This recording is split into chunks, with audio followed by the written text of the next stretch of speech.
Hello, hello, my wonderful friends. It has been forever, but I'm finally getting caught back up where I can work on the cabin.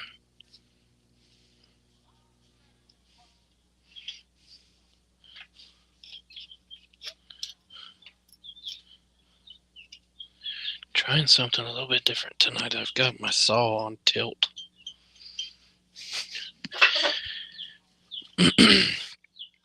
See if it's a little easier on my back and my neck. I don't like it because it's a little bit different, but nobody likes change, right?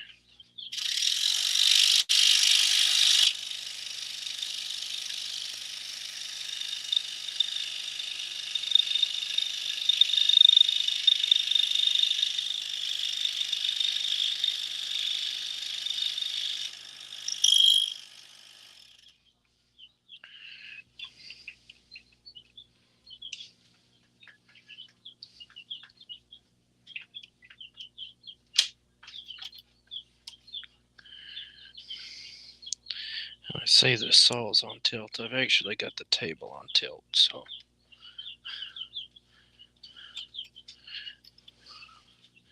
I decide to, all I gotta do is take the box out from under the back side of my table. Hello, everybody. 5 viewers, 1 thumbs up already. Thank you, thank you.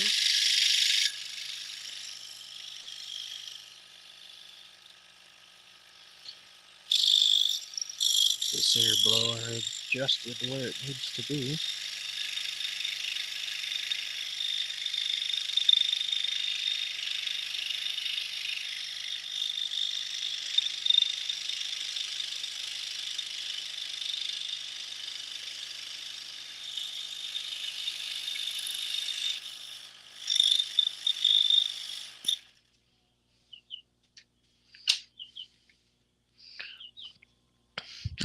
Hornell Media says hello. Hello, Steve.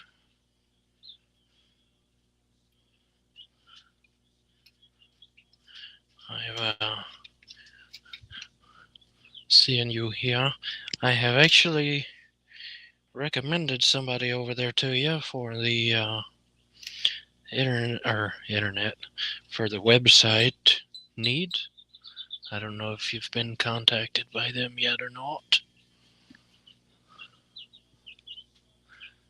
Hello, JJ. Hello, Mr. Billy Burt. The Messy Woodshop on YouTuber side.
Mr. Charles Deere. Went to the back to bottom feeder and somebody knocking on my back door. There's Mr. Ross. Hello, everybody. Goodbye, everybody. That's the wife. Charles said y'all came here for a peace and quiet, didn't you? We were having a rowdy way back time machine moment back on John's show. Oh, yeah? Yeah, things that you had when you were a kid. Do you remember this? You remember that? What? Computers, way back in the day. What's that? What's that? What's No that? way. You got on me for going back time. Goody. I think John will be poking in a minute. Yeah, he said he'd join in a little bit. So. Yeah, that's why you got a bull rush of people coming in as we was ending that show to come on in here and support our homie. Oh, yeah. Hello, everybody. Billy, JJ, Steve Neal, and I lost some people. What the hell? We're not pretty enough for the camera, dude. What's up?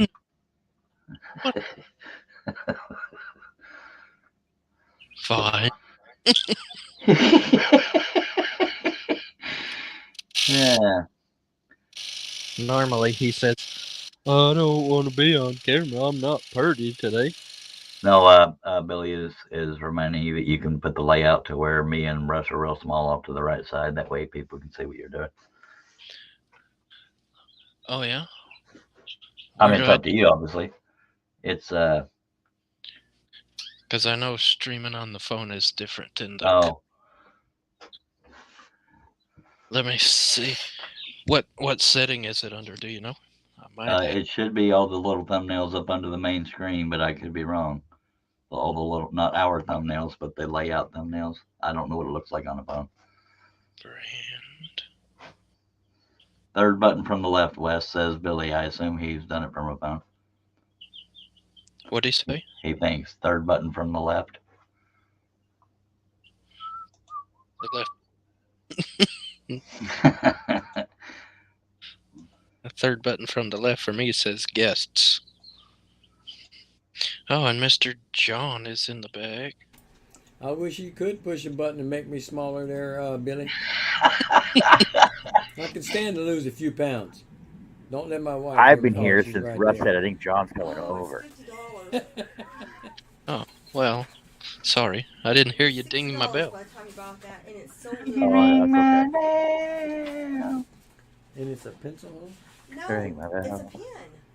It's a pen that you wear? Hello, everybody. Yeah, it just clips on. See, Good to look. see you all over here. Oh, okay. Hello, John. I I have no haven't seen idea. you in a while, sir. Oh, I remember. There's Well, Ross, or Wes, it's good to see you. Let anybody in here. Not Yeah. just Yes. the Wait a winner. minute now. You shows, called but you, the you loser. called him Russ. I was just about to point that out. I ain't the only damn one that does it. That's why I said. That's why I just stopped myself. That's not Russ West. That's Wes Russ. Good to see you again, Mr. West. Where did you Yes. find that stunning design, I sir? want that. Thank you. Found on woodenvisions.com. What? Hello, John. Yeah. Not at Wood Let's City. see. .com. Oh yes. Where's that place? There's At? with and then with out on the intranet right next to something I can't say. There's a version without the background and with the background. Just saying. And with this version, the background has been kind of split in the middle. So I have background and no background. Yeah. Hmm. Which means he took some cuts out so he'd get done this year. Hopefully. Well, And Billy's saying, isn't it the third icon, Wes? the third icon? He said, isn't it? It isn't? Oh, Thanks for the photo, sorry. actually. I'm dyslexic. Oh, I've never. I think Russ's mute button's about half the size as everybody else's because he's constantly having to exercise it. He got that trigger finger. Oh, I can't believe Dallas lost today. Damn. Oh, see, you start talking about that stuff and they'll boot you off. Huh. You think you got a homie? I wasn't talking politics. Golly. Football's just as bad. Huh. I'm kidding. That's the meanest you've ever been to me, sir. I could have said, we can't talk about football. This is a family-friendly show. I didn't know football wasn't. Anyway, okay. Yes, sir. Oh, I'll let you talk about your Cowboys. Uh-huh. Nice one. Okay, Yeah, he so, slipped that in, didn't he? uh-huh. How's it going, Wes? I haven't seen you in a while. Oh, busy.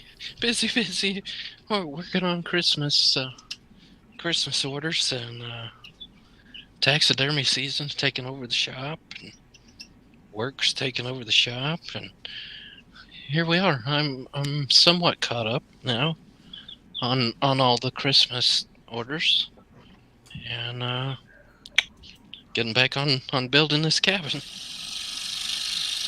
You see Steve's comment to you, Charles? No, I'm multitasking.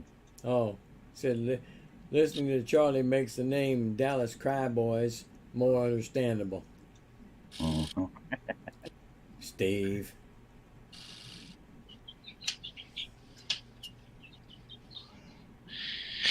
You know how it is. Can't everybody be winners? Yeah, and then there's the Texans. Who were they playing? I don't You don't care, so I won't say. I'm trying to keep you entertained, Charles. Oh. Yeah, they're my Cowboys too, but I don't pay as much attention to them as I used to.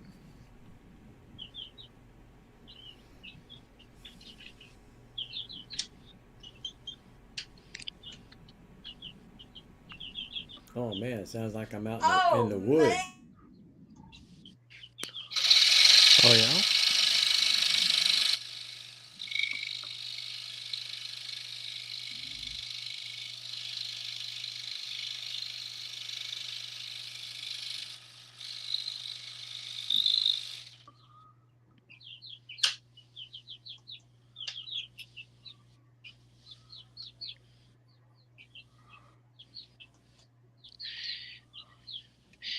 Yeah, I told them I'd work night shift for a couple of days next week, so I get to play in the shop for a little while this evening.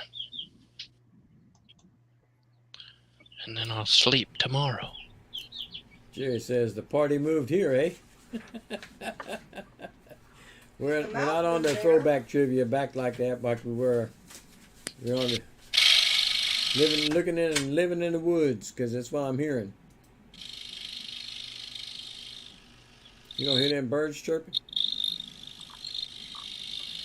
You hear my little baby singing over there? That's what I'm hearing, yeah.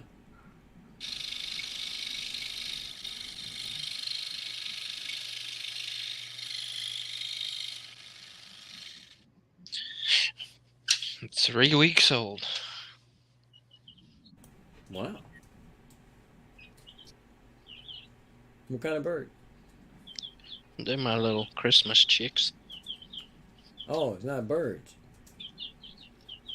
Yeah, yard birds. Yard birds. That's what I'm talking about. It's not birds. Right. Okay. My little chickens. Okay. I got you now. Chickens. Yeah, chicken. What do you Yard make bird. of Yeah. I ain't got the pheasants no more. Where you been? Yard bird. That's banned.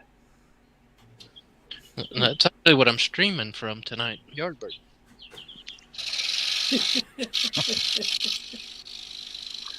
Billy says try the fourth icon, Wes. Is that present?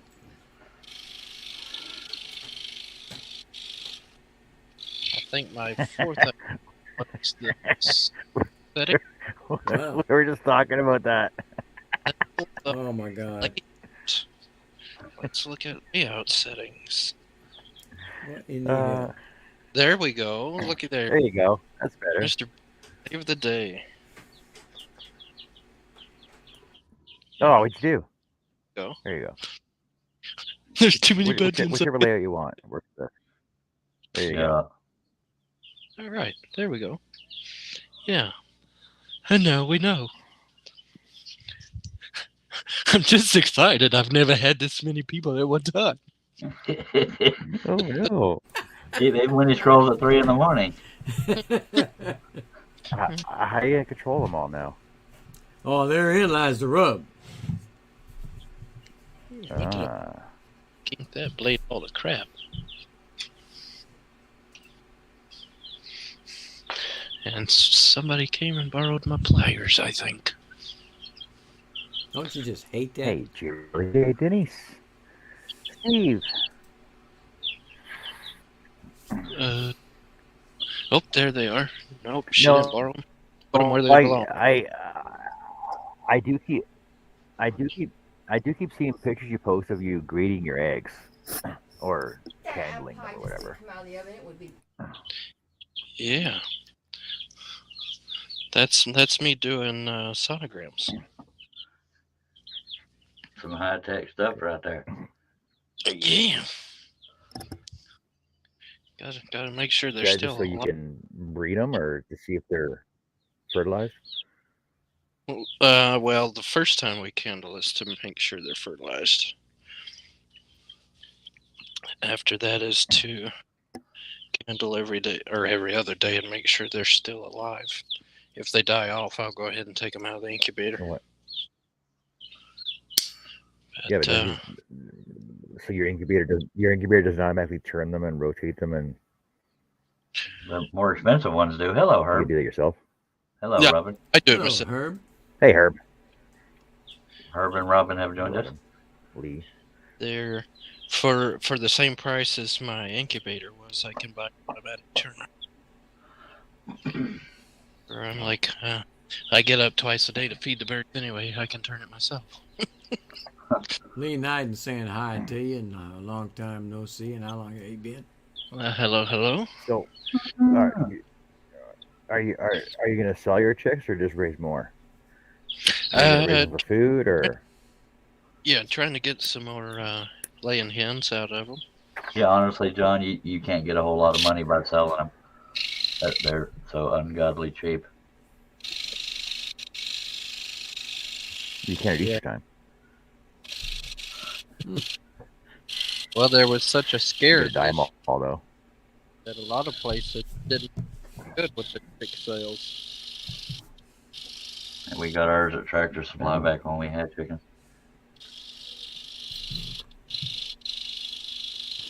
Herb says not going to be here long, sicker than the dog. Sorry to hear that, Herb. Well, I hope Too you bad, get Herb. feeling better. Yeah.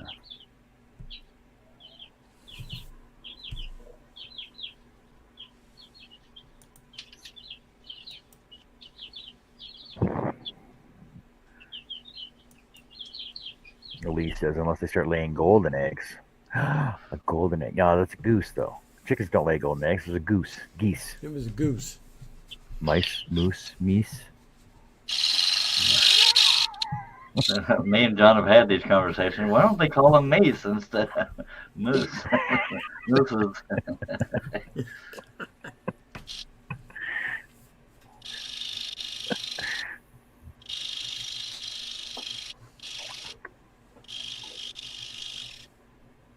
Don't you find it hard to scroll with a panel on, though, Wes? Do what? Is asking if you found it hard to scroll with a panel. No, I can scroll on anything. Panel, block. It depends on It really just keeps your mind That's busy, really. good. if you had one of those Charles Darren moments where we sneeze in the microphone and start gyrating in the chair, and yeah, there's no scrolling that gets done at that point. It's a lot of crying. Yeah.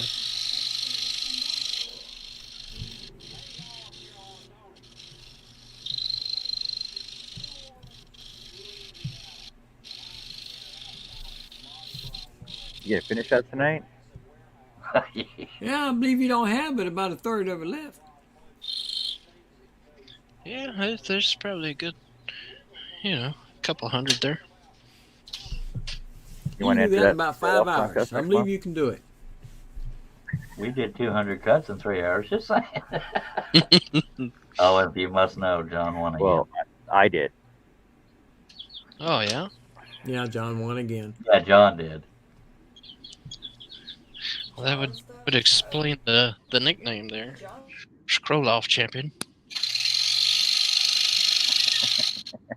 Well, I didn't want to rub it in too much, but Yeah, you Yes, he did. Yes, he did. I am the champion amongst all my friends. And me and I Russ got fought off injuries. till the end.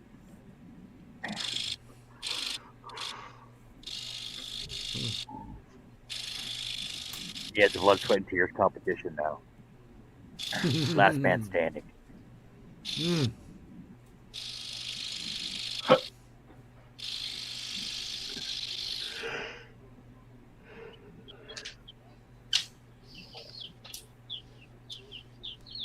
Now, what are you going to do with that when you get it finished?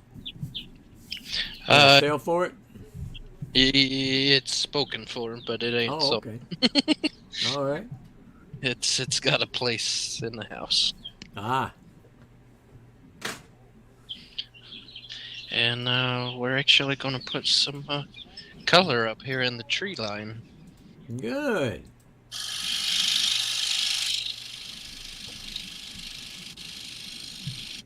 Paint, stain, dye. Watercolor. We're going to try a little bit of that watercolor gig. And if I don't like it, I'll just throw this away and cut another one. If you don't like it, just give it to me. I'll take care of it. All right. I'll keep you in mind. I got first dibs. I'm the first one that asked. Late again.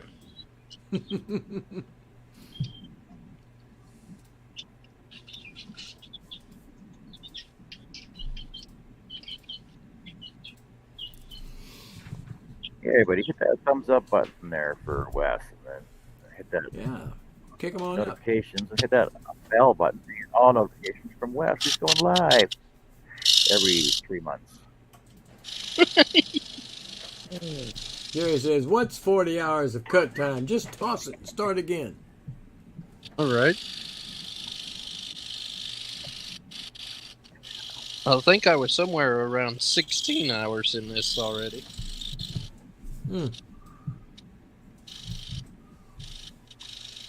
At $20 an hour, that is a lot of money to be not getting. Now, I did have a feller off $1,000 for it already. No kidding. It's Wow. it's I mean, for $1,000 I can cut another one, but Yeah. I believe that one would go and I'd cut the next one for the house. Ah.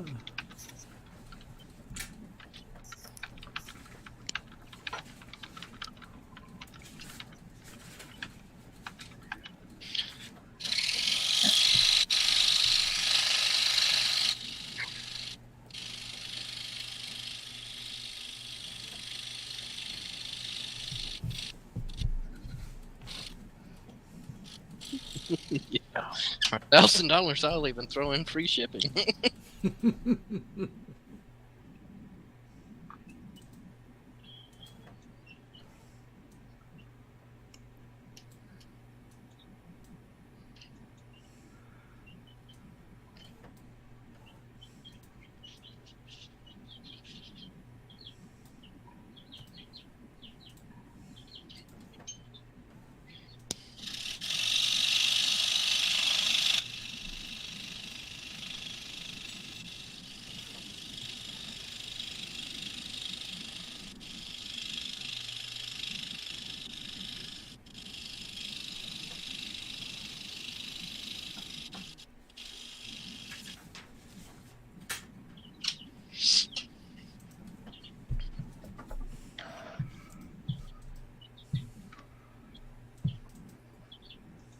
I think I should have drilled these pilots just a hair smaller. Well, if you go outside the lines, that makes the price go down.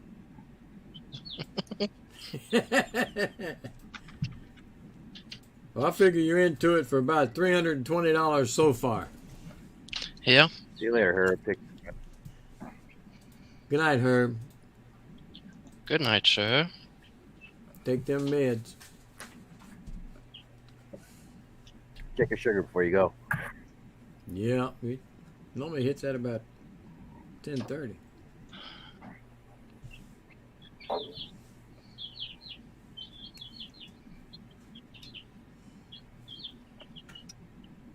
Oh, Oh, Yeah. oh, what's going on with that? Well, I don't know. What? That one? what in the hell? It only printed part of it.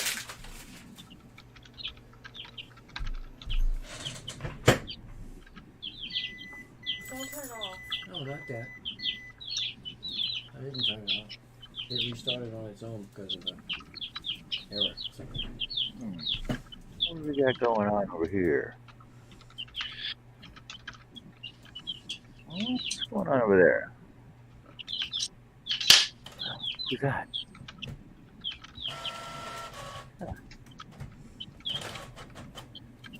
Charles, what's Charles looking at? You looking at me? Are you looking at me? Are you looking at me? So somebody, That, please. What are you doing? Are you looking at me? somebody's disputing an order saying they didn't get it. Somebody on PayPal is disputing an order, so I'm trying to. Ah.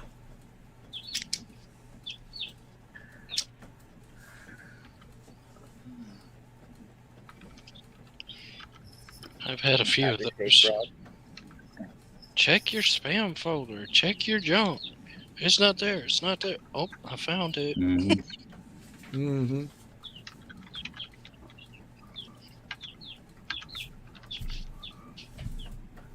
I also hate it when they say they've tried to contact me and I didn't respond. I've never ignored a message.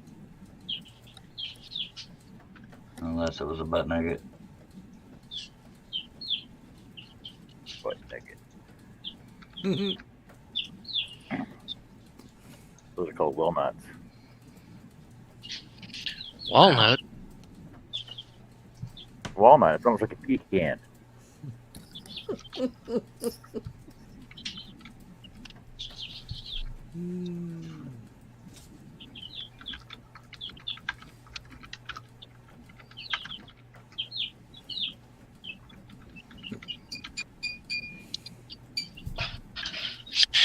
All right, maybe. Maybe this time.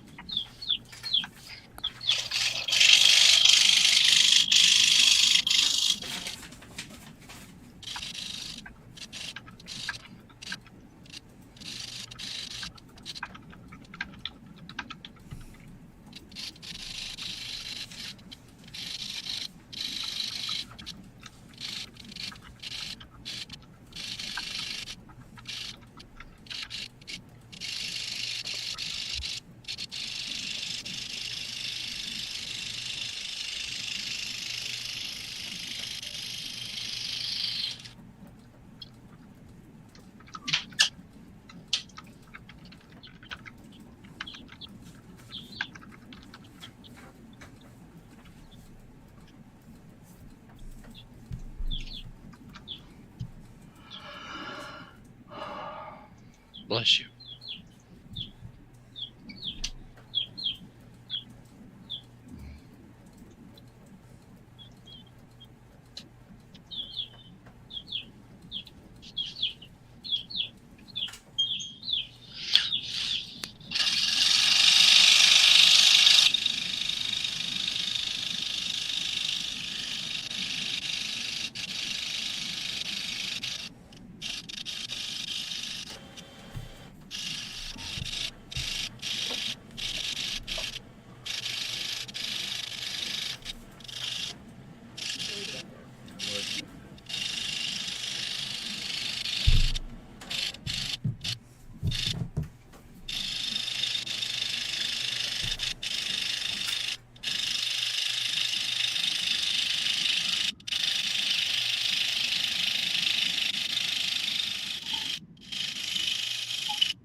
Oh yeah. Yeah. Mm. Drink. She ain't broke, but she bent over sideways. We still call that a drink. Oh, good enough. Somebody go get one for me, please. Handle that, Charles. Give him some of your Dr. Pepper. I'll do. Shopcat. I'll drink. Well, I'll leave that alone. Shopcat, bring me a drink.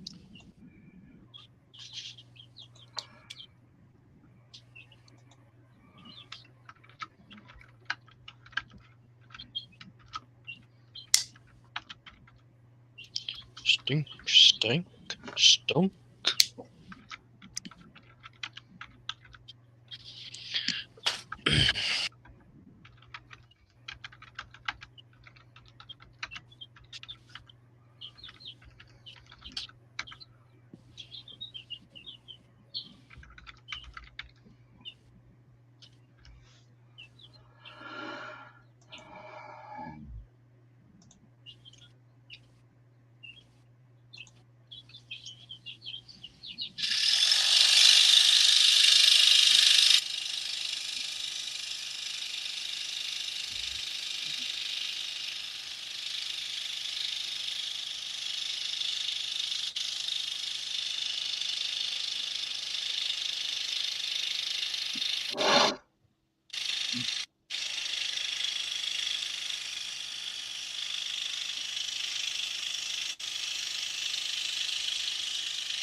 What in the Sam Hill hell? I broke it that time, fellers.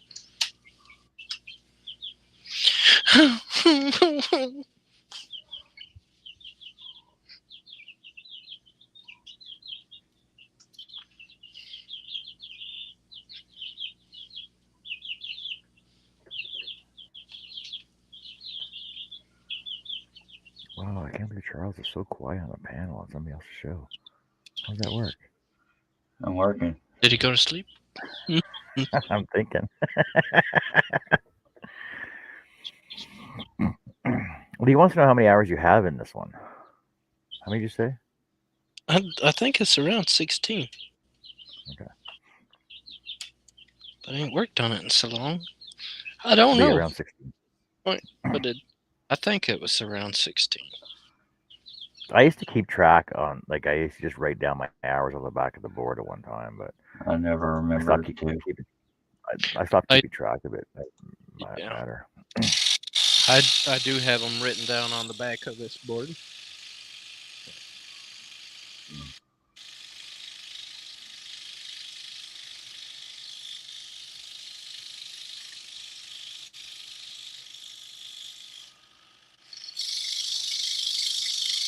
I hate it when somebody says they contacted me and I didn't respond because I am in no way deceitful or a liar. And I take it personally. Blah, blah, bullshit.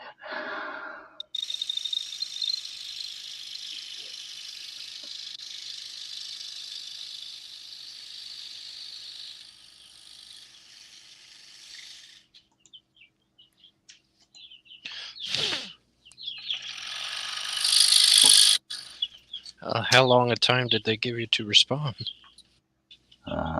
Researching that now.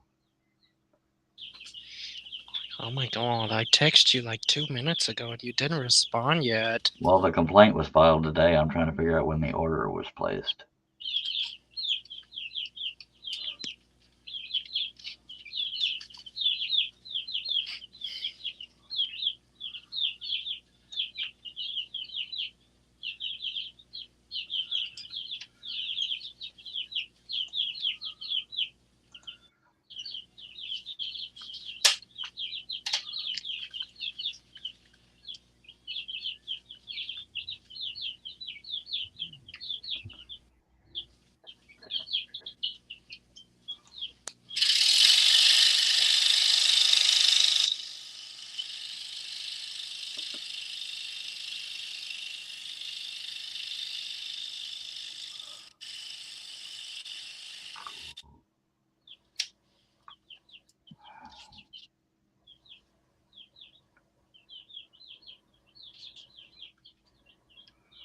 Order is placed December 2nd.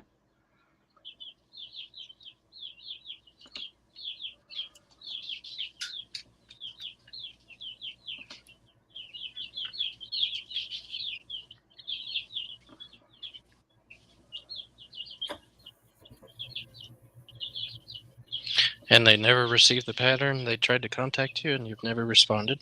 They said that I didn't respond.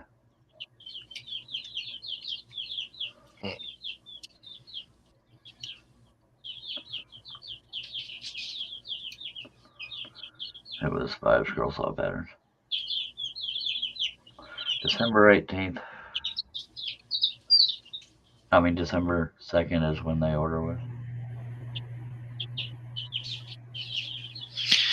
Oh, I tell you what, I am having absolute hell with this bottom clamp tonight. I don't want to say it, but it's pissing me off. That's the problem with them Pegasus. I'm not even showing an order from December 2nd, so it's probably showing up December 3rd.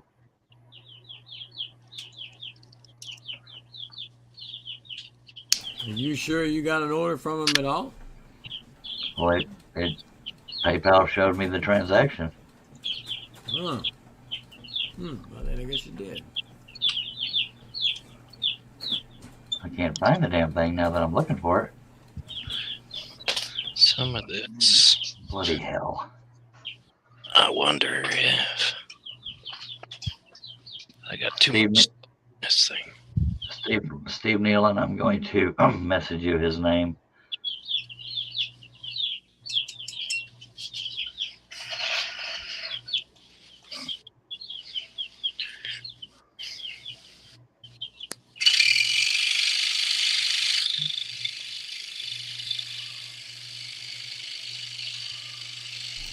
Well, if he said he ordered them on the 2nd and he just now telling you something about it, Yeah, which means he was patient, but I don't. he should have said something before. Well, yeah, but he's saying it now. I just wish he would try to contact me. He didn't get the email? I guess I told him to check his spam, blah blah blah, or 7.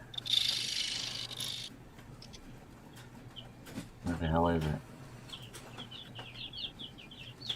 Probably says maybe that was when the websites got changed. I don't recall when that was, or where the hell is it?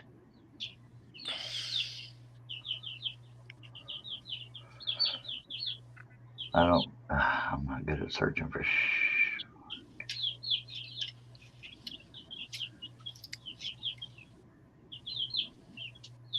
Hey, you told me the order number, Steve. Did it show that it went through? Pretty sure that it did.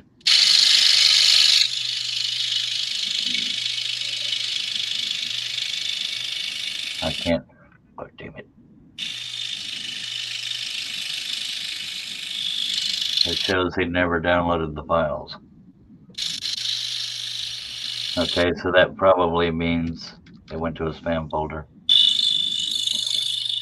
But I've screen captured and all kinds of crap on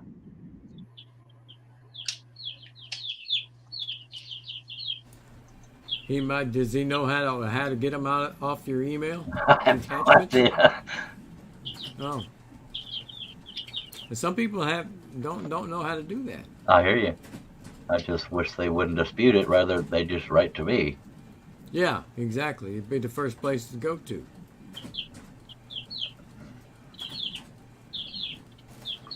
And if it was one pattern, I could handle losing a customer, but not 5 patterns. And that sounds like I don't care about any customers. You know what I mean? I got you.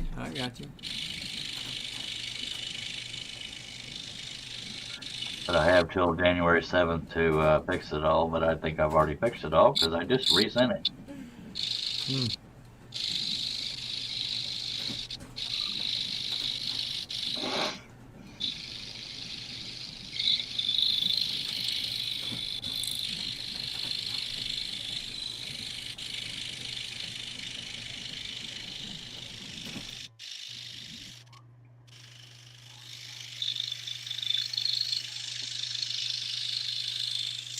I had somebody order 15 patterns today. That made for a good day. Yeah. That's all right. Wasn't me, was it? No. Okay, good. Sometimes I forget. I gave one away yesterday. Oh, I've done that before. I'll The probably. one I told you I wanted, Wes? Do what? The one I told you I wanted? After Uh, you got done with it? No, the pattern? Can't remember which one it was now. I don't Dang need it it. all.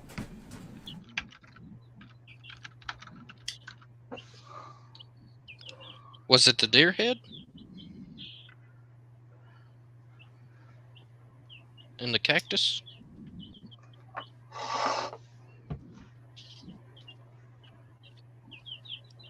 Yeah, I did a screen capture showing the email where I'm resending the patterns, so there could be no argument there. I think it was a deer head.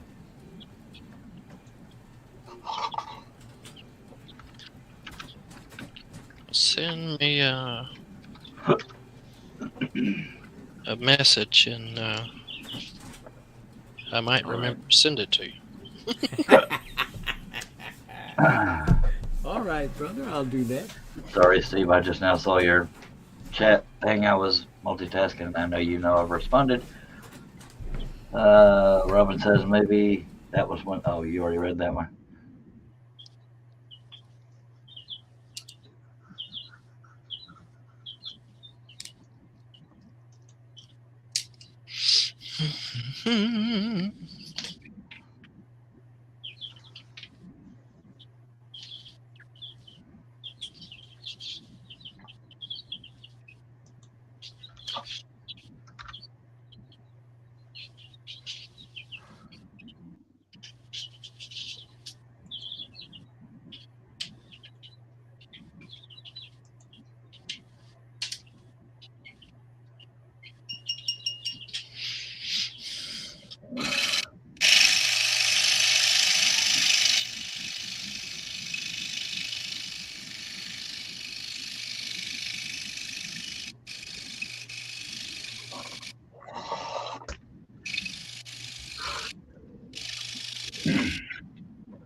What the hell?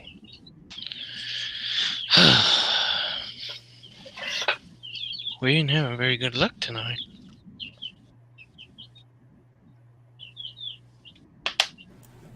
Well, you broke a blade? Yep. Drink. And then I just dropped one in the floor. Take 2 drinks.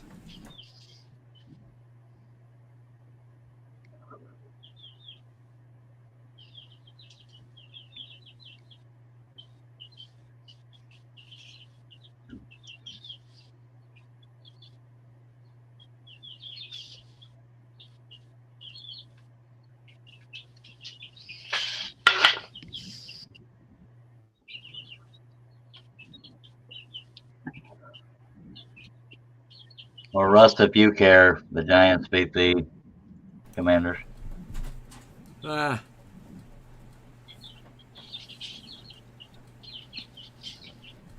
That's all in our division, but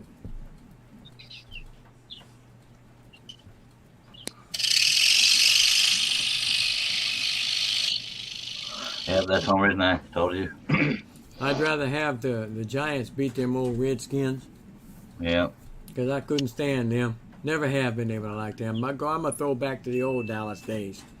There wasn't no yaha and party after the game's over with the team. They hated each other. Yeah. And that's the way it still should be, by God. And now they sign each other's Yeah. jerseys, and It ain't no, it's just bullcrap now. I don't mind them not hating each other. I mean, hell, as No, long as they they play hated good. each other. On the field, there was no love lost, man. Oh, I No, know. it's not like no. Well, now they No. got quarterbacks wrapped in bubble wrap and all that crap. Well, It's like true. professional not ballerina, professional rap. Hmm. Yeah, I saw some Facebook post the other day that said the NFL was rigged. Some People stupid say that thing about- like that. I don't know why people say crap. That's so stupid.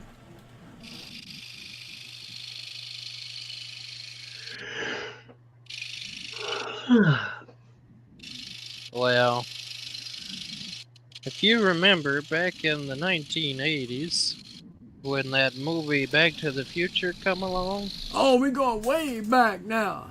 and if you recall, when they got that sports almanac and went back in there and did all, Yeah. you know who won the World Series? And now let's fast forward a couple of years ago when that hit the 30th reunion, and that year I believe it was the Cubs actually won the World Series. Oh, sorry, nobody likes baseball. Sorry. Oh yeah, that's karma, That being, buddy. you can't Oh tell yeah, he said it. He said it. me big. Let's especially on the 30th anniversary of this movie, we got to make sure the Cubs actually win that World Series.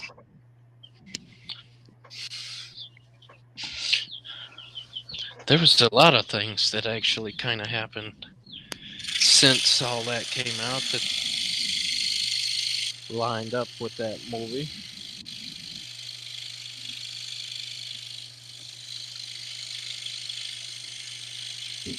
You got a bot.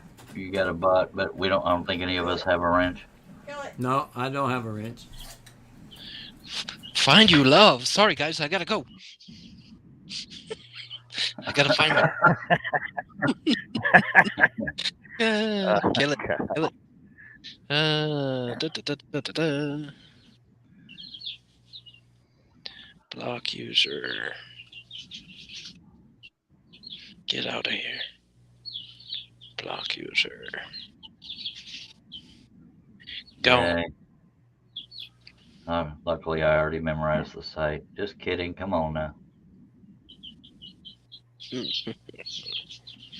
Well, actually, over on Nancy's show, there was, I know Robin was helpful and she deleted the messages, but Robin, when you're a moderator on the site, you have to report them first, then block them, then delete them. You got to do it to every single one. Well, apparently, the bot was attached to Wes. He deleted himself. He probably turned his camera off. Maybe Yeah, he's he went checking to the site out, Wes, and he needs that's his what they go camera find new loves. on.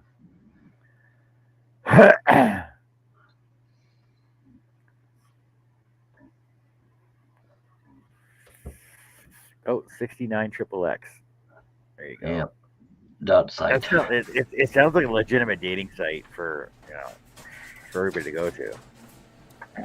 Yeah, Triple X. In your city, yeah. What? That was What? the ad. Single grandmas in my city near me. Oh no. Mhm. Lee, if you're listening, Billy said he messaged you on Facebook. At least he thinks he did.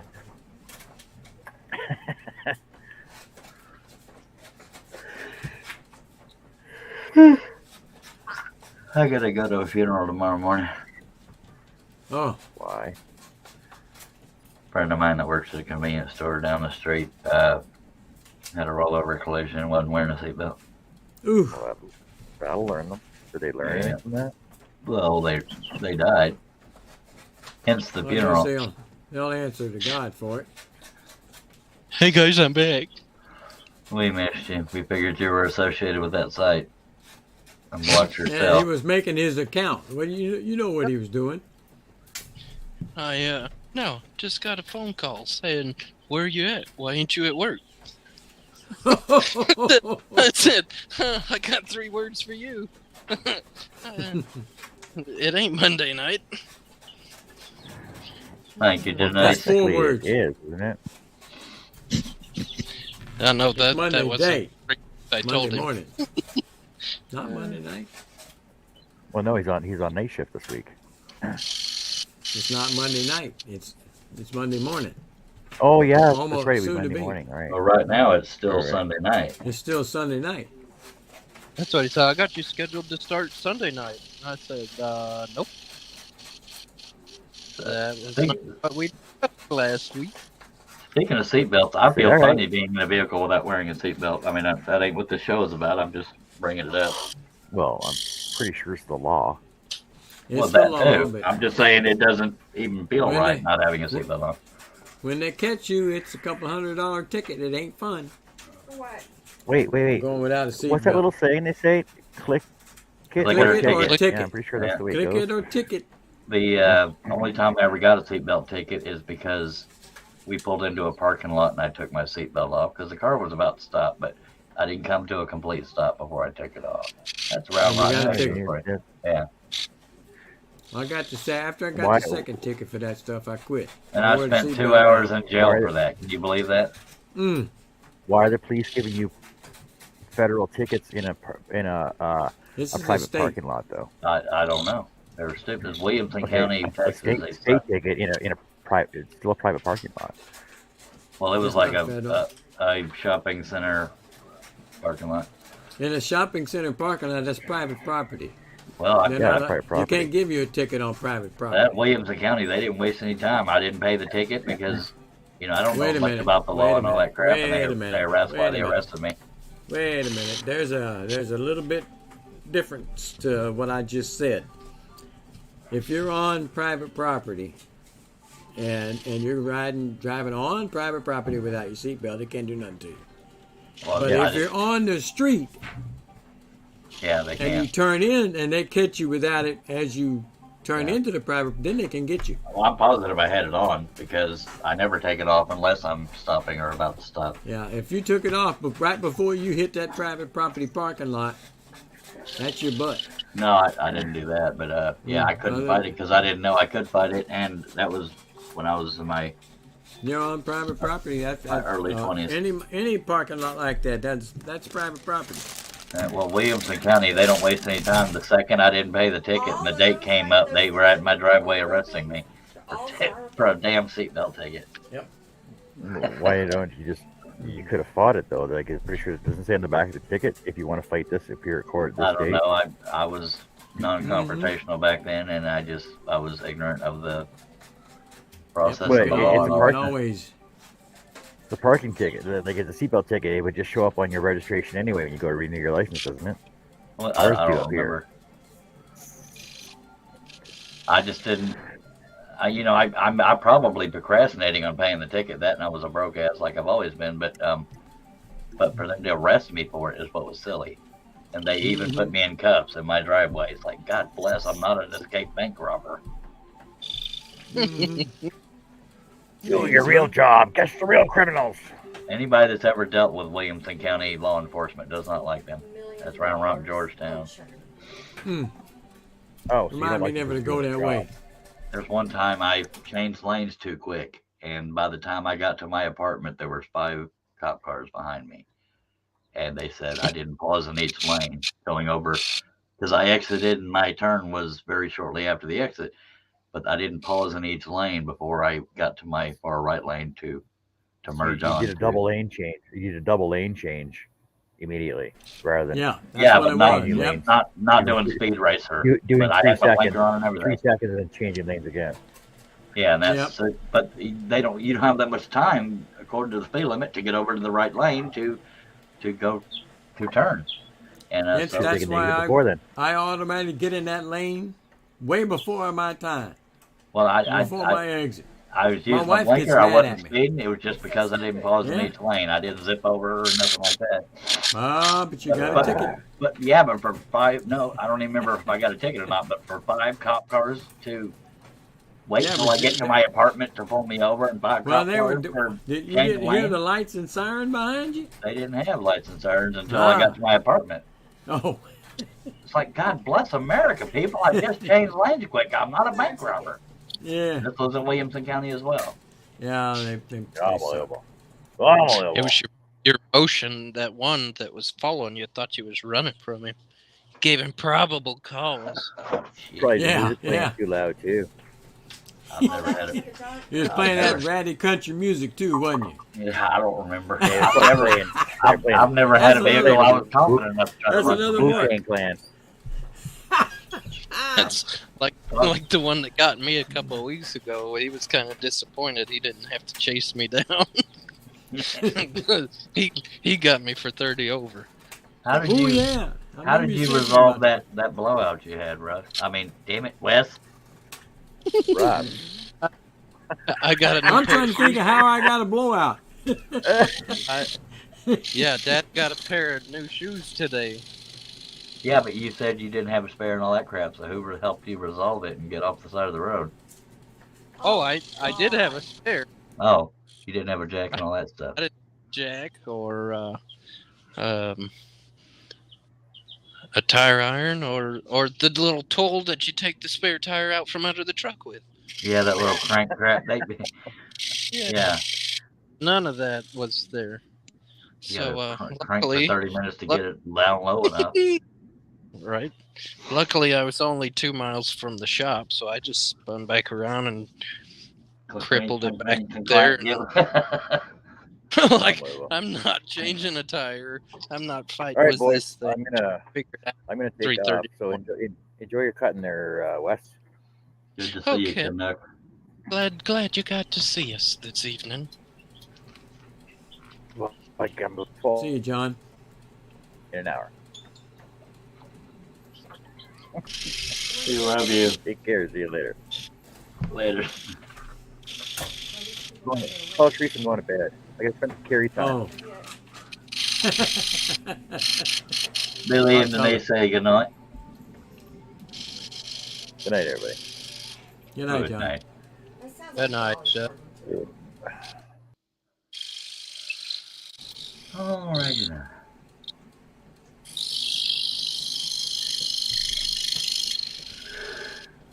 Uh-oh, don't do that, Charles, because I'm fixing to cut out too, so that means you got to stay awake.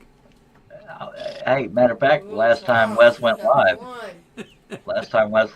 you had just left when I came, and I stayed for about, how long? An hour-ish? Maybe an Yeah. hour. Oh, really? It was Well, like that 3 was in the late. morning. Yeah, it was pretty darn late. Yeah, I know I left kind of late, I thought. Or early, depending on how you When look at it. yeah. If it's what I'm thinking it was. That was the one Is that you what it said was? you would come back later and see how close I was to my mark. And I Oh, yeah. missed it by like 10 minutes. I think. 10 minutes. I think it was 10 minutes. Yeah.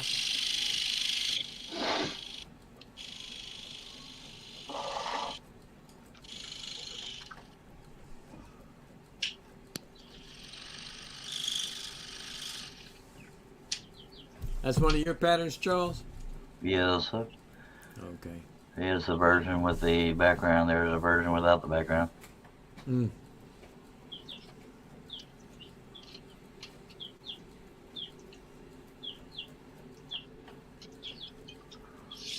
This is the version with half and half background. Yeah, he did take some out, didn't he? Yeah. Can I have those? Yeah.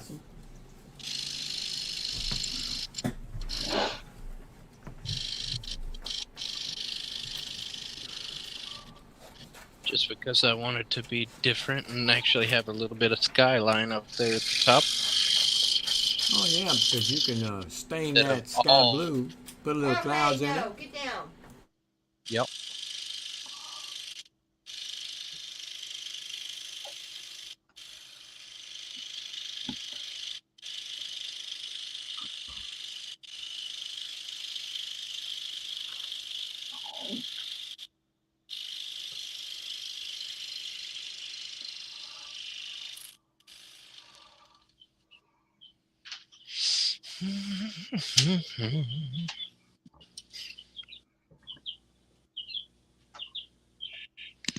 Yeah, I think having this thing tilted was part of my blade issue tonight.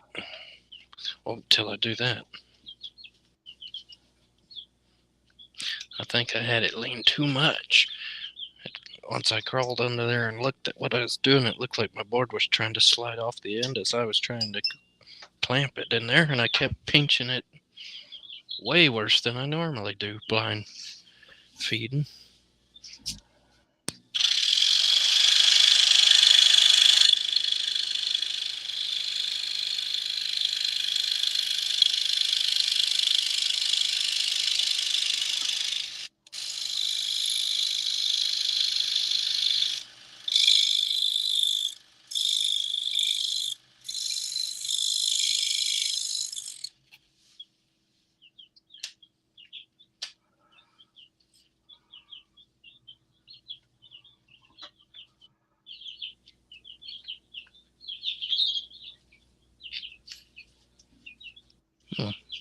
There ain't no hole in that. Just a pencil mark.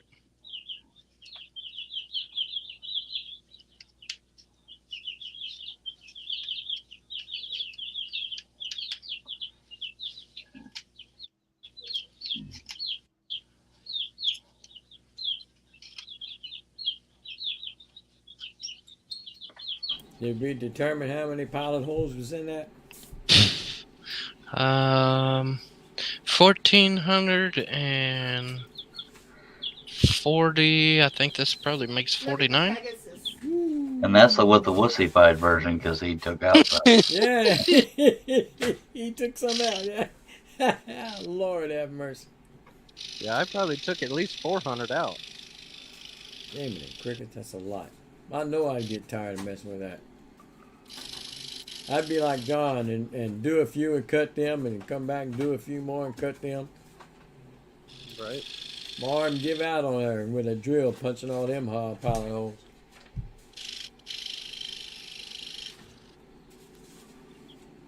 Billy says one of the reasons top feeding was slowing me down is because I kept kinking the blasted blade. Yeah, if it doesn't line right up into the middle of that dang table, then it freaking. Well, he's got the Pegasus like that, and it's got all them little holes around it too. Yeah. The main hole for the air pickup and stuff. But I didn't have that much problem with it. Uh-oh, he left. Who? Charles? Or he cut his camera.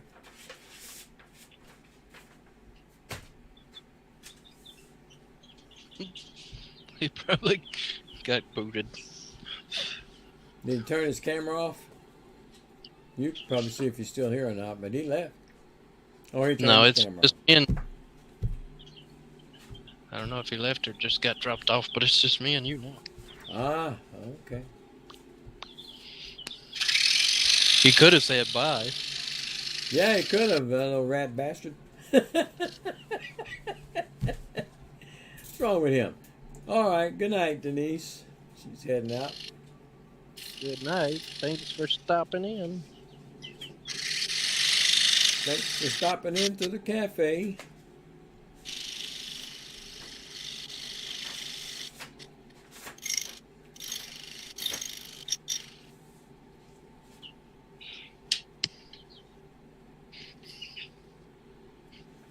I don't top feed that often. I do on occasion. On that scroll off pattern, I rotated between top feeding and bottom feeding because I was having a hard time finding the pilot hole. You couldn't pick the piece up No, enough. see, gloves on didn't help matters either. Mar- Like it was freaking freezing death here. I was cold in there, but my goodness, it wasn't I had like it was gloves with the fingers out, so I still had my fingers. But you couldn't I couldn't raise it high enough and find the pilot hole from underneath, so I had to go at the top. And when I get a case of the red button with that, I'd go to the back to the bottom feeding again.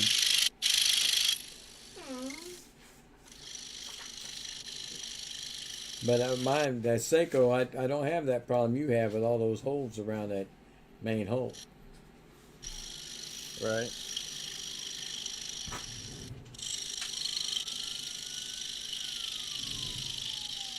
Miss Piggy. Oh, that's the Muppets.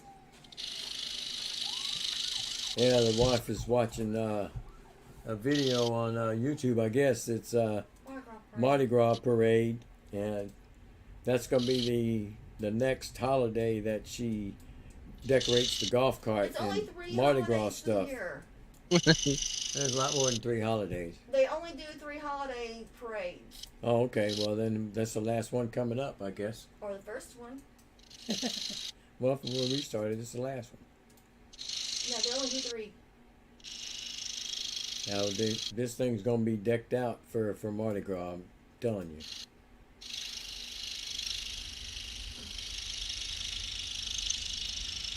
Yeah, because I do tend to like Mardi Gras quite a bit. Yeah. I mean, not that I like to go party the Mardi Gras, but I just love the Mardi Gras colors.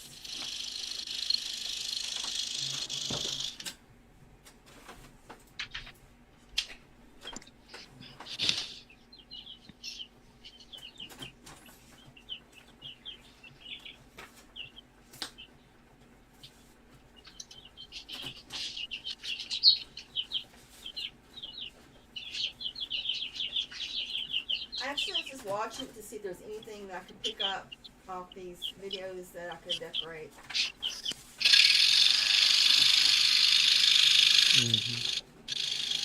Oh.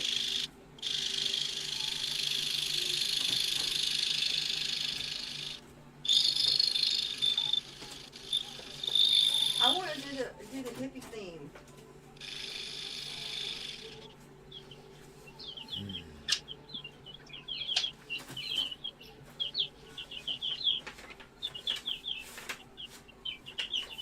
I want to do with the peace sign and.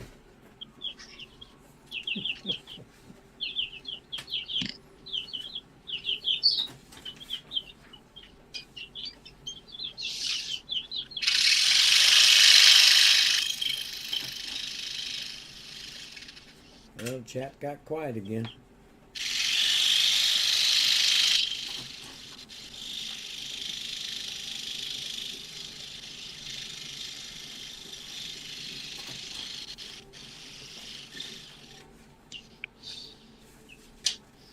Oh, look at the Everybody birds. left.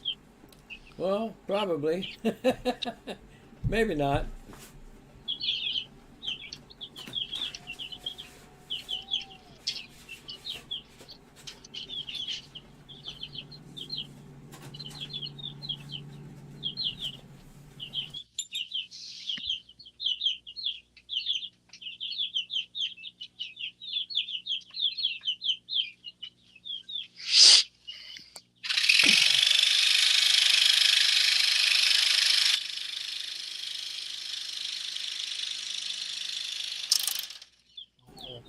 Drink. Drink.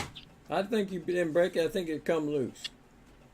Yeah, felt like All it right. slipped. Put that drink back down. I don't even have a drink out here. I don't either. I'll run out. I need to go get some.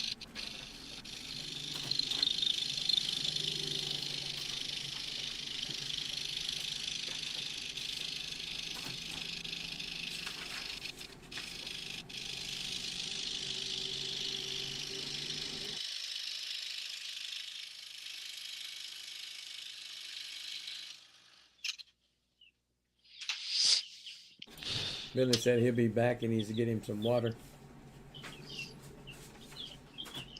I might just have to go get me a drink too.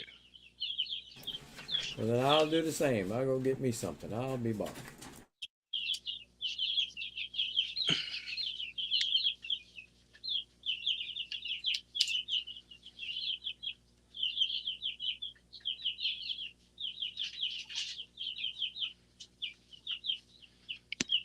Well, I drilled that hole, but I didn't drill it all the way through.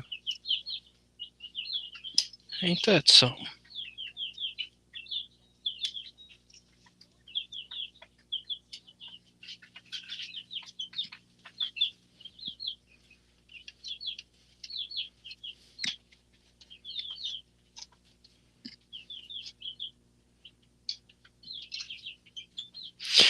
Okay, let's go get a drink.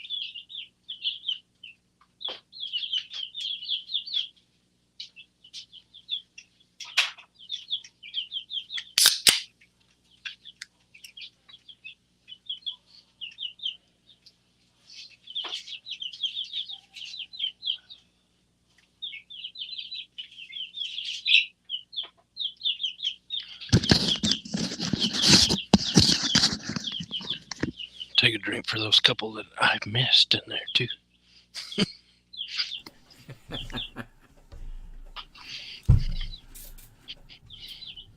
Billy said he's back. Robin says, welcome back.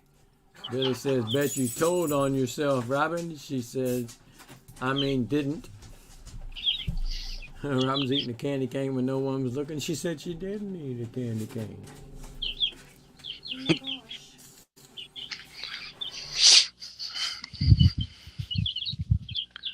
70.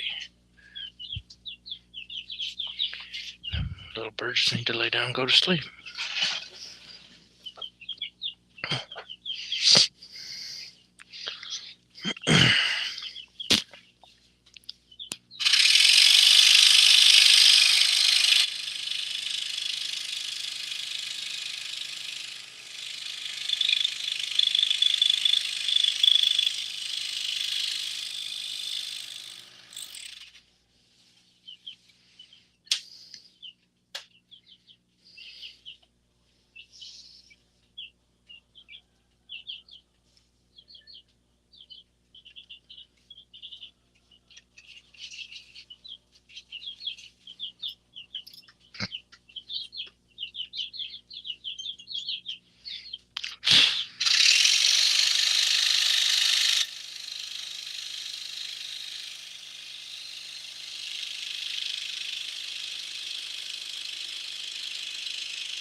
Dadgummit, there's another one.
of them right there together. Only halfway drilled.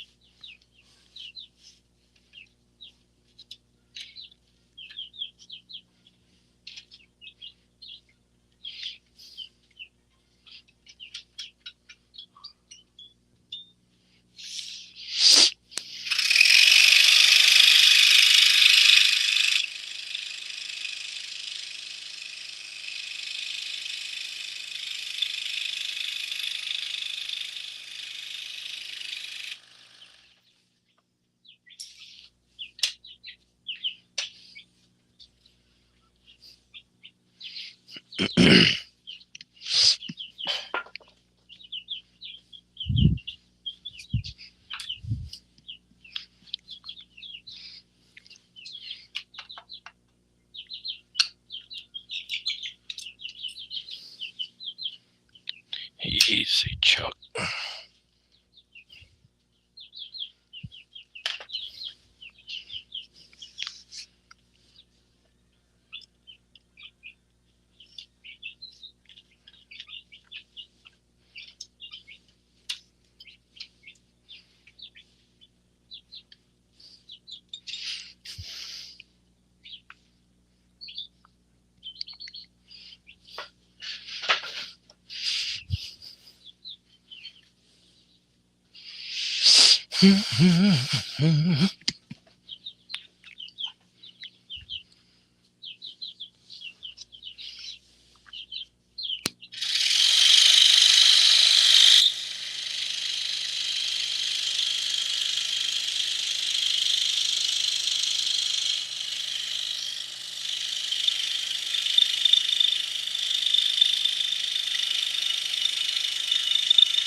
I'll say, is Russ still with me? He's awful quiet. He's on mute. Yeah, I've got taking care of this little dog here. She just turned 16 years old today. 16 today. 16, and that's about the end of her lifespan, but she's still hanging on. Yeah.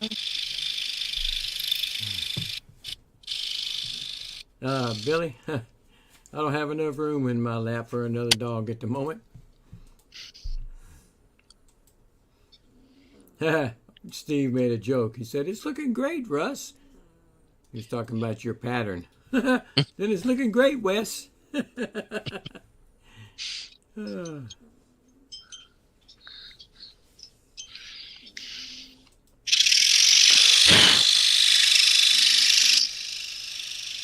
And believe it or not, I've been to places like McDonald's and other restaurants and stuff like that. When they ask for your name for the order, I tell them Rusty, and they say Wesley. Yeah. No, but I'll answer to it. I've had that happen I don't know how many times. And then when they go, oh wait, no, Krusty. Crusty Rusty. Krusty Rusty. Krusty Rusty. Oh, no, she's not doing too good right now. She's having a very hard time breathing. Well, I order pizza from that Little Caesars, Yeah. and I have their app downloaded on my phone. Well, you can get on that little app and within 2 minutes have your pizza already in the oven. Kind of deal. Mm-hmm. I tried to use it one evening, and when they get real busy and backed up, they'll shut that off where you actually have to Whatever call. we have to do for this You cold know weather. what? You say that. We just had Domino's tonight, and they were, it'd been a lot longer than it should have been. So she called them and finally got somebody to answer the phone. I bet you we And they said, "Oh, our tracking's been off. We've been having problems with our tracking and stuff. We're just now going to be about 20 more minutes before it gets put in the oven." And normally at our place back here, that's a little bit out of their jurisdiction as far as the delivery. So they usually go to the store around the corner from us. We pick it up there. We have to drive down there to get it. Right. They came to the house tonight.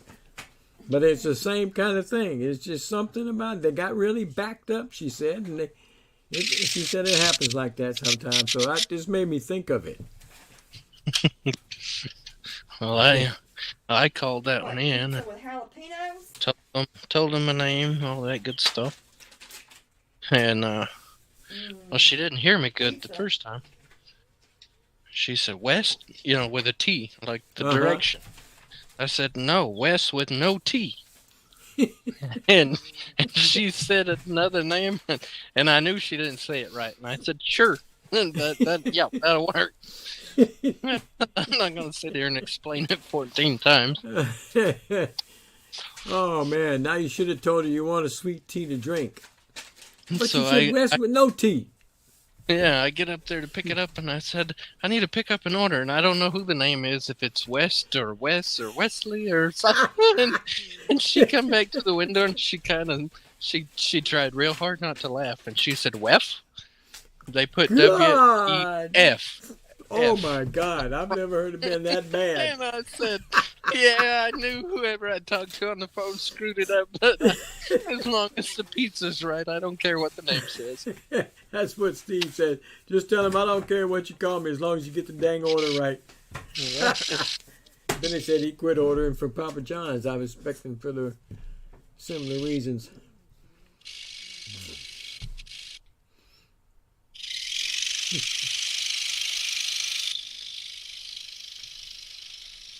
A pizza's one of those things I could eat almost any time, Mm-hmm. and it's a day. And this company that I'm working for now, commercial, the maintenance, Yeah. we do it a lot. We got a big contract with that Mod Pizza. Ah. Seen them down there in your area, Mm-hmm. but they all told me you're gonna get tired of eating pizza when you come down here and go to work, because They give us free meal when we go and work on something for them. Ooh, the I pain. said no. You don't get tired of pizza person. Billy said the last 3 times it took an hour to get there to his house, and it was cold all 3 times. He said they started using DoorDash. That was Papa John's. Oh yeah. Yeah, using DoorDash. I guess they're not that quick. Yeah, Well, go ahead. I actually have. Well, we have a Pizza Hut, we have Domino's, and Little Caesars Mm-hmm. here, and all 3 of them are fairly close to my house. Mm-hmm. Domino's being the closest, and it's literally 0.2 of a mile. Oh wow. 0.2 of a mile. I can walk there. Walk in. Did they less tell you they than- won't deliver because it's too close? No. Oh, okay. Oh, they will deliver, and it's been it's been months and months now since I've ordered for them. I was running late and had to pick up the kids that night, and I just called and ordered pizza and had them deliver it to the house, because they were still doing that contactless where they just leave it on your porch. And had it timed just right where I had the kids and I'd be back to the house about the time they'd be dropping it off. This pizza was 45 minutes late. Oh man.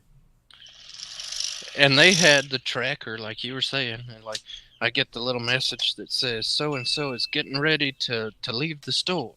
Right, right. So and so is entering your neighborhood. God, they got And damn then- technical. And I kept waiting and I kept waiting and I thought, well, dadgummit, it's only a 10-minute walk. You know? And I finally called the store and I said, what in the heck is going on? Like, oh, well, he's on his way. And I said, yeah, I got that text message 20 minutes ago. And I said, I literally live 0.2 of a mile down the street. Like, did he get lost? Did he have a wreck? What's going on? Do I need to walk down there and meet him halfway? Oh man. That's terrible. Well, I had What ordered two pizzas and one of their, I guess, 2-liter Pepsis. Mm-hmm. But sorry for the refund the price of the drink. You're gonna give me $2 back for him being 45 minutes late when I could have walked down there. You know, like the whole reason I did this was convenience of me not being at the house, picking up the kids, and actually having something to eat when we got home. Mm-hmm. Mm. I said, no, like I want to laugh at you and just say cancel the whole order if all you're going to give me back is $2. Mm. But no, just get the Well- pizza to my house and I'll pay the $2 for the drink. Did you ever get it? Yeah, he come back around while I was still on the phone with the lady from the store. Ah. What happened? This guy was clocking out to go home, and they caught him on the way out and said, "Hey, drop this one last pizza off. It's on your way home." Ah. So he drives all the way down the street and says, "Oh, I forgot to clock back in." So he drove all the way back to the store, Oh. clocked back in, got caught in the store, and had to talk with the people running this and that, Ah, and see, then come back. he didn't want to do it off the clock, huh? Yeah, God dang. this is ridiculous, dude. Like, I know we all want to go home, but like, I had to give you an extra $5 tip, but you ain't getting nothing now. God dang, that's terrible. Billy said Mod Pizza is good. It reminds him of Urban Brick. And he uses Marco's now. It's always quick and always hot, and he likes it. Marco, we do have a Marco's in here. We don't. Huh? Huh? I was talking to them. I didn't hear you. Ask if anybody eats jalapenos on a pizza. Oh. The wife wants to know if any of y'all put jalapenos on your pizza.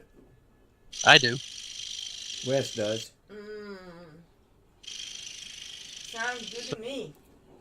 Steve England says he wishes there was a pizza place close enough to order from, and he's out in the boonies probably. And Billy said Marco's is less than a mile from his house. I figured they have your regular, Must you know, be traditional nice. marinara It's or also whatever nice to be outside pizza. of town, too. But Maud actually does they Yeah, call it a it's white sauce, 3 but miles it's out. more of like an 2 miles. Alfredo sauce. Mm-hmm. Yeah. So How far are we out? I'll do that. 2 miles? A little bit of their Alfredo and a little bit of pesto on there, and then I'll throw some jalapenos. But then when it comes out of the oven, I'll get them. They put a little bit of it's like a sriracha ranch mix. Yeah. Well, evidently you can take the heat. I can't take the heat. I cannot put no jalapenos or nothing, no hot on my stuff. No. My wife loves it. I just can't do it. Billy says Marco's has a white sauce too. And Billy does put pepperonis on his sometimes. I got a feeling though it's gonna come to a halt here pretty soon because it's getting to where almost anything spicy just gives me real bad. Not heartburn anymore, but it's the whole acid reflux. Yeah, yeah. My wife has had a bout with that acid reflux here a while back, and it was so bad that she was coughing all the time, and she wasn't sick, but she was so mean fits of coughing, and she went to the family doctor, and they took a look inside her throat, and he saw all these white nodules down there, and she said she was having bad acid reflux, bad heartburn. And she said that coughing could definitely come from that. So they gave her some medicine for it. Hey, it straightened up. And it straightened up a lot. What was it they give you? What was it there that they gave you for that? You don't remember? I had the bottle in there. I don't know. She has the bottle, but she doesn't remember what the name of it is.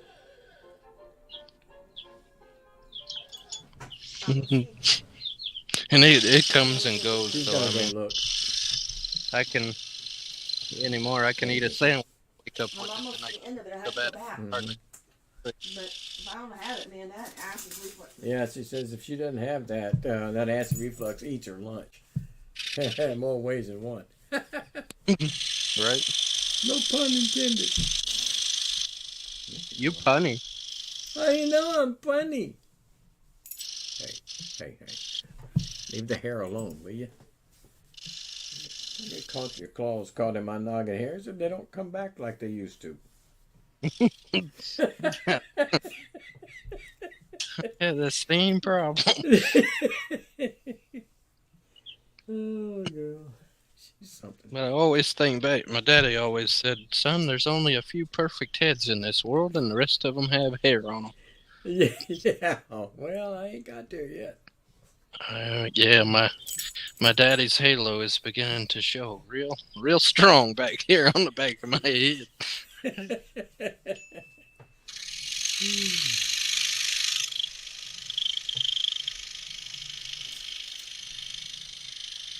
PAN.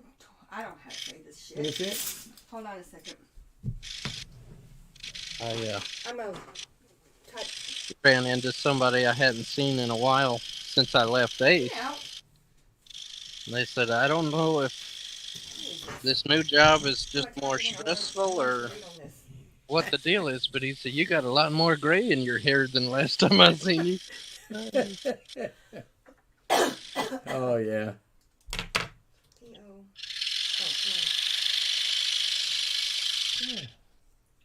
Oh, I started graying at 23. No kidding. I didn't. I was way after that. No, it was all But I in am my beard. now. I had a little Cruella stripe right down the side of my mustache. No That's where it kidding. started. Wow. And Oh. I didn't have that gray hair until I got married. Pantoprazole. Oh. Pantoprazole is the name of that stuff. What was it? Pantoprazole.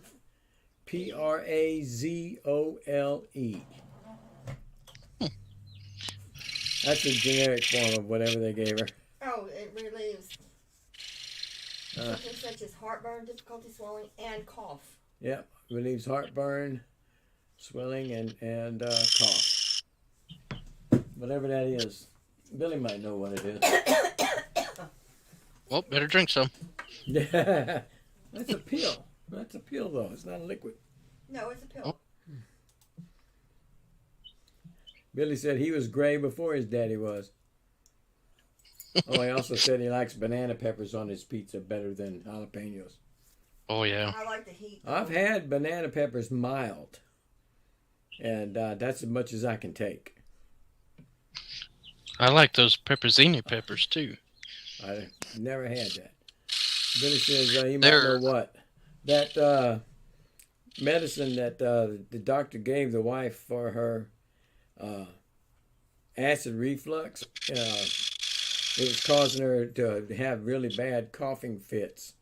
To the point of throwing up cough. To the point of throwing up coughing, that kind of coughing. Really racking cough. And, but I think that's the generic form. It doesn't say it's generic. It more than likely is.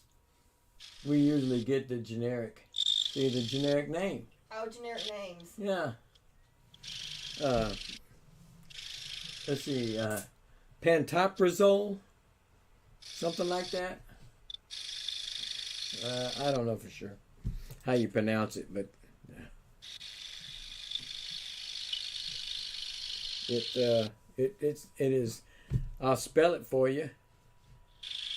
P is in Paul, A, N is in Nancy, T as in Tom, O, P.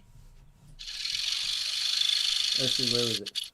R A ZOLE. Z as in zebra, O L E.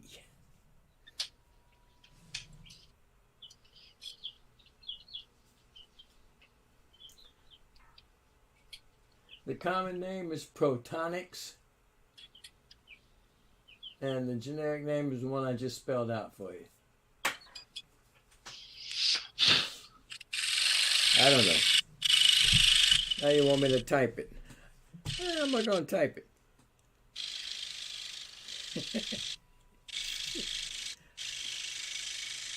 I'll send it to you. I'll send it to him in a message. Let me pull up Facebook and find you. I gotta go a long way back to find you.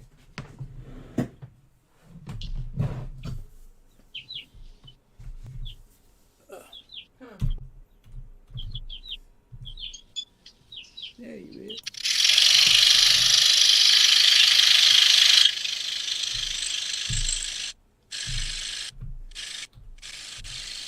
I don't know. I'm just spelling glad it. I'm not one of the issues I was.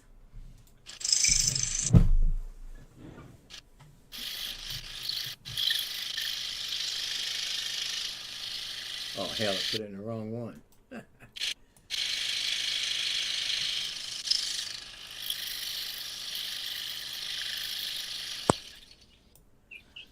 Oh crap, I put it in the wrong damn chat. Hang on a second. I didn't realize I had that one open. It's hard to do with one hand.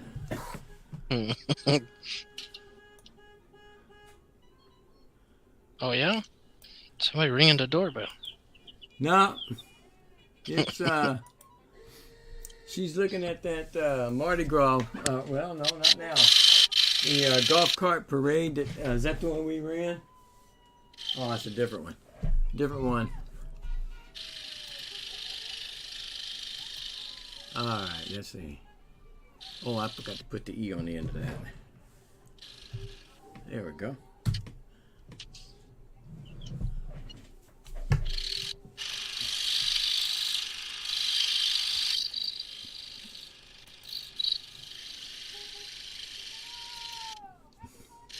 No, I heard that horn honking in Alvin. That's the doorbell. Oh. But she's watching the YouTube vid that has them horns honking. All on the golf carts. There's a bunch of them in that parade. We had something like 40, I think he said 44 golf carts in the Christmas cruise for the local city here. Yeah. All decked out, went all over. We were probably about 20 miles or real close to it, if not. Last night?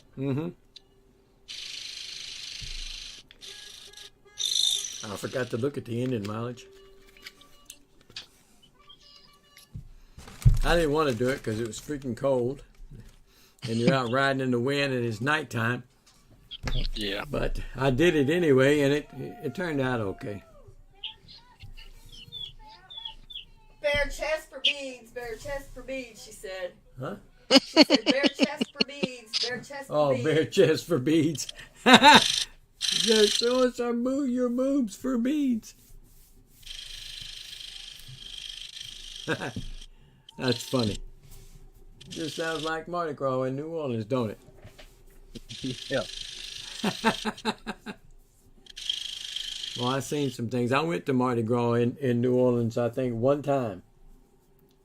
And Oh, it was it was an ungodly amount of people down there in the French Quarter. Man, this was the year that William Shatner, Captain Kirk, was the MC of the parade.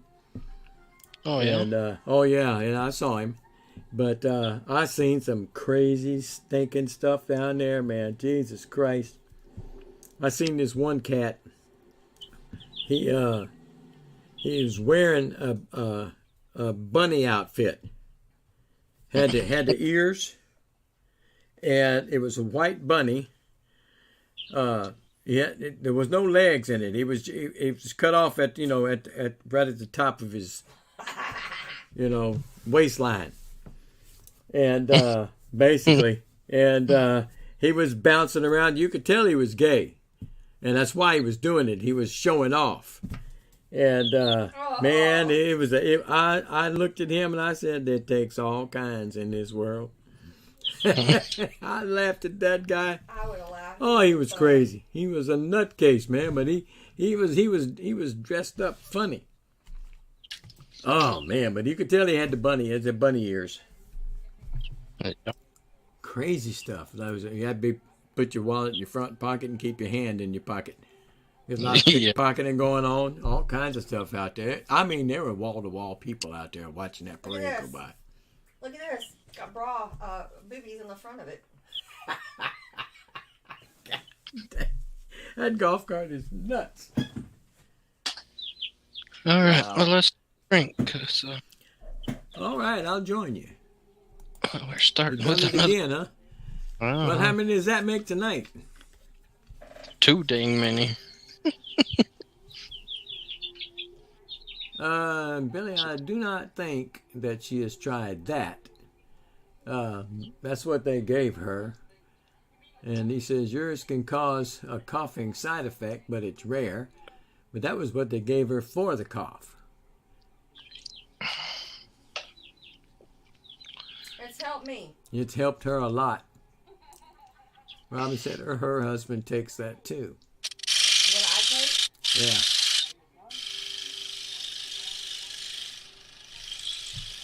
I heard that she took that specifically for that. I mean, I was coughing to the point of throwing up. It was the coughing, it was kicking her butt, but it was the acid reflux that was causing that, and that was bothering her. Yeah. The acid reflux is causing it. Yep. But I'd be out coughing my ass off, and people were like, "No, I'm not sick. I have never had the COVID." Oh, yeah. We were in Waffle House one night. And we sat in there, and there was one table behind us next to the wall. And an older black gentleman come in.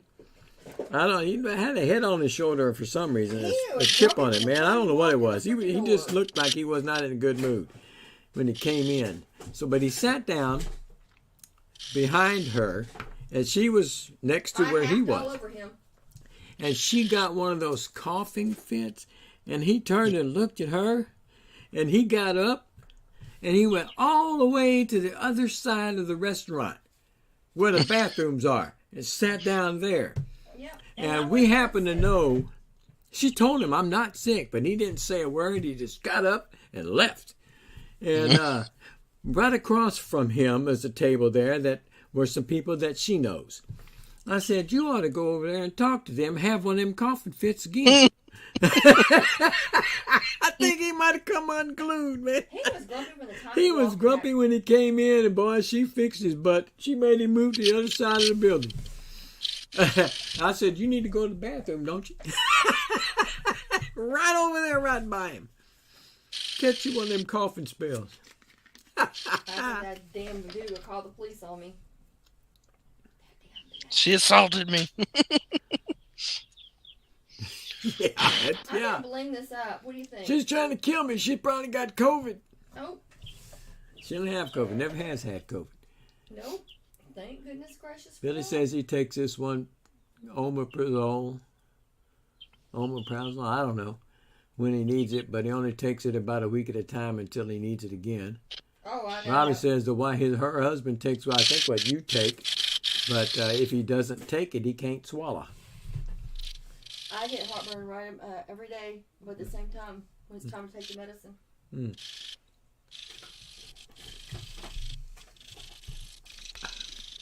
Everybody's different. Yeah. I would say I have never had the COVID either, but it's been right Oh, it's about been- 5 ago. How I about you took and me sick- one? With Oh, what yeah? they dosed me with I bought you and me one. strep throat. Oh, strep throat. I said, man, this ain't no strep throat. I've had strep throat before, 2-3 times before that. I said, Mhm. this ain't strep, but 5 years ago we didn't know what COVID was. But now after I'm we not had all the judging these. outbreak and talking Yeah. with everybody that had it, felt like it was all the symptoms that I had back way then. Huh. Yeah, well, it wasn't out yet.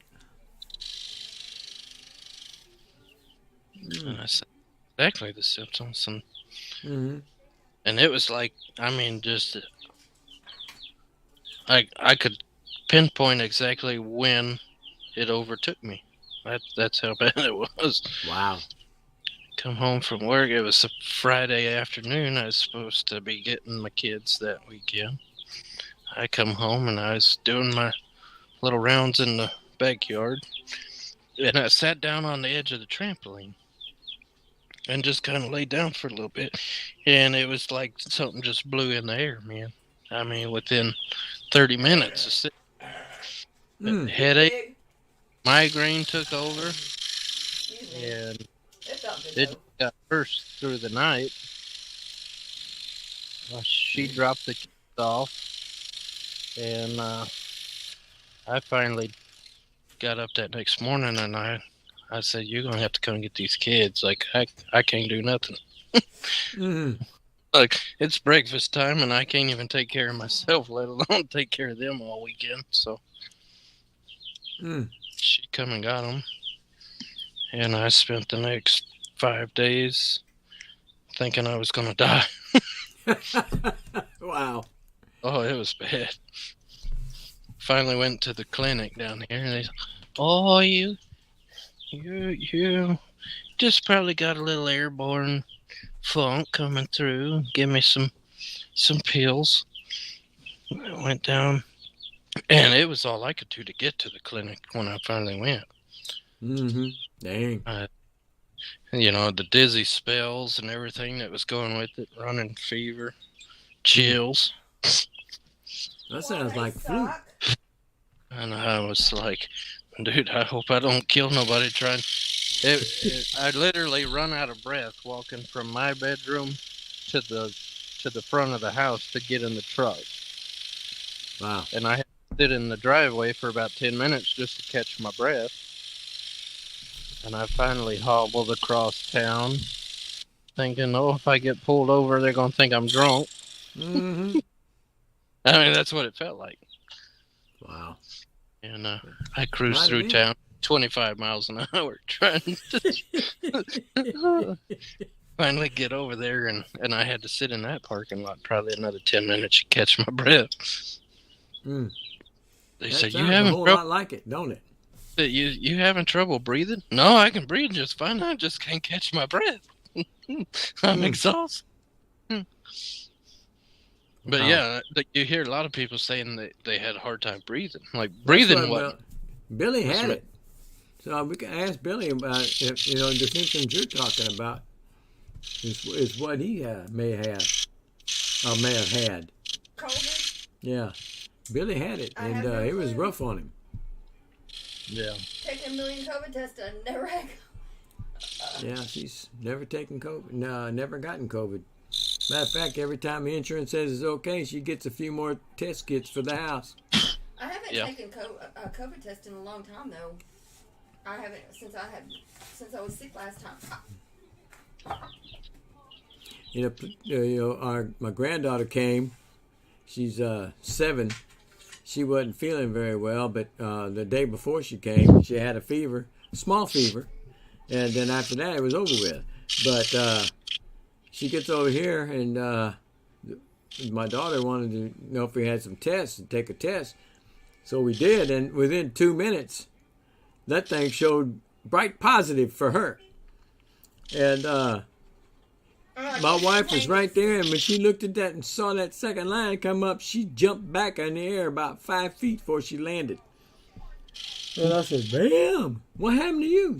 She's positive. Oh, and No, she was he kissing said, all "What's over going her on?" cheeks He said, and "What's going on?" I said, "This." stuff. And you're like, "What does that mean?" I was like, "She's positive." I was playing card games with her at the kitchen table, her and I, and neither one of us got the COVID from her. Yeah. We got lucky, I guess. We've never had it. We've been around people that it's been in the family. My granddaughter, son-in-law, and daughter-in-law. Well, son and daughter-in-law have had it. They never got it bad. Boys, Billy left. He said he'd be right back. Yeah, they've. the boys, Yeah. Hey, Art. The boys. Why don't you pop on in here, buddy? Yeah, I had Mom and Don. days, Most of the people in the family have had it. them pills for it. I went and got We're them. And rebels. Oh, really? We're I've heard of that. rebels. I've never seen them, but I've seen ads for them. the migraine was so bad I couldn't even get any rest. I turned the lights out, put the pillows over my head. Oh, And Lord. Once I'd finally get to where I could finally relax enough to doze off, I'd start having nightmares. Dang. Nightmares were so deadgum vivid, Realistic, huh? it would wake me up. Somebody might have drugged you. But and this went on for like 2 days, and I finally called that clinic back, and I was like, "Dude, something's wrong. I feel for I you. don't know if this is a side effect to this medicine you give me or what's going on." But I was like, "I'm gonna die. I need some relief." They said, "Well, come on back in. We'll look at you again." And they run some tests. She said, "I don't know why we didn't do this before, but let me just do a strep test." Why do you "Oh, feel you're like this positive with for a dog? strep." I said, "What the heck? This ain't no strep." Hmm. They give me a Z-Pack at that point. Oh, yeah. Art Lavelle just showed up in the chat. You want me to send him a link? Sure. All right. I'll send you one. Join the party. Yeah. Let me pull him up. I say the party never ends, but it's going to end whenever I get tired. Yeah, I know that's right. I remember where it was the last time I saw him. Uh-oh. Uh-oh. You done broke another one? Came loose. Yeah, we just slipped out. Okay.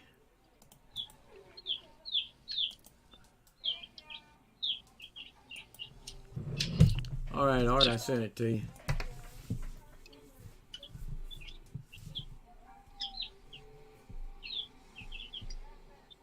Yeah, it wasn't quite a twank there, Billy. It didn't break.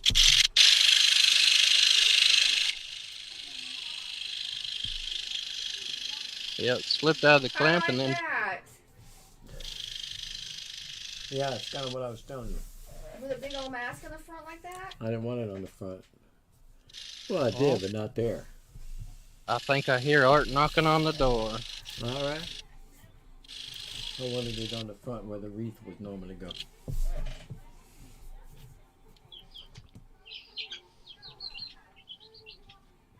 Yeah, there's Mr. Art. Hey, buddy. Welcome aboard. Hello. What's Is going it on, late? fella? Yeah, it's a little late. Well, what Time time you is got to get up, Russ? You what now? You What backing time you up? got to get up? Oh, me? Whenever I feel like it. I got to get up 5.5 The hours rest of the night. The hell you doing up now? because I can't go to sleep. I've been cutting on my little thing over here earlier. Oh, yeah? Have you started that windmill? No, just that other free pattern that was on with the boy and the man fishing. I don't remember. I don't know if you saw it or not. You might have. No, I didn't see that. I never saw that one. Yeah. Wow. You Not almost that got great. it's free though, huh? Yeah. Flimsy. Hmm. This one's getting flimsy. Yeah, that was got a lot of holes in that one. I've been It's over. moving Go it ahead. around shop, working on these other projects, and I can see it starting to curl a little bit. I'll be a little leery about moving that rascal. Well, I got to where another board underneath it. That Oh yeah, windmill's gonna be flimsy. yeah. That there he said it's got over 1,440 cut. Who? 1,440 some odd. Who told you that? He did. What was Wes, this one? Wes did. Yeah, this one here. God, And I he wonder took what, some of them. He took some of them out. I wonder what the windmill's got. Oh God, I'm scared to even find out. Probably got that many in the roof. It probably does. Is that the one you got from From Herb? Herb. Herbie.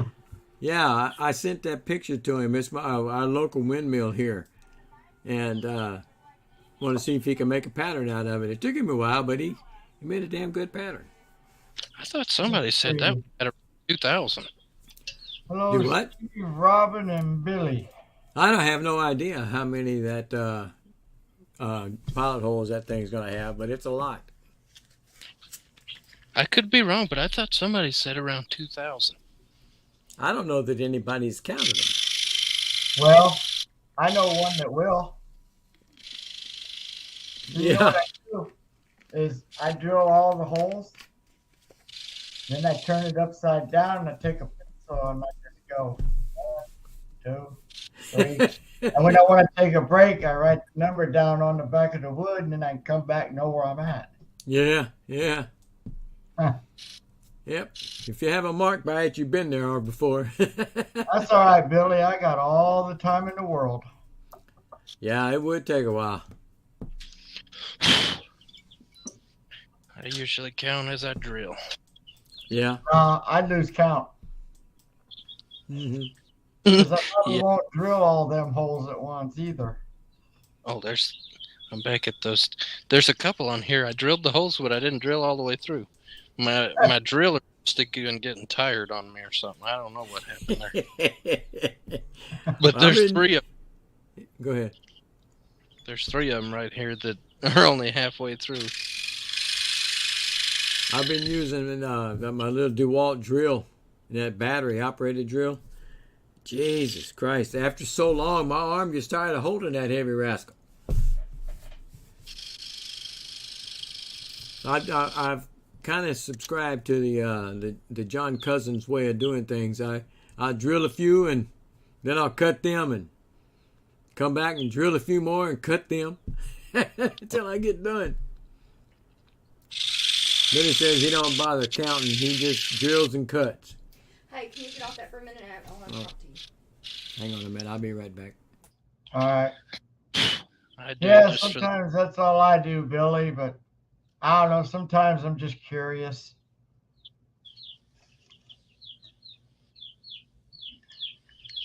yeah, I'll drill 100 and then I'll make a little tally mark. I'll tally at every 100 cuts.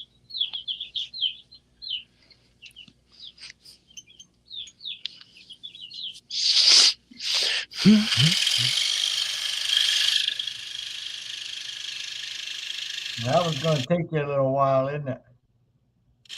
Yes, sir. I've been cutting 2 hours. That should be about 18 hours in at this point. Wow.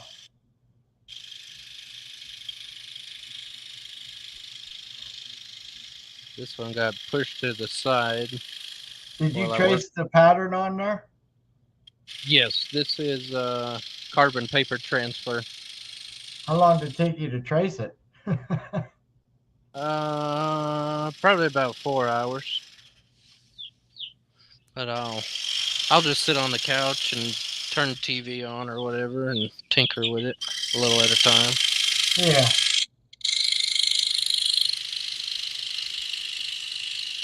But once I'm done with the transfer, because if you ever worked with carbon, Yeah, I have. it's bad. Mm-hmm. So I'll take a bottle of cheap hairspray and I'll coat the whole thing, and that seals it off so you don't smear the lines anywhere. Oh, okay. No, Billy, I didn't get the scroller's drill. I got the vacuum that went with it. You When I was use in Houston. hairspray? Yeah, just a cheap hairspray. We'll I've seal never heard of those. that before. We learned something new. Well, that was a little trick I learned in art class working with pastel chalk.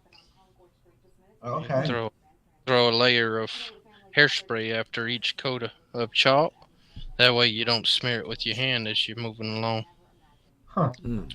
With it being on this board, once I get through and I do my final 250 grit sanding on the top, that'll take all that hairspray coat off. No problem. Well, as you can see my name, that's the closest I've gotten to an art class. When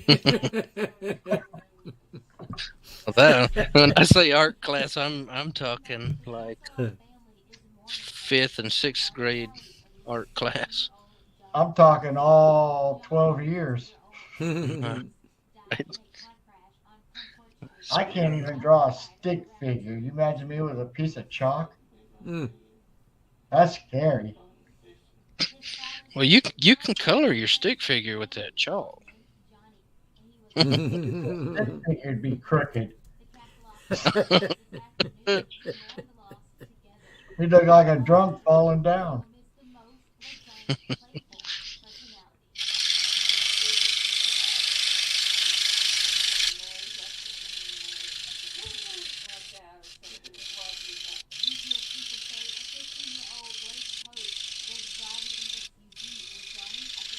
Is that one of Charles's patterns, Russ?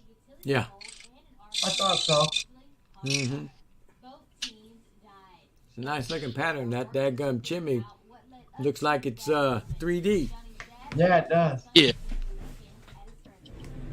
It's amazing.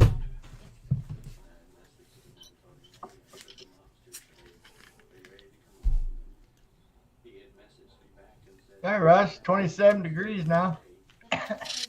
Wow. Well, my computer says 50, so it's pretty close to that. That's hot. Yeah. For me, I think that's I hot. think it's colder than that, tell you the truth. Let me see if I can refresh it. Actually, let me look at my ambient. He did it again, didn't he? We lost him. Yeah, he done that the other day a few times. He hit the wrong button.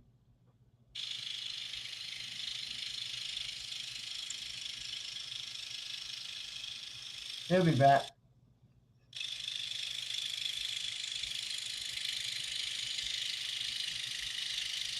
Yeah, I have slightly modified this pattern and taken, I would say, at least 400 cuts out of it. Really? It's up here in the tree line up above.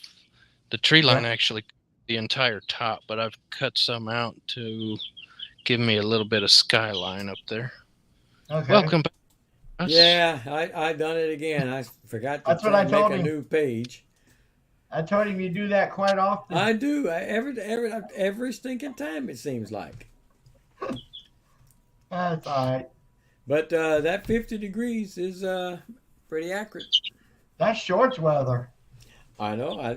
It's supposed to be down into the 17 degrees for a low next couple of days. Yeah.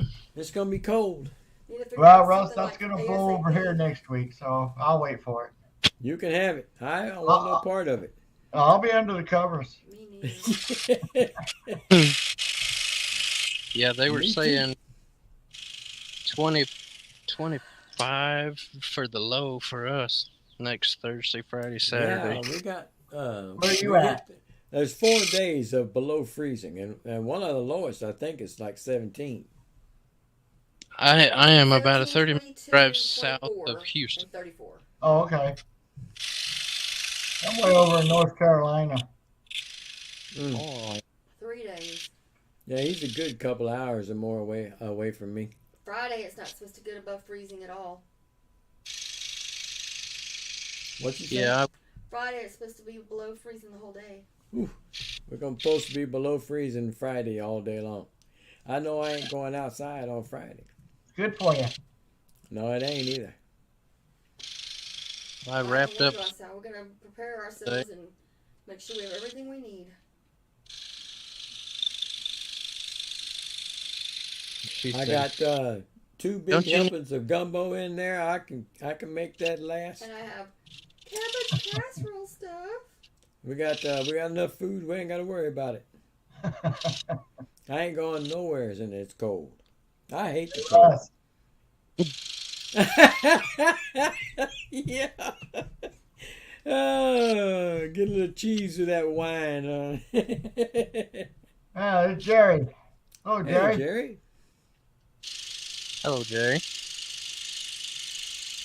He said, well, that's a lofty cut. Reminds him of when he was trying to do fret work when he got his Harbor Freight. Took him 5 minutes to realize that was not happening.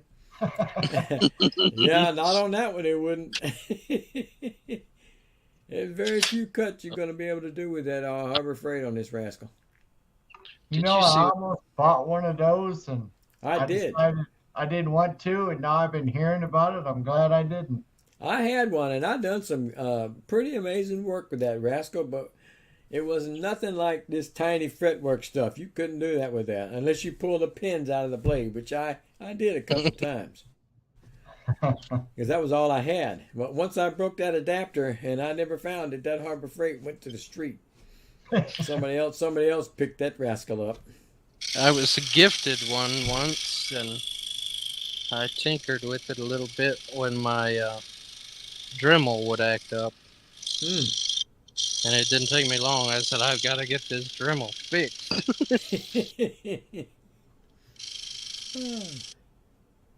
Jerry said he's been watching but doing a couple of cricket ornaments that I have to drop off in the morning. Good night, all. Good night, Jerry. See you, Jerry. Good night, Jerry. Yeah, that Harbor Freight saw became a Frankenstein saw Mhm. real quick. Like, oh, there's a few That was a repair coat people. hanger. Well, you know, I had those adapters for it to do pinless blades, and I figured out how to use them, and I was going along fairly decently. I could do better fret work, but when I broke that blade and that adapter popped off, I have never found it in the shop. I still don't know where it is, and I could not buy any from Harbor Freight because they didn't sell them. And Yeah. at the time, you couldn't get a replacement anywhere. And you can now, I'm told. But back then, they were none to be found. And so that thing went right out to the street. The next day, it was in somebody else's house. So it didn't last long. I didn't want that thing no more, and I got me a DeWalt in the beginning. I still got mine, even though I Yeah. got Seiko. Yeah, I got mine sitting in there, but yeah, it's supposed to be for my grandson, but they've never picked it up. They say they don't have a place to put it. I might end up selling it. I got the Seiko, but it's got Pegasus blade holders on it because them other ones suck. Mine, well, I've got the regular Seiko with the regular heads on it, but they do say that it's a good thing to switch them over to the Pegasus ones. They must have sent me a bad ones on that because blade kept coming out. I just heck with this, and so I pulled them out. Put them on. I have never had a problem with it yet, but as soon as I do, I'll put the Pegasus clamps on it. I got them on the DeWalt and this one. Yeah, I remember. I don't know if you know who she is, but Jen, Wood Bits and Pieces, I think is her. Yeah, I know Chevrolet. who she is. Yeah, she's got a DeWalt, I think, with the Pegasus clamp on it. Well, they finally give out. Mm-hmm. The Pegasus was cheaper than the DeWalt. Oh yeah. Yeah, Hmm. that's all right.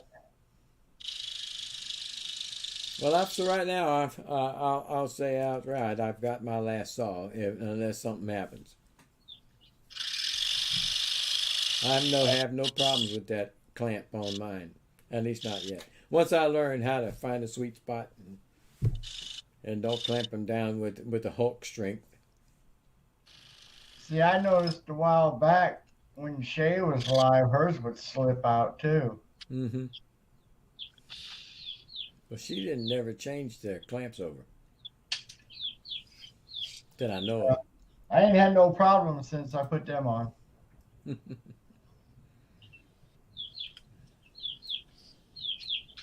Yeah, eventually I'll probably go to that, but right now I don't feel the need to. Only problem I have is top feeding, and I don't get it in that bottom clamp very good Yeah. because I can't see it. We're Yeah, just I do have a problem with that too, but I take a fingernail or a thumbnail and I find that little slot where that blade is Right. supposed to go, and then I edge it on in there, and then I have to hold it with the other hand, tighten the knob. right. Russ, I got 14 patterns done. What? I'm trying to get ready for March. Oh yeah, for your craft sales. Yeah, I got about 30 more to make before March. Oh, you're not too far off. No, I won't take long.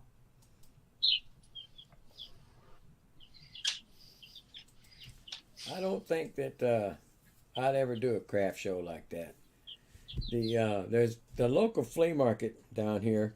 It's a big one. Lots of vendors out there. It's a big one. But they have a business in there that has wood pieces already cut and stuff like that. I don't think that they cut them. I think they buy them already done from somewhere else, and Probably. they have them just for sale, bunches and bunches and bunches of stuff. There are a few vendors in there that and one of them I saw was a CNC person. Huh. And they had the CNC items, and I don't remember I saw a laser guy there. Might have been a laser person there as well. But the one I was talking about, they had all them things. They're permanent, and the others are just come and go. But yeah, I looked at those letters and I said, I know you didn't make these yourself. No, it didn't say nothing.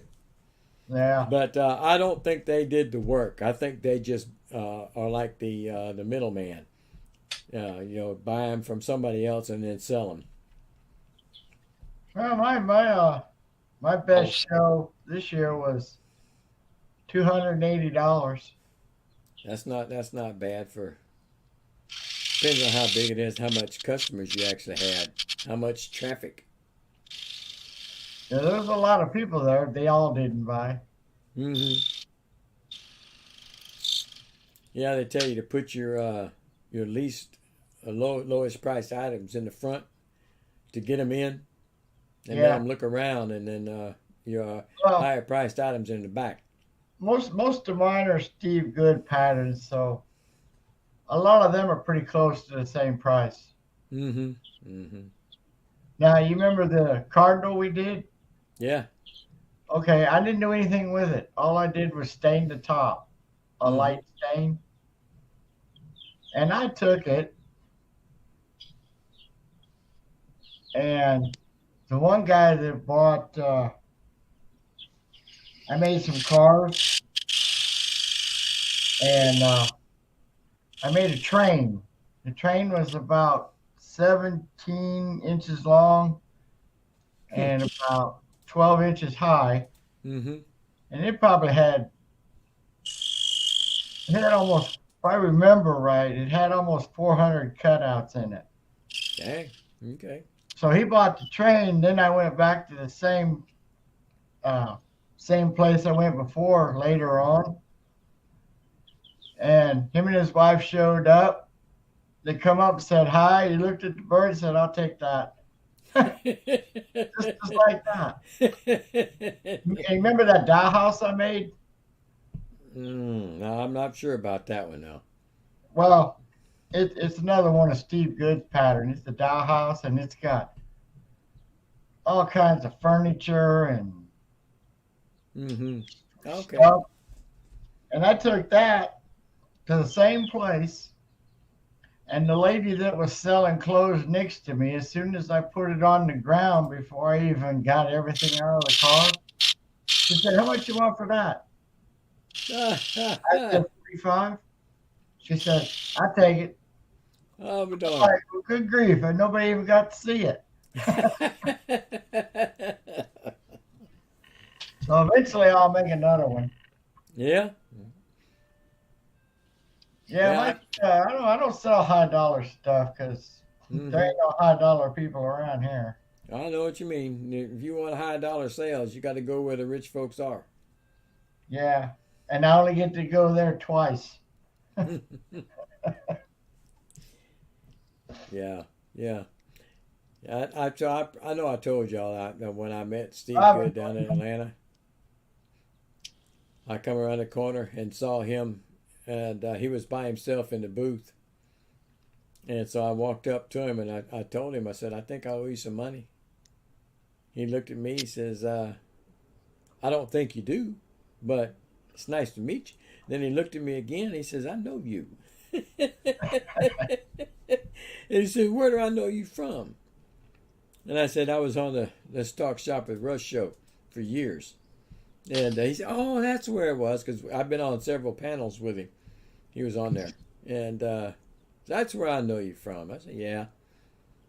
And I said, if you won't let me give you any money, at least let me buy you lunch. And so we all took a break. We all went to lunch and stuff, and it was a good time. That was a great show. I think that was the second one I went to. He wasn't there the first one. The second year that I went, the year after that, I went there. I went to that show, I think 2 times, maybe. I don't think I went 3 times. I think I went 2 times.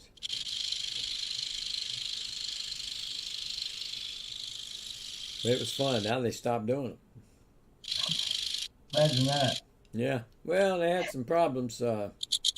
Peachtree down in Atlanta was the one putting the show on. And they had some problems, and we haven't been back since. They haven't had one there.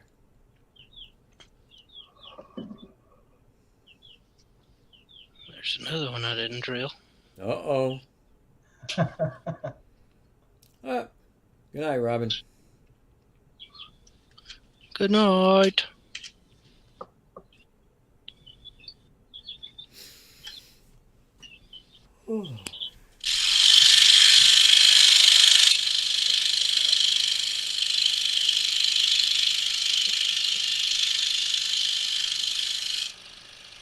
Yeah, I'm going to be stiff in the morning. I spent about 4 hours, it seems like, out in the shop today trying to get my CNC working, changing control boxes and stuff and seeing if I can make it work. And I couldn't get to the motors because that CNC takes up all the back end of my shop.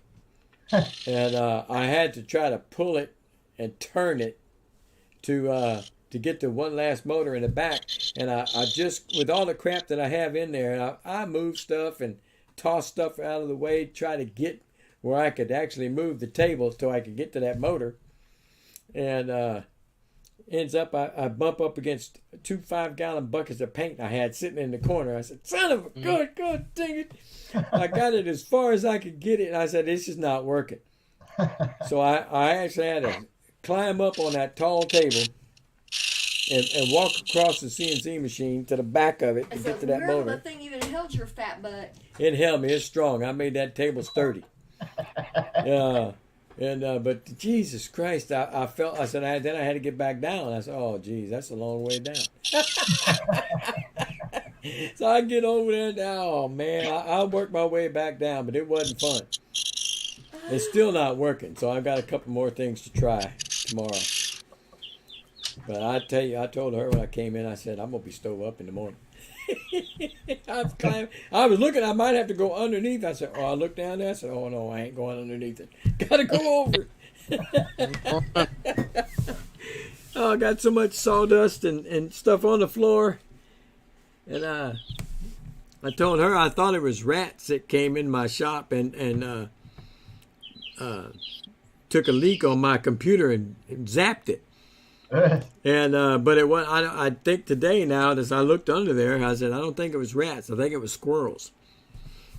Yeah, because I found a couple of 2 or 3 or 4 pecan shells in there. So it's squirrels. I have some squirrels around in this yard, and I got a pecan tree in the back and an ash tree in the front. And so when I saw a pecan, squirrels. If I could catch them, shoot them, I would, but I can't get them. But so now I'm thinking it's squirrels, and so I've got another computer stuck down there, and it's still not working. I'm having hell with it, and I need that rascal for a job too. So I got to get it. I got to get it working. But I got to get back out there tomorrow and get on that. We're going to Houston tomorrow. Huh? Oh, jeez, that's right. I'm busy tomorrow. I'm busy the next day. I was supposed to go to Kirbyville tomorrow evening and meet Mervin. Tuesday. But on Tuesday. Well, that's what I mean. You said I got Monday something to do, so the next day. And but now she tells me I got to pick up grandkids after school. Oh, jeez. I didn't think we did. So that means I have to call Mervin and tell him I can't meet him. He was going to be in Kirbyville, which is about an hour and a half away from me. We can go after. And so I tell him I have to tell him I ain't gonna be able to make it probably. Huh. Damn. He's not gonna be available until about 4 o'clock, and we don't get through with kids till after that. We can grab them and take them home, man. It'd probably be too late. Wow.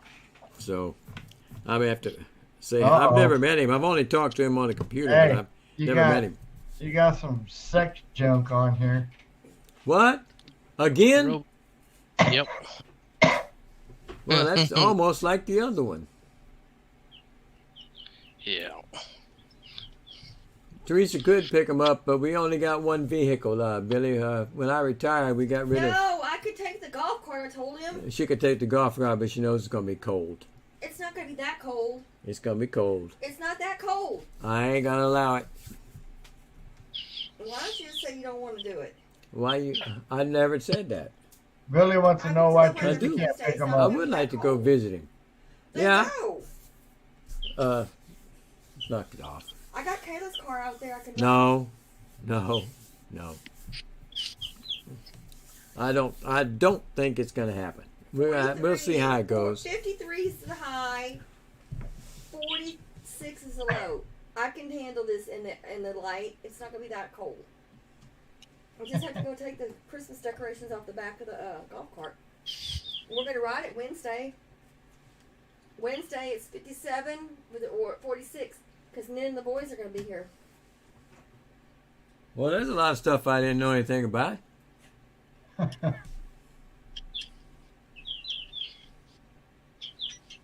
I have that same problem. Yeah, I What? turn around, there's something else happening. I get told after the fact. I might go see him anyway, leave her on by herself. She can handle it and drive. She can drive that damn golf cart. My grandkids would love to be in that golf cart. They love to go on the golf cart. Yeah, Billy.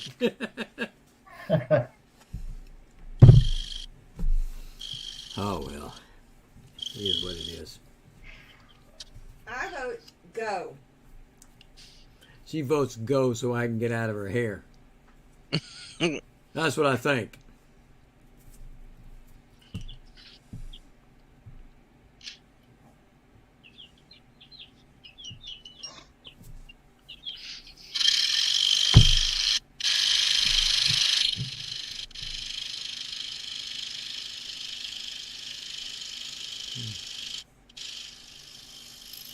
Yeah, I've only met Mervin on the computer. I've never met him in real life. He lives over in Monroe, Louisiana, near Ruston, and he's coming to Kirbyville. I guess he's got people in Kirbyville.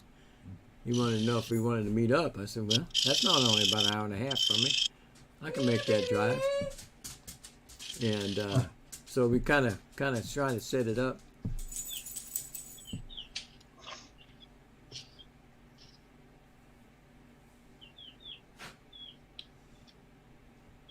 I'm fixing to start the chant. Go, go, go, go, go, go, go.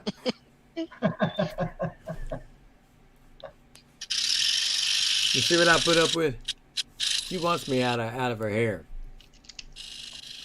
You know, so I have to find me a hotel to spend the night. It's a long drive. Oh my God!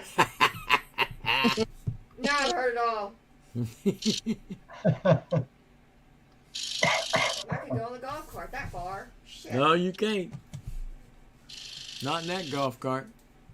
That ain't gas. You have to stop every 20 miles to recharge.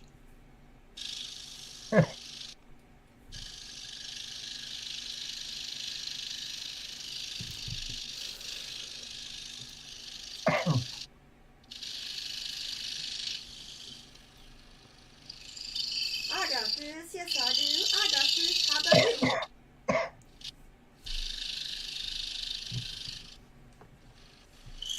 What is wrong with you?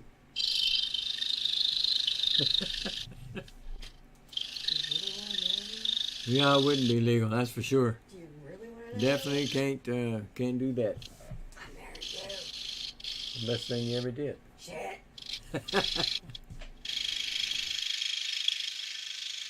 Yeah, that's better. What, you had to belch? No, cough my guts out. Ah, Oops. Oops, oops, oops, oops. Compliments of these. okay, that'll work. Yeah. Well, if I Yeah, could, Billy, that's the same thing she told me. Hmm. I told her it's the best decision she ever made. She like to got choked up herself when I said that.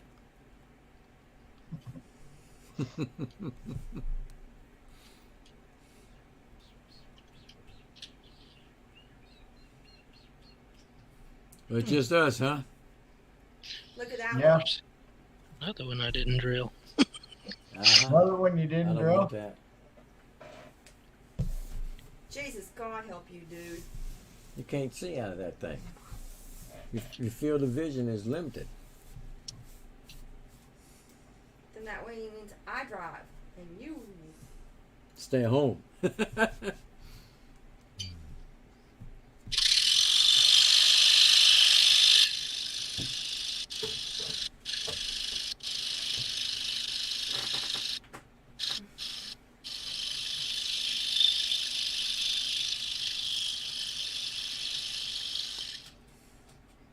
What size blade you using for that?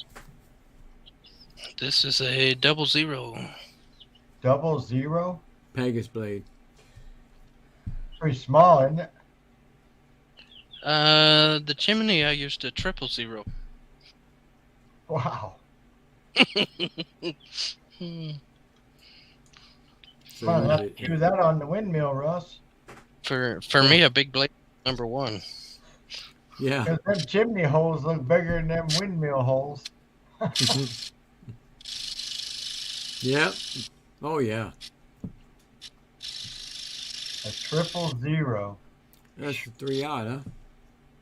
Yes, sir. And then a 2/0 and a 3/0. That's what I think too, Billy. That's pretty small.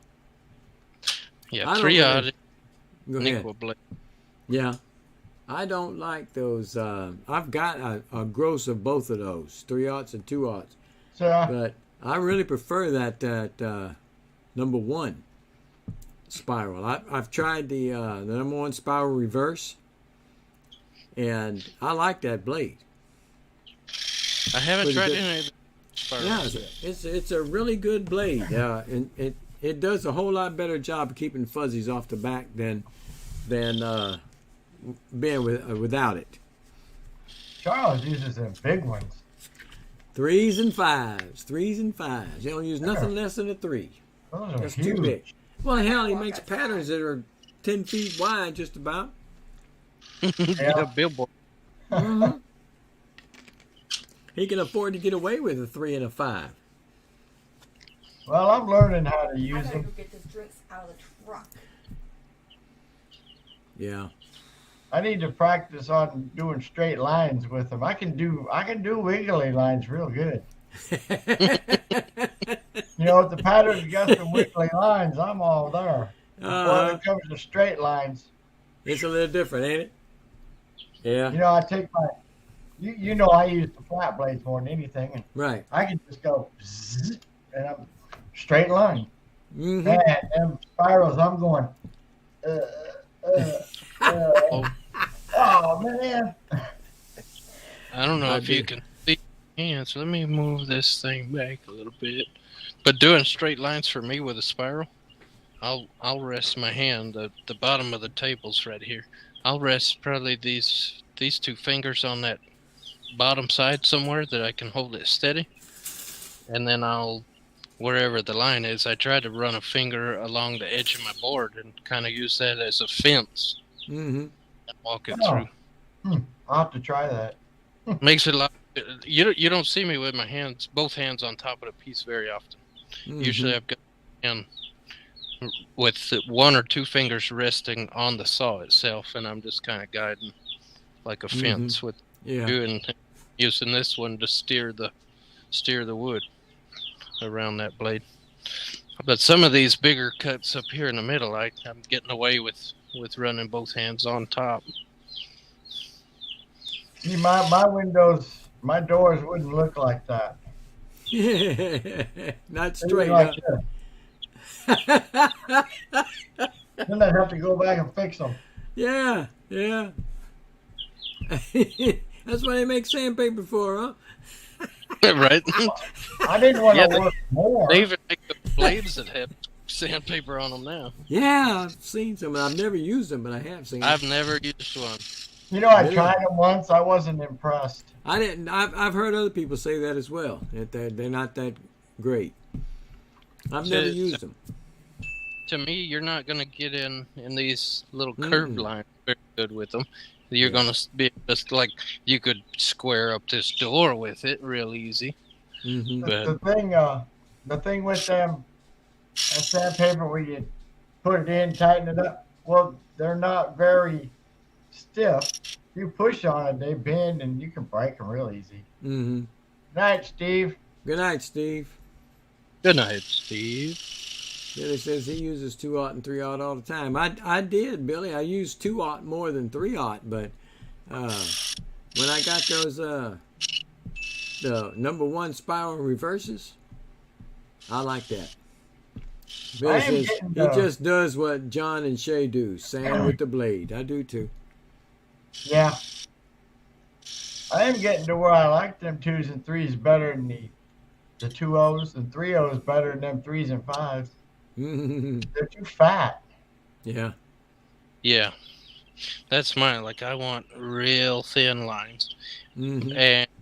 and you can get away with a. I don't know if you've ever heard or even just hearing the concept. You can't cut a square or make a square cut You might with a not, round blade. Yeah. You might not be able to see this, Russ. You I'm gonna can put it though up if you're there using anyway. those small blades. You see that? Yeah. That's a flat 2-0, Dang. and it makes hairline cuts, and I have to use them for some of the veining cuts I do. Mm-hmm. But them spiral blades are too fat. You know, you could get 5 of them in one of them holes, no matter how small you make it. Those 3/0s would handle that veining quite nicely. No, they'd be Yeah. too big. Not a 3/0, I don't think so. That 3/0 is really thin. You Really mean on the thin. flat or the spiral? I'm talking about on the 3/0 spiral. That's really thin. That's a small. I got thin- those. You got Do some? you have? Oh, I was Yeah, gonna say. the cut's still bigger than this. I think Yeah, I could make okay. do with it. Let me see if I can find the goofy thing I got. I'll figure where it is. All right, now he's becoming the great thinker. See him? He got his hands crossed, his head back, thinking. I got stuff everywhere in the other room. Oh, Oh, I know where it is. I think it's on the wall.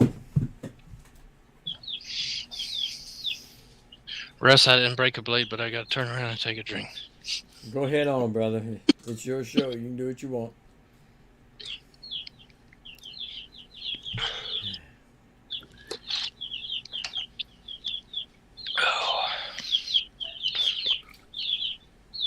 How much I life believe- you got? How much life you got left in you?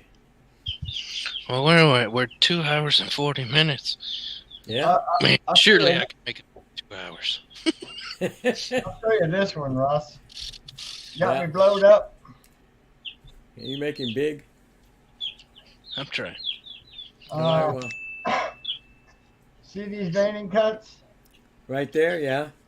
Okay, that's smaller. That's smaller than a 3/0. Doesn't look like it.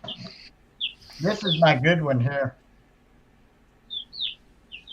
That's the one with straight blades. Yeah, that's one continuous cut. Mm.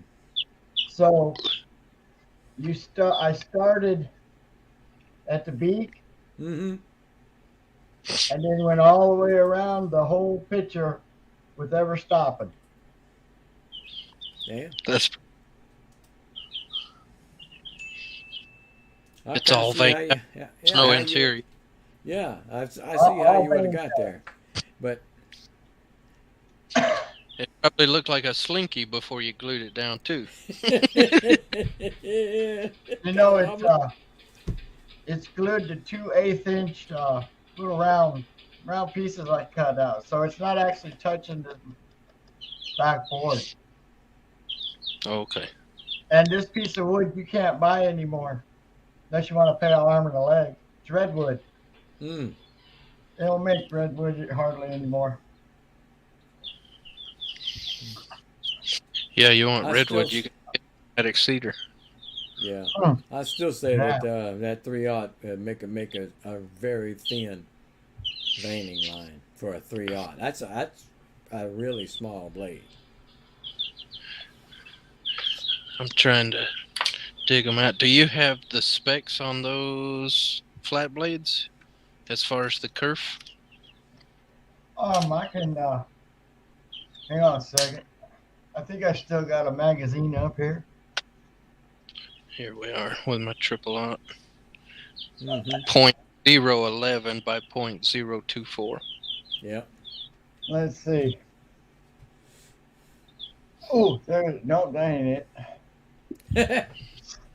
That it? I don't have none in here. No, that ain't it. Oh, there we go. Wooden teddy bear. There you are. They might be in here. You can't get them everywhere. She's walking around looking for shit. What'd you say it was now? .011 by .024. Let's see if I can find it. And those are the 3/0 3/0 blades. Now there is a little bit of size difference between Nequa and Pegasus. Yeah. So if Not I ready jump back yet. to the 2/0 in the Nequa blades, it's a .010 instead of 11 Mm-hmm. by .031 instead of 24.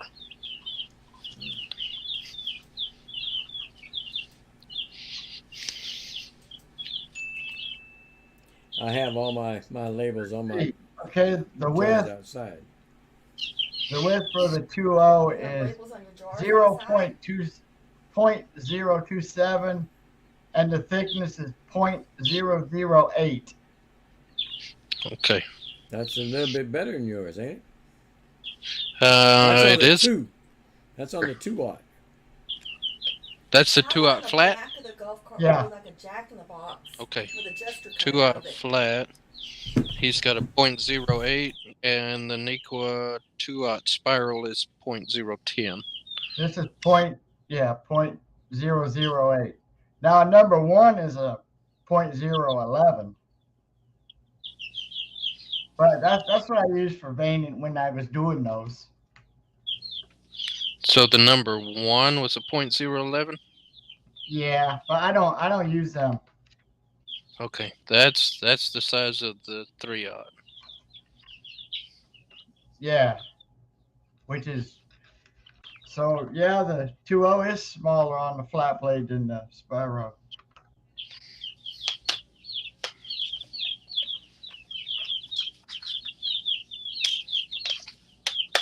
You use Flying Dutchman? My triple aught, it's Nikwa, but Nikwa is the same as Flying Dutchman. It's just Nikwa is actually the Germany name for him. Flying Dutchman is the American name.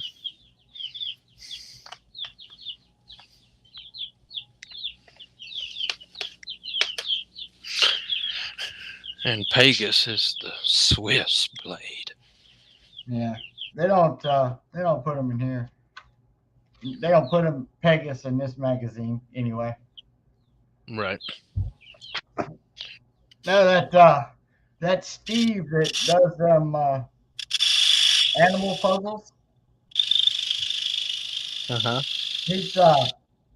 He uses number 3 geometry blade. Modified geometry. Yeah, so I ordered me some of those. I'm gonna see how they cut compared to the number 5 or number 5 I use. I think they're a more aggressive cut than the Flying Dutchman blades. Yes, they are.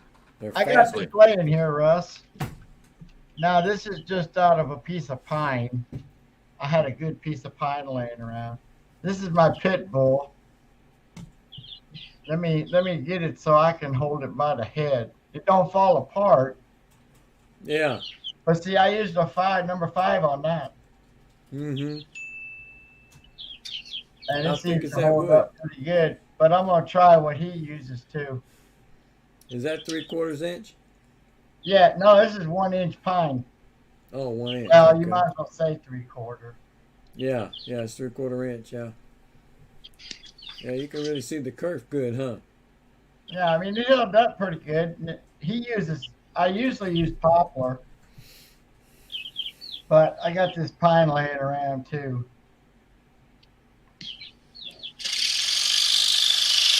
I cut anything. Yeah, I've got those, Billy. I've got new spirals in the 3/0 and 2/0. I got a gross of each. Roughly now, I've used some of them, but I picked up those number 1 spiral reverse. They're not the new spiral. It's different, but it has the bottom of that blade has about a good inch and a quarter of reverse tooth on it and stuff. So when you're coming back up on the upstroke, you're taking some of those fuzzies off the back, which is and I tried them the first time, and I kind of liked them. And I've seen a couple others, Tommy Metter and a few others are saying that they've tried them on some stuff and they like them. You mean those new ones, what Billy wrote there? Yeah, no, they actually have what they call new spirals, but that's not the same thing. That's a regular spiral blade.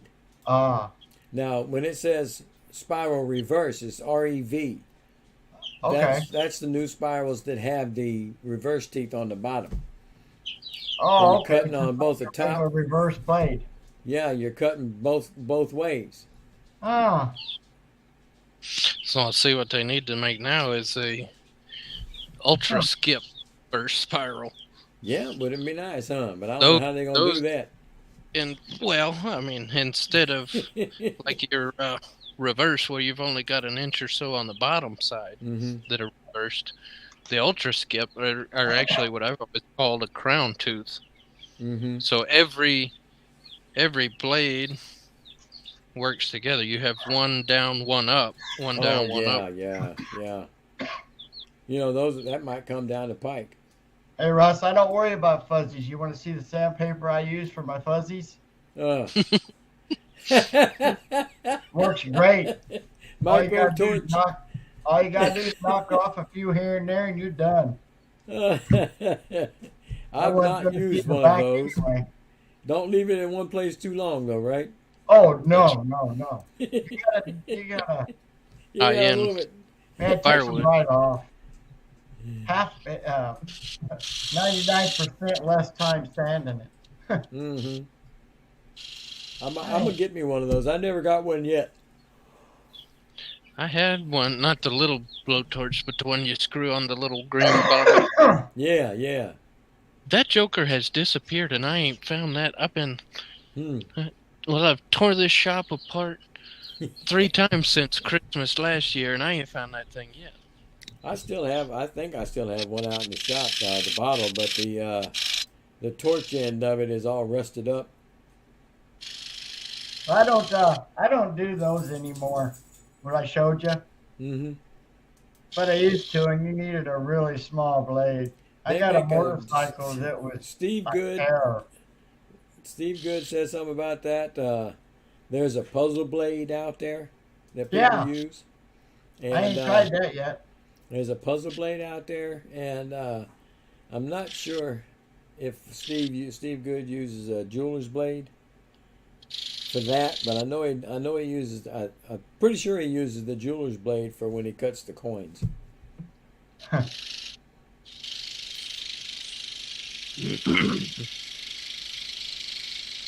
Yeah, I decided to make puzzles in case I can't buy any 1/4-inch plywood.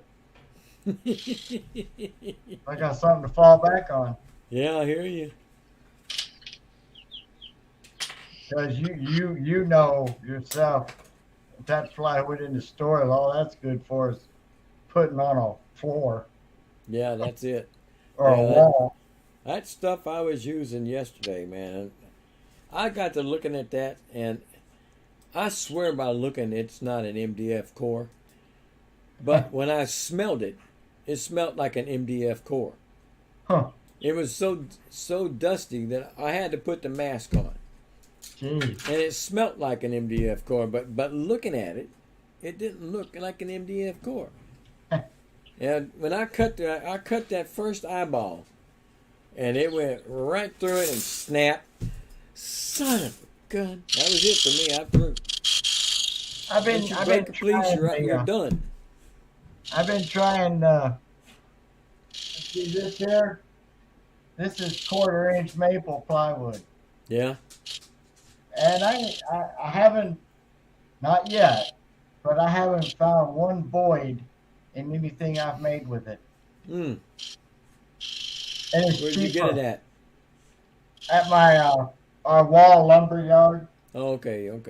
They sell a lot of high dollar stuff. Mm-hmm. You know them big wooden full live edge pieces. Live edge. Oh yeah. $600. Yeah. I have a cabinet shop down by me that sells that kind of stuff. Yeah. I looked at that and I said, no, I don't have room to mess with that one. A 5x5 sheet of 1/4-inch plywood here for the birch was $50 a sheet for 5x5. Yeah. The maple ply is 4x8 and it's $48. Mm-hmm. I used to get the 5x5 here, but in 1/2-inch thick. They didn't have it in quarters. 1/4-inch thick. But 1/2-inch thick, when I first started buying it, just a short couple, 3 or 4 years ago, was $25 a sheet. Yeah. And I went in there to see if they had any.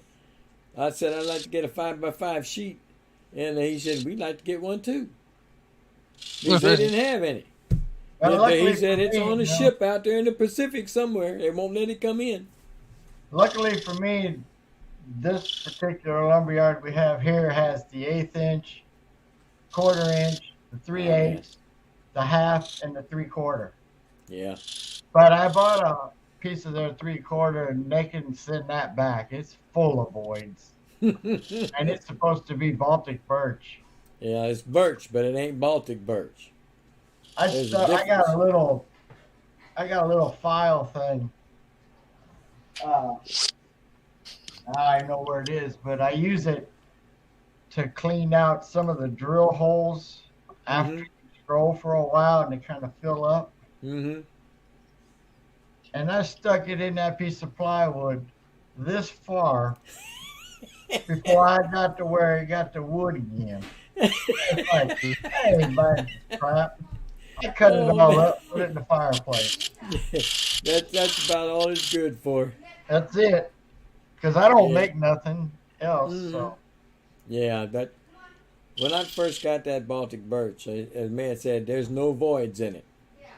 And I said, do you carry it in 1/4 inch as well? He said, nope. Because most of the time I cater to actual cabinet makers, and they don't use 1/4 inch. So he wouldn't order me just a few pieces, you know. He wanted to be able to make some money on it. that was nice of him. Yeah, he told me flat out, I don't get it in the 1/4, but I do have it in 1/2 inch. So I've gotten several pieces of 5x5 1/2 inch. I got a bunch of it in the shop right now. It's in my way, That's actually. all I got left is what you see on the wall there. Mm. About 4 sheets of like one of everything. Yeah, I got that. I And got they're not several going to get pieces any of more 1/2 1/4 inch. inch down here. I can't. Now he's got 1/4 inch sheets of plywood, maple plywood, but it's maple veneer with an MDF core. I said that's not good for scrolling, and I said it's not near good enough for scrolling because I took a piece and I tried it, didn't work. Wasn't very good for scrolling. So he said he has birch, and it is birch, and all the plies in it are birch, but they're not Baltic birch. Can you see that? Yeah, kind of. Kind of. Yeah. Well, that's the maple. It's just got a thin on the top and a thin on the bottom, but it cuts fine. It's maple in the middle? No, I think it's just crapwood in the middle. Oh, no. Let me see. Don't kill me. Remember Jeffrey said he took off? Yeah. We don't have to get kids. There He you did. go. I'm gone. I forgot. I'm going to take a trip to Kirbyville. I totally forgot. I did too, because I remember hearing him say it. I know. And I was like, damn it. I was like, you know what? Jeffrey told us. I was like, what? Wait a minute. Jeffrey said he was going to take it off. We don't have to worry about it. I'm going to go see Bird and say, how do you do? Maybe I'll get something to eat over there. They got a good place to eat there. She used to live there. They Dairy got- Queen. Oh, come on. I don't want no Dairy Queen. I want a good steakhouse. Steak meat, barbecue. We'll do both. Ah, Yeah, you stop at the Dairy Queen, you get your 2 large milkshakes, and then you go get the steak, and then you drink the milkshake with your steak. I'm sorry. I totally forgot.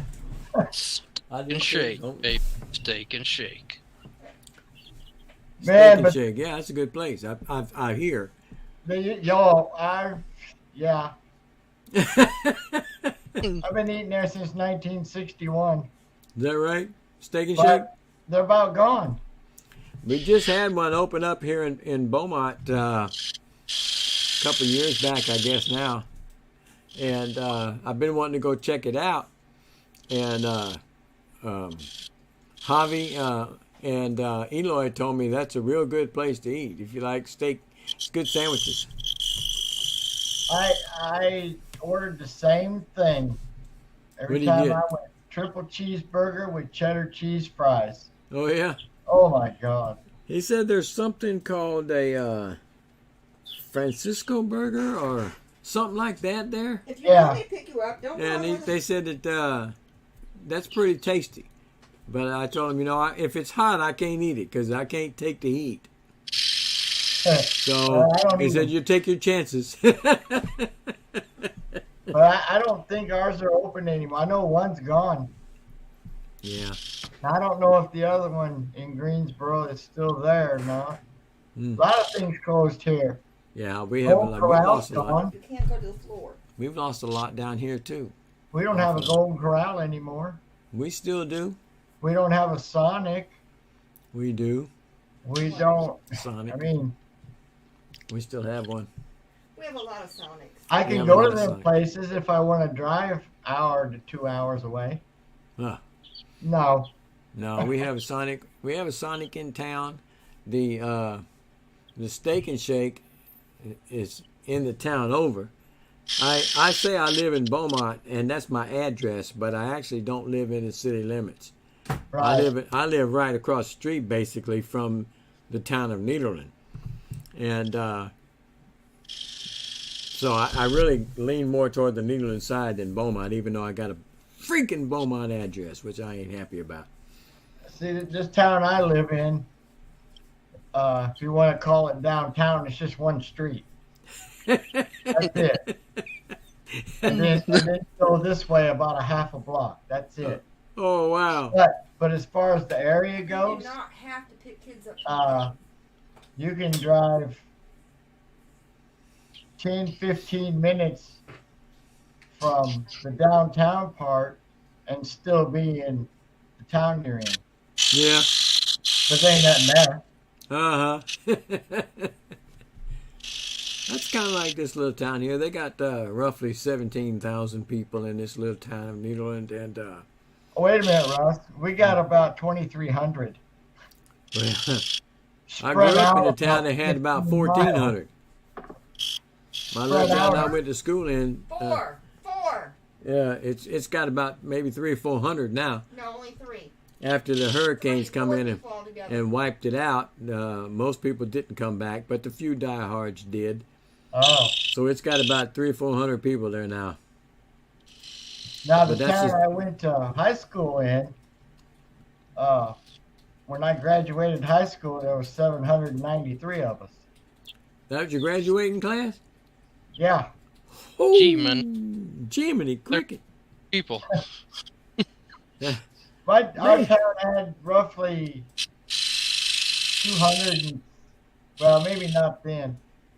Yeah, there was a lot more then than there is now because Harm Walker left, Caterpillar left, Pabst left, Mm, Labco all the business left. Yeah. Yeah, all the good jobs left. So guess who left? Mm-hmm. You know, my grandpa worked at Caterpillar for 40 years. mm. When I turned 18, you know what they did? They slapped a sign on the door, not taking any applications. A Well, year later, they moved out. dang. Just Did like he get a that. pension? Oh, yeah. He was retired before I was even a teenager. Oh, okay. I just wondered if he lost it or anything. I don't see how they could have. No, he retired probably 30, What are you doing? 35 years before they closed. What are you doing? Oh, okay. Hmm? Yeah, I graduated high school with 14 kids, Oh, yes. Tell 14. them that you were the only and that was a fairly good sized class. We had 32 kids in one class. Ah, 14. What's all this? we had more than 14. We had about going through the high school years, 9th, 10th, 11th, 12th. You know, we our class swelled to about 20, but people didn't pass. They went back down. Stayed repeated the year. We kept going on. We ended up with 14. Shoot, my grade school was bigger than Walmart. when I went to grade school, they didn't split everything up like they do now. Mm-hmm. I went K through 8 in one school. Uh-huh. Russ's The class was kindergartners and first and second you- third graders were up here, and the 7th and 8th graders were in the back. We had K through 12th all in one building. Well, with 14 kids. You guys could have had class in a gas station. Yeah. That's all right. Yeah. But I'll put it to you this way. The school district that I was in when I was in school, the Sabine Pass School District, is one of the richest school districts in the state of Texas. Oil and gas. Wow. Oh yeah, big time. Hey, Sabine. Did you short one on somebody? You had to reprint another one? Now you gotta look. That's when I did it over earlier. Oh. I guess Yeah, I the set up the wrong printer. at the time that I graduated, roughly maybe a little after I graduated, there was a comparison done, and my little school district, we didn't have but about 1,000 people in the city at the time. Oh, okay. That little school district was like, I want to say, number 2 or number 3 on the list of the richest school districts in the state of Texas. We had so much money that the state government, the city of Austin, the state government told us, they passed the, I don't know what act they called it, but it was like a paupers act. We had to give some of our money to the lesser endowed, the school districts in the area. Oh. We had to give them money because we had too much. They didn't want us to have that, want to spread the wealth. I thought that was bullshit. Go find you some oil and gas somewhere and get you some tax money. We had to send money to Hampshire Finette School District, which was probably about 30 miles away from us, roughly, and stuff. And other places also got some of my town's school district money. The richest one in the state of Texas, and probably still is the King Family Ranch down in South Texas. They got all ungodly amounts of money in that, and there's no big school districts down there. Wow. Yeah. Yeah, we weren't, we had a lot of money, but we didn't touch them. Wait, But our whole area is nothing but oil and gas refineries and stuff. So they got a lot of taxes. 70? Huh? When did you graduate? Late 60s or 70? No, 74. I graduated in 74. 74? Mm-hmm. You graduated 5 years before I Graduated did. in 74, Yep. 9 years before me. I know. Oh, man. Yeah, that's right. I'm an old man. She married old. Wait, 5 years before me, too. Yep. Well, only one here is older than me is Billy. And he's only 4 months older than I am. I think he's 4 months older than me. I'm the young, and I graduated in 03. 03? Wow. Woo! Graduated in 03. Wes. Whoa, what a baby. Yeah, the wife graduated in 83, you said? Yeah, she graduated in 83. Man, Russ, we was old. I was 43, so I've never denied it. you're older than I am, so I was 43. I was kind of being thought of in 83. Not quite, right? You might have been on the horizon. They was thinking, but I wasn't quite in.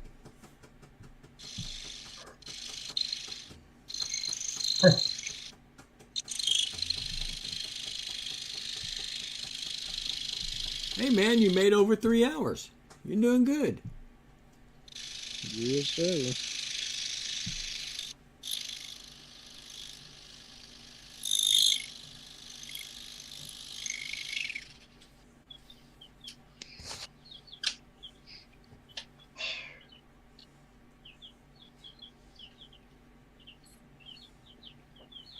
Three hours. I think we're on blade 7.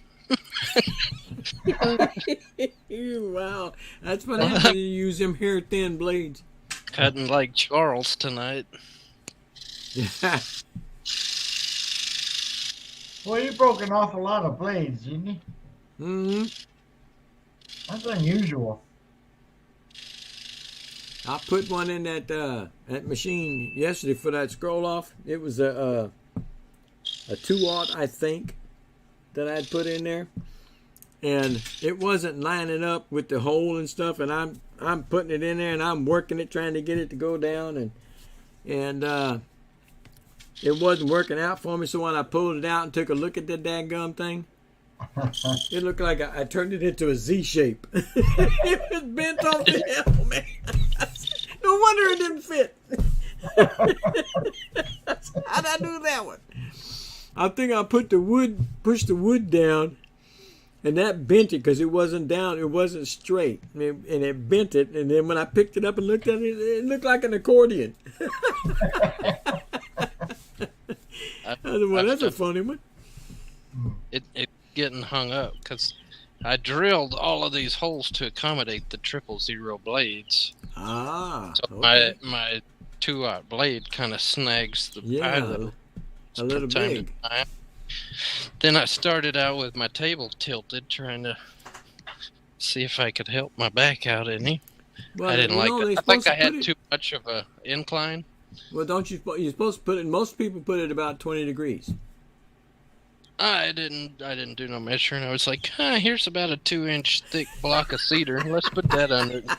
That'll work. But my tabletop's so slick. Like every time I put the blade through, like my board's trying to slide off the end of the table. Yeah. I'm fighting a clamp, and I'm not getting it in good. I did notice that. And I said, I don't know if that had something to do with it, but I took the block out from under it. Yeah, you don't have any Oh, incline at all now, huh? Take a drink, because that broke Take a right on drink. top. right here. Hey, man. Billy's still here? Billy, you still here? Take a drink. Well, I got 3 blades out of this pack left. Now, this what Ouch! that I started with tonight.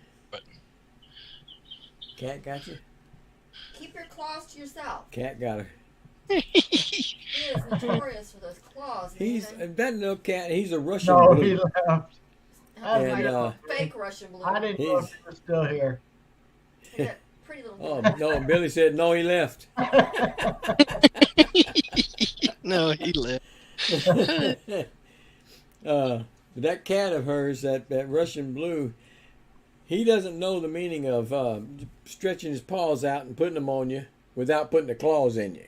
He's not Oh, trying to be mean. He's not trying to be mean. That's just how he is. yeah. And he jigs her every now and then. He gets a good one in there. So she got his butt picked up. He just wants to be held. And they feel like paper cuts, too.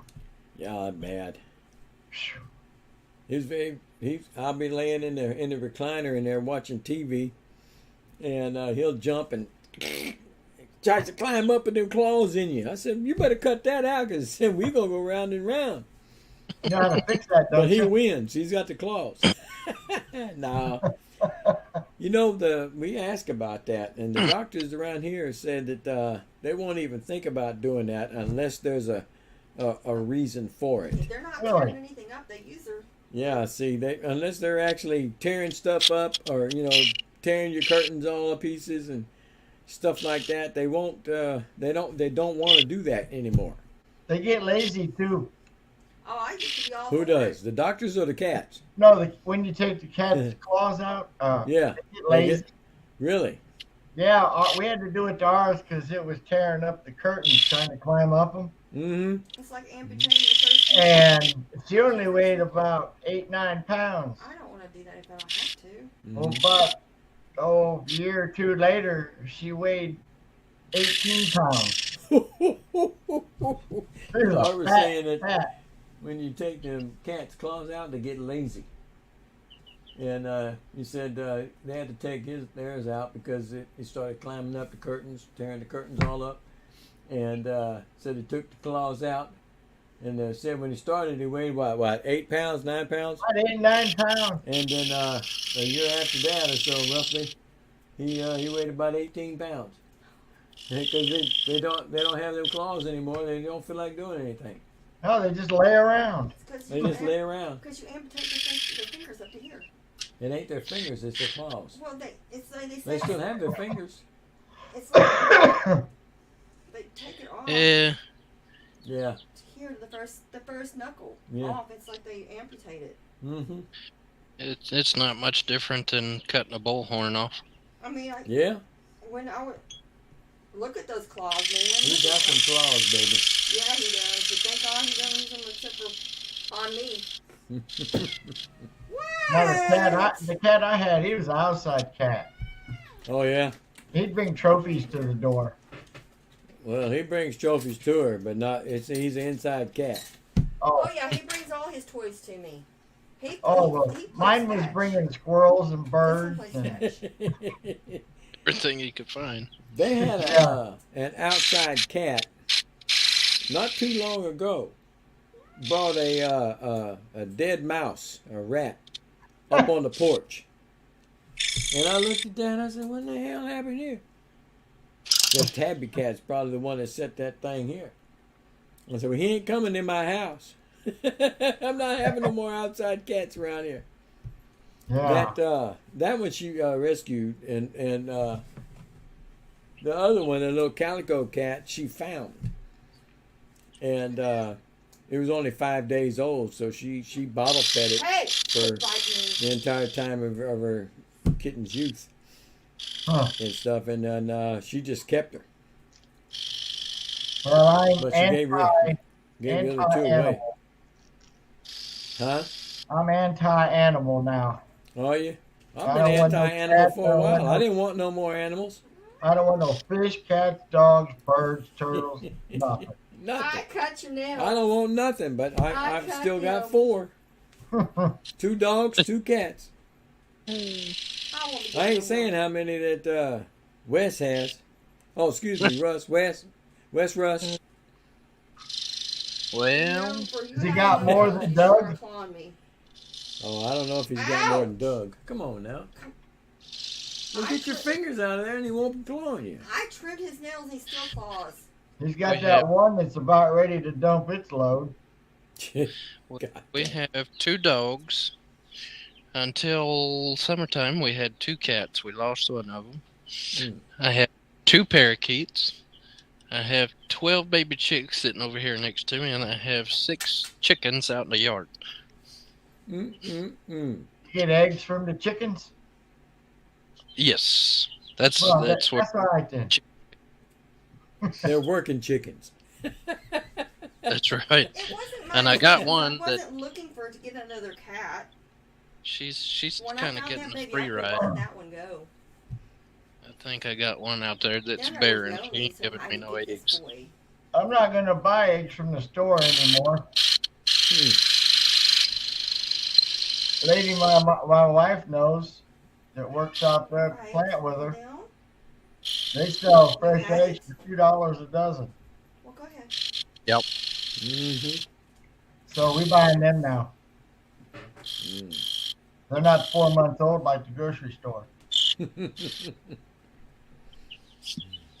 That's what I read once.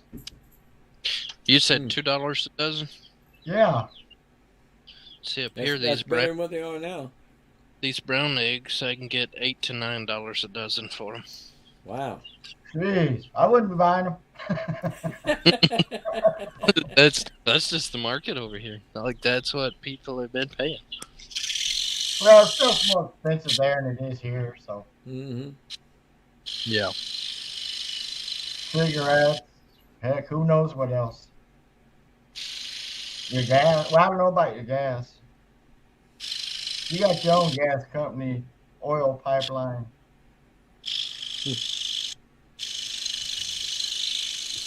Well, I filled up the other night for $2.49. They got it Yeah. for $2.34 over here. We just went Yeah, to now. I $2.99. always look at gas. I never I look at gas prices every gas station I pass. Hit the She cheap one. doesn't never look at that crap. Yeah, What we gets just me- did it. Finally. Mm. I really Have don't. $2.49 right here at the Murphys, and right across the street it'll be 10 cents higher. Yeah, it's amazing how they don't compete with that.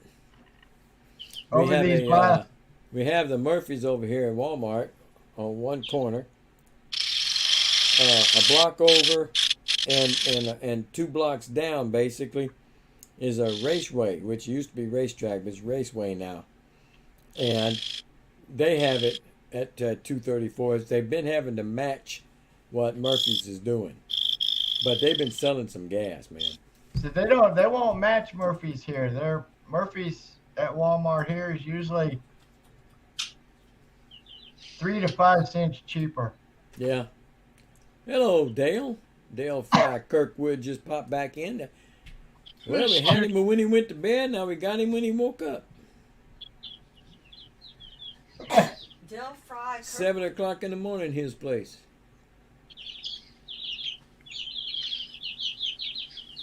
What's going on, Bob? Mr. Dale on the other side of the pond. Yes, he is. Here it is 2 o'clock and I'm still up. He said, that's the facts. It's 7 o'clock in the morning. Well, I'm at 2 o'clock. What I don't remember is if you're just getting off of work or just going to work. I can't remember. I know I think you were working nights or something like that. I can't remember now. Well, I don't know what time it really is because it's always 5 o'clock in this shop. I'm off to the airport Yeah. to select Scott, the blue light tumbler. Oh. Going to go pick up Scott. We're gonna go pick up some The donuts. blue light Now, turtle. what was the highest your gas went up to these previous months? Who, me? Yeah. We saw over 3. I don't remember exactly how high it went up to. I want to say we got up about 320. What? Yeah, Three yeah. Wow. twenty-five, somewhere in there. I thought it The was highest. $4 Ain't that something? $4. No, it was fairly high. I don't think it hit $4. I think so. Oh, We almost made it. Oh, sorry, 420, not 320. yeah. Yeah, we did hit over $4 a gallon there for a very short time. Well, see, we never made it over 4. We made 389. Yeah, we didn't get over 4, but we were close to it. But this week we just dropped to 299. Dale, that's 1.79. That's pounds. That's per liter, right? He's got an electric car. His runs on electrons. Yeah. We got an electric golf car, but we don't have a car that runs on electrons. He said, I yes, had- sir. Electric cars when I was 5, and the battery was always dead. That ought to tell you something. They ain't no But you good. used it a lot. No. Every time I wanted to use it, it was dead. Mm. Yeah, Dale, that's the same thing that John was saying. That I don't remember what their price is now, but it's per liter, and he's always laughing because we're crying over here about paying $3 to $4 a gallon for gas, and he says he's paying that much for 1 liter. I say, oh, holy monkey! 320 miles to a charge, 0 to 60 in 5.2 seconds. There ain't nothing wrong with that. Wow. And Like- we're crying for him. I Dale get says about he's- 420 to 430 miles on a charge, and that's 23-gallon tank. It's not quite a charge. Yeah, I 320 have to miles to a charge it. charge. It's like a small loan. You still can't take them cars if you want to go and take a drive anywhere on a long trip. No. Have you seen how many of them, though? The batteries have caught How fire. long do they take to charge? Yeah, does it take all night to charge? Dale? No, they got Fast rapid. charge in 36 minutes. Oh, come on. No, I don't know about that. That's That's a why they whole lot different than what I'm thinking. You get a fast charge in 36 minutes. Huh. True that. And that's a full charge?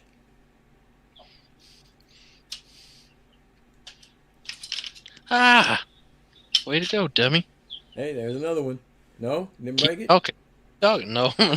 Drop 4 on it. 150 kilowatt. Well, that might do Yeah. it. Do y'all have stations all across the territory up there? They're close enough that you can stop anywhere and charge like that? There's not a whole lot of them in this country. They're not close anyway. Huh. Well, that's probably better. And Yeah. y'all will probably be trying to go all the way towards electric vehicles then. Seeing a lot more places like little fast food restaurants or whatever. They're putting a station or two out in the parking lot. Yeah. Huh. But they get smart. They know that if they put them out there, they're going to have you for 30 minutes at least. Oh yeah, in you there. got to spend your money on something. Right. Yeah, all the freeway services have me said, yeah. Well, that's cool. Y'all are over that way. Y'all are ahead of the curve. I guess we'll get there eventually. We resist Not- change. I'll be buried in my little gas guzzling F-150. These are bringing back the diners, yeah. Check this out, the dragon. Oh man, that is cool. And it's a firebird dragon.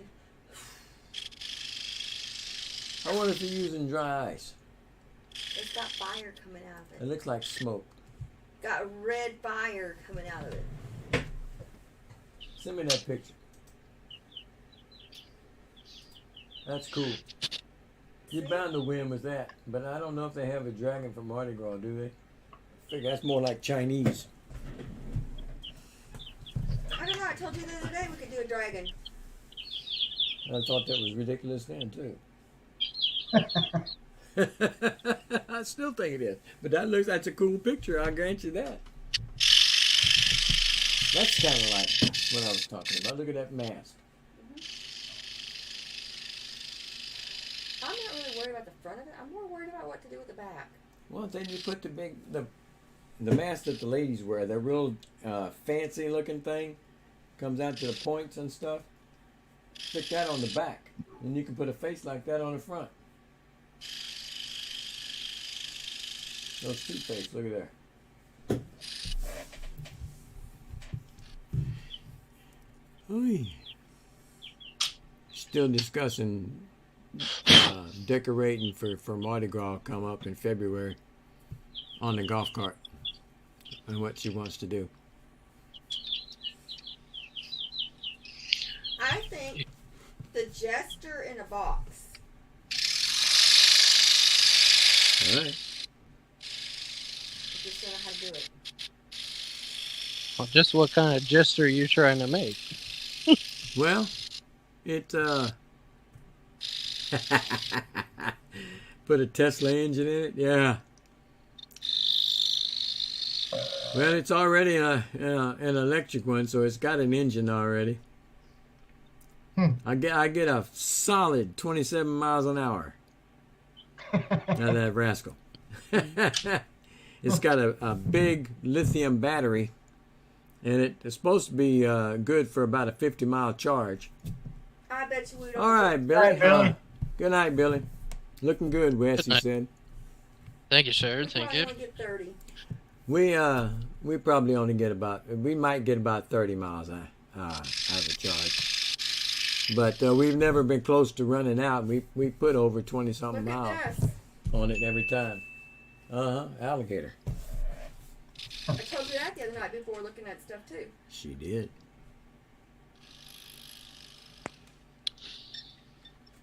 Yeah. Oh, this thing's gonna be. If I know her, it's gonna be decked out for Mardi Gras. There ain't no doubt about it. Mine really hasn't been decked out like some of them. Some of them. The last one we did, this last one, it had 44 golf carts in various states of decorative attire for Christmas. We all went. We went about 20 some odd miles round trip, a little bit over 20 maybe. And it was a fun deal. 44 golf carts? Yeah. Is that all you guys drive around those golf What's carts? even funner is This that whole town around us is a lot of golf carts in that town. even people with golf carts were watching the golf carts. Yeah, even people that have golf carts that weren't in the parade were watching us go by. Come on. We're all. I mean, seriously, her thing was really decked out. She built a Christmas tree in the back of hers, and presents. She built the presents, the boxes. She built all that out of mesh and wire and lit them all up and all that shit and put bows on them and everything. She did everything, and it looked nice.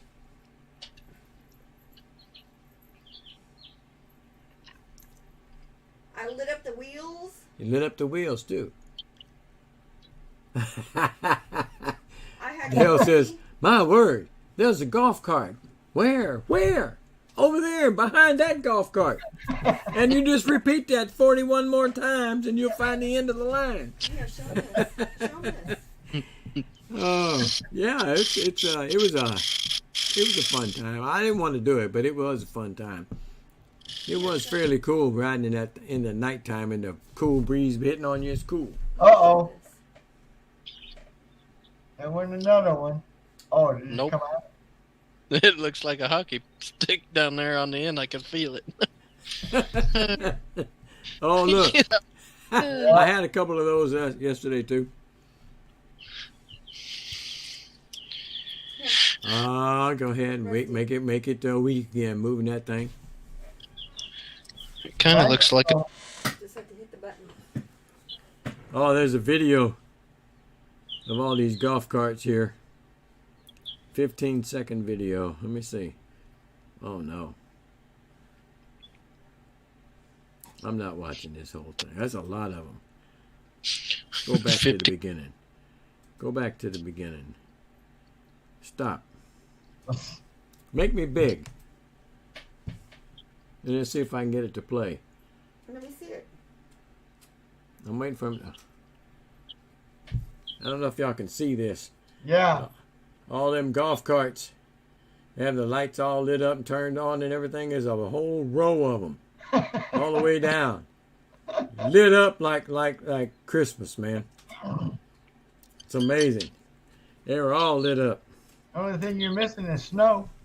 Yeah. I hope we don't get any of that. But yeah, we were in that mix. Tell him Jeffrey did his.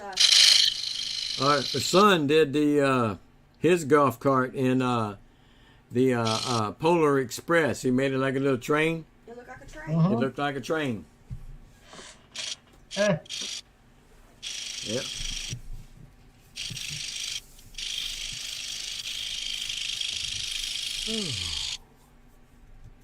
Well, Wesley, I think I'm going to leave you.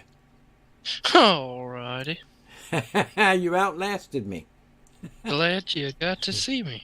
I am too, by God. I'll send you a message for that thing. I'll send you some money for it. Alrighty. see you later, Ralph. All right. Yeah. Dale Good says night. If he overcharged it complete with smoke, no, we didn't do that. But there was one on the previous run that did catch on fire.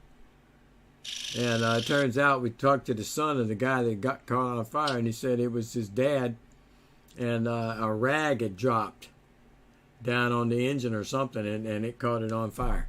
I guess he had a gas one. Anyway, I'll see y'all folks later. All right. Alright.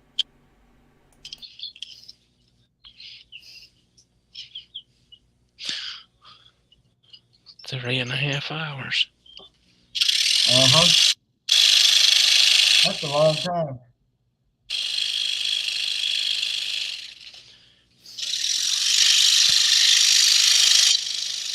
Well, my longest session that I have ever set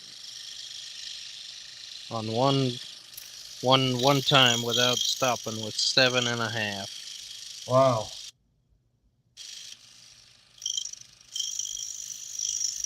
That piece was a little bit of a time crunch. Ah, I gotcha. It had to get done anyway. Yeah. I had one night to get that thing cut. I got the backer painted, got it sanded, got it glued down, got a coat of clear on it, let it dry in the night, and the next day it got wrapped up and shipped to Las Vegas. Hey,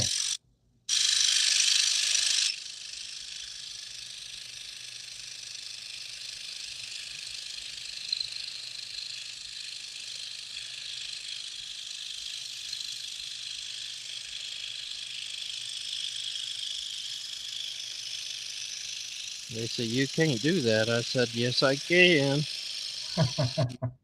He decide if I can't do it, but I said, "I'm certainly going to try."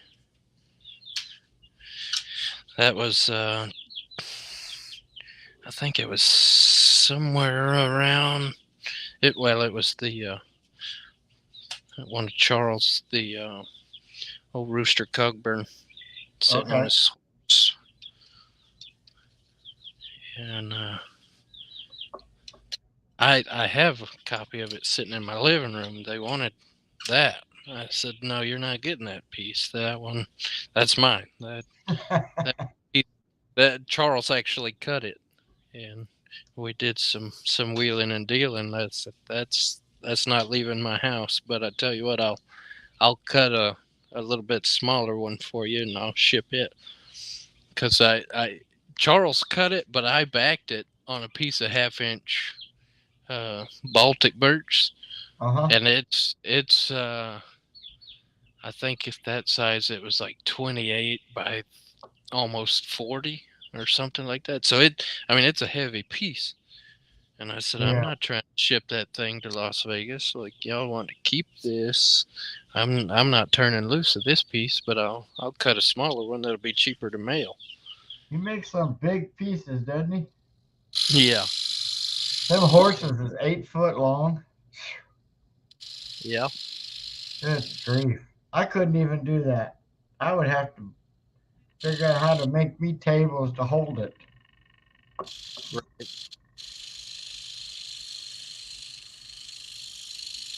Now, my biggest piece, I forget now. I think it was 36 by 48 Good or grief. something. And it was actually hung up inside a window frame at the Ace Hardware I worked at.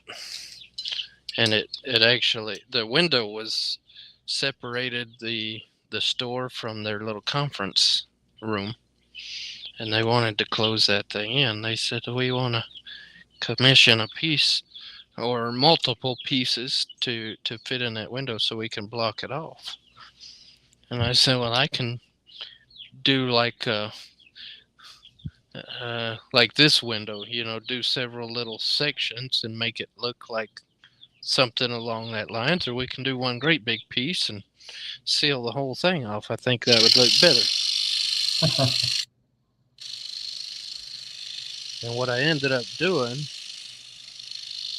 they opened their store in 1952.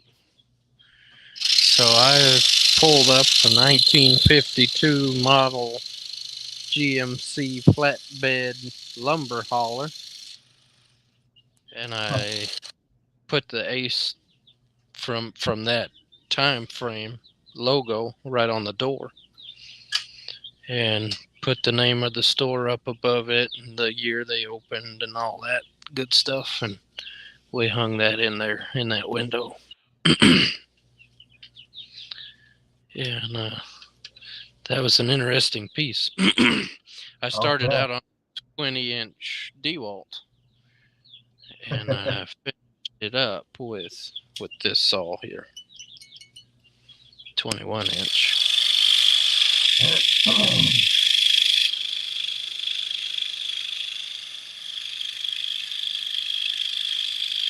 Yeah, I was debating on which one to get, so I ended up getting the Seiko.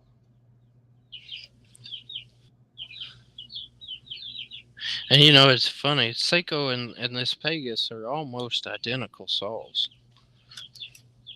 Yeah. But I've cut on that one of Charles's a couple of times, and I mean it's funny how they can be so much almost identical and feel totally different. I didn't like the feel of that saw, Huh. and that was even before I had bought this saw. So I don't even say oh y'all are just partial to that Pegasus because of who I was involved with at the time, but that had no factor in it at all.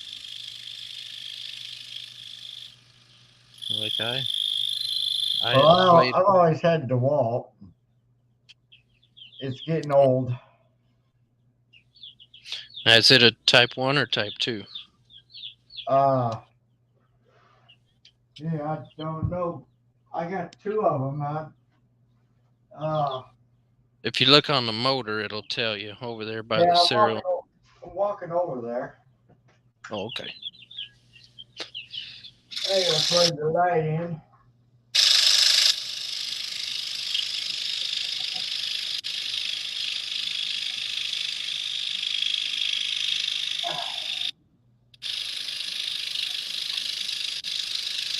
Type 2. Type 2. Yeah.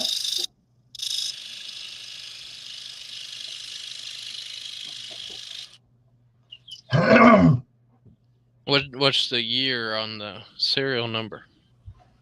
I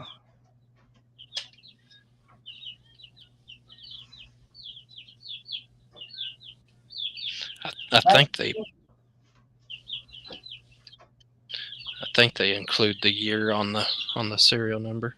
Yeah, 2019 for this one. 19. So the one I got rid of was I think it was around, I had it around,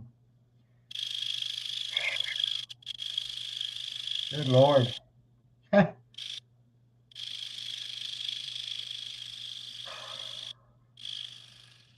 Probably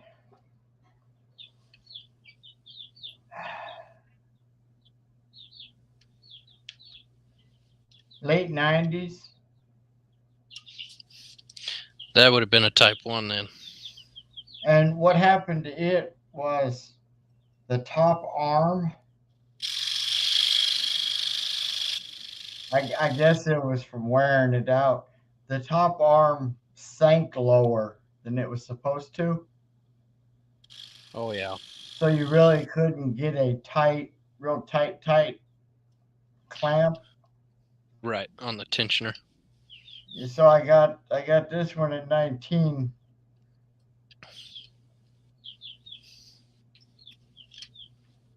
I started with a Delta with pin blades. Yep. I didn't do any of that. What we do now. I didn't do any fret work. Right. And so then I bought the Delta. You probably remember the Delta C-arm. Yeah. And then I started doing fret work with it, and I liked it because that C-arm took away a lot of that back and forth motion. Right. And then I moved to DeWalt, and I've had DeWalt ever since, and now I got the Seiko.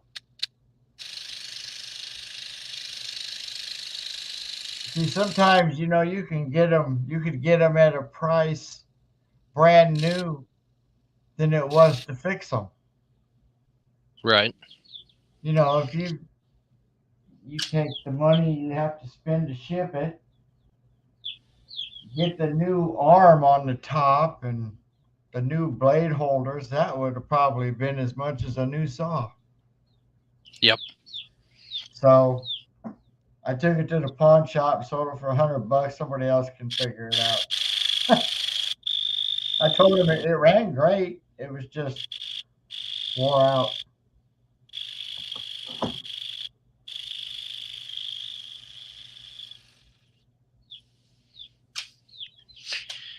Yeah, I've got it's a Dremel 16-inch, 2-speed, high and low, from 1999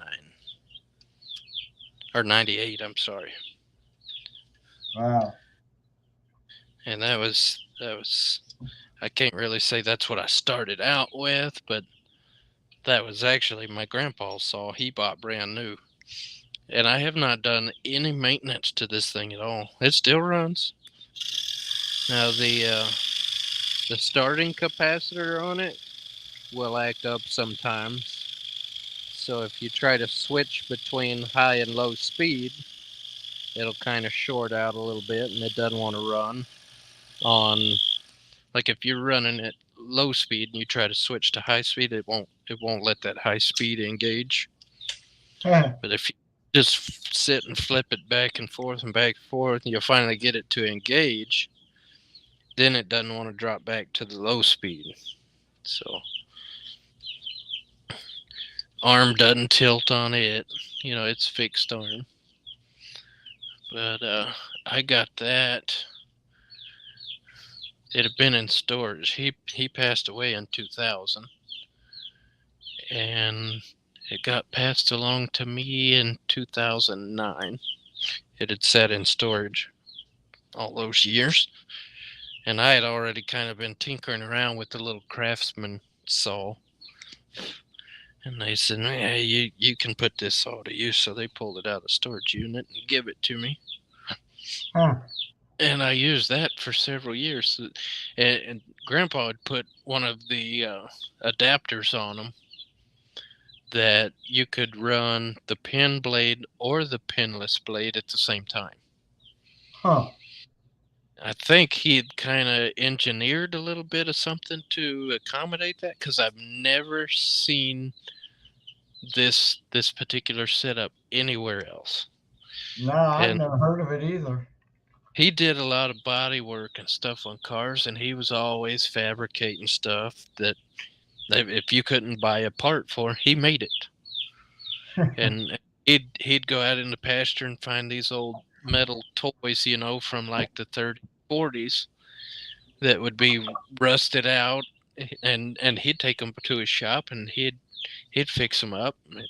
Everything that had something rusted out on it, he'd take sheet metal and build a new whatever for it, and either solder it on or rivet it all back together.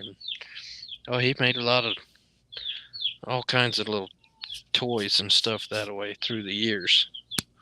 But in the last couple of years after he retired, he got into that scrolling. And he didn't do any of the fretwork stuff like we're doing here. He got into doing the old cathedral style 3-dimensional clocks and building. He did a couple of the grandfather clocks and stuff like that. Wow. I've actually just recently it got passed along because she would have been his third wife. So, I mean, she was always grandma to us growing up, but she kept all of the scroll saw pieces in the house with her. But she passed away it was a year ago, Halloween time frame. And they went through and they had, I think, like 10 or 12 different pieces that they distributed to all of us grandkids. And I ended up with the Eiffel Tower clock. And that thing stands a little bit over 4 foot tall.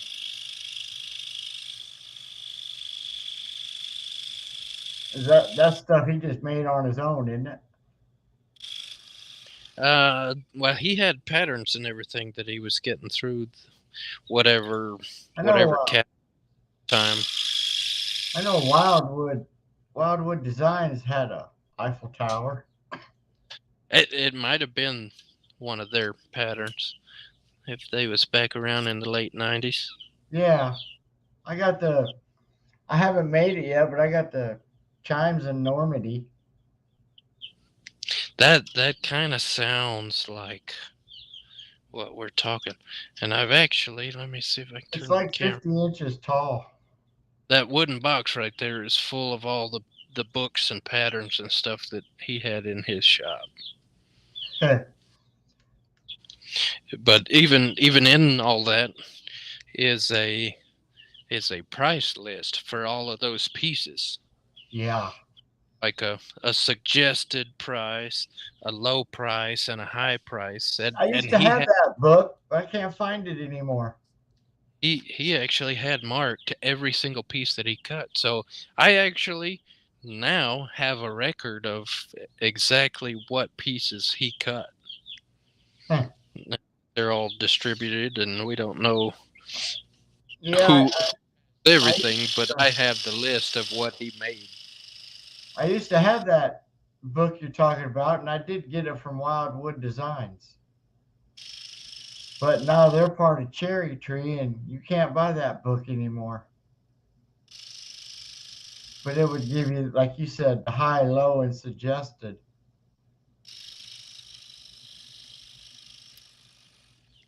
Now this, let me see if I can dig it out. What this actually is, it's more like a printout. It's not really a book. Yeah. Let me see here. I had a box full of Orient.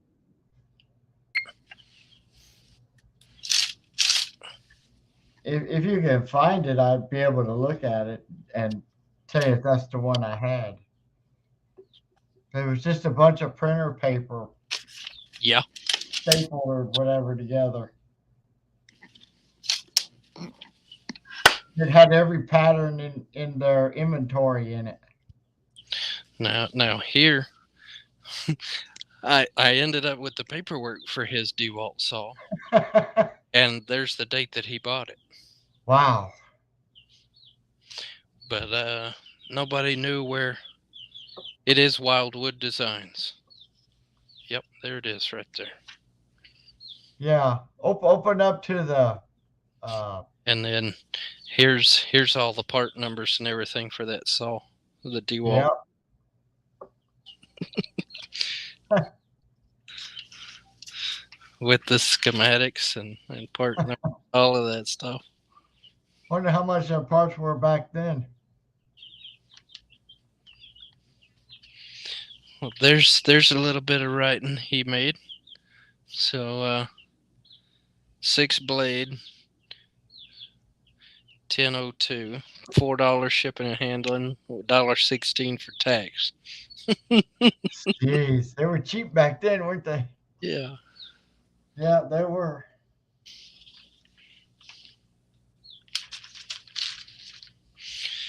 But he had all kinds of stuff. There's a little bit of other patterns in here. Do you got that price list thing? Yeah, it's right here. Oh, open the page up, or get to where it's. Yep, I had that book. You know what? You can't find that no more. Yep. I don't even remember. I think the Chimes Normandy was like $1,500. There you go, January 1st of '99. Yeah. Got a little bit of water stains on it, but I don't know whatever happened to mine, but I like that book. Here it is, the Eiffel Tower. Yeah, that's it. 500. Price $500. Yep.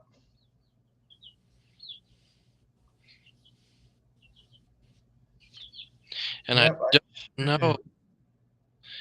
I don't know what he meant by these. He had handwritten numbers off to the side. Of course, you know, even though you got that book, you can't buy in almost any of that stuff anymore. You get the clocks. Right. Because the rest of their inventory is gone. Yeah, there's the bell tower. He did the I got the Chimes of Normandy. I wish they were more in order. Yeah. Yes. Chimes of Normandy. That might be one he actually cut. Letter openers. He did a lot of letter openers. Suggested price $7 a piece. Now you can probably get 20 for them. Flatbed truck, the doll bed, Wow.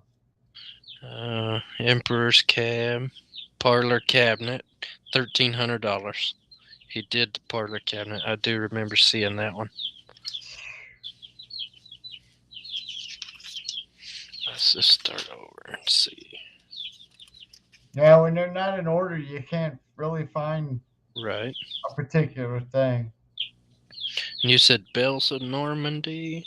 Chimes. Oh, chimes. Yeah. Here's a wall clock, $240. I Paper. think it had a price, I think $1,500 was suggested. Chimes of Normandy. There it is, $1,500. He See, did, I still remember. He did one, huh? Yep. Wow. and he did the dome clock. The dome clock suggested was $2,000. Yeah. My oldest sister ended up with the dome clock, Wow. and I do have a picture of that one too. I think that one stands over 5 foot tall. Yeah, I think the chimes in Normandy was 50 inches. Right. Then they had that Apostle clock that was just a lot of work. Yeah, this stuff right here, this is all he worked on. That's all he did for almost 2 years. Yeah, I wish I still had that book. There's Cavalier clock, Yep. the Grand Tower clock, $1,800, Uh-huh. and then the grandfather clock. 30, That thing was wicked. yes, it was $3,500 on the retail on that one. I looked at that. It used to be on the front cover of their magazine. And And I said, good Lord. $650 on the Shearwood, Wow. and this is prices for $99. Yeah. And then the Eiffel Tower, we're back to where I started. So You can triple them prices now.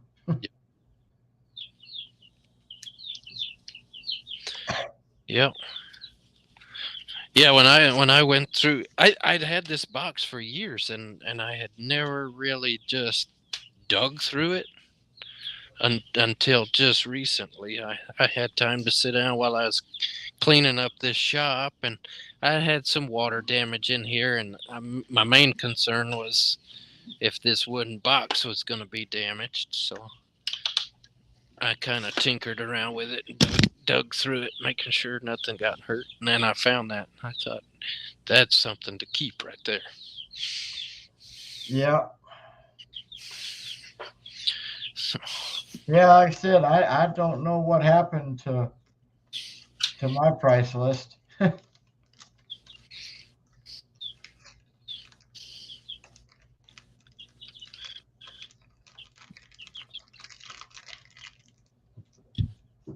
I looked for it once and it was gone.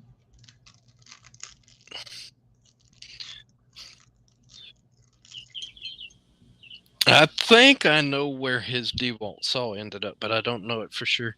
I think my aunt ended up with it.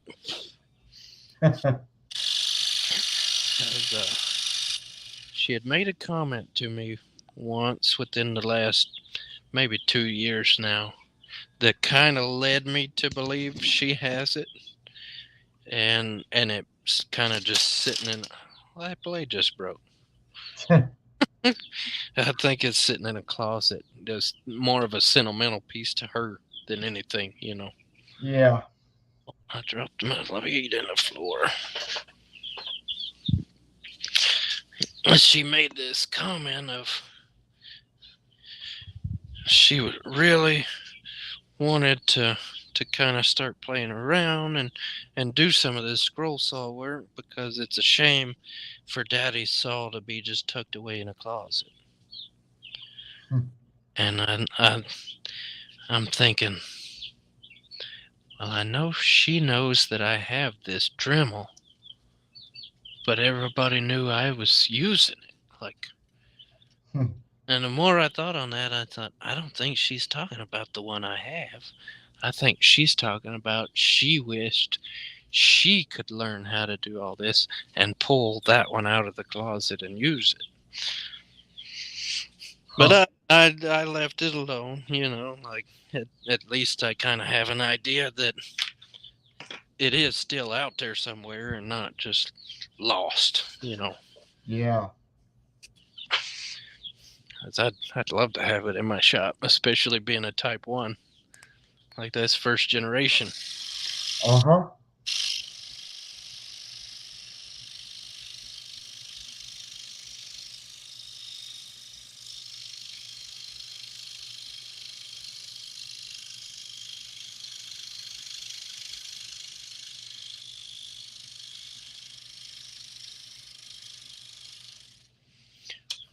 I don't know about you, but them old scroll saws they had where you had to use the pedals. Oh yeah. I don't know if I could pedal and cut. Right. I saw that thing and that's like, well, that's like riding a bicycle. I don't know if I'm coordinated enough to spin my hands around and pedal. Right. But it was neat looking.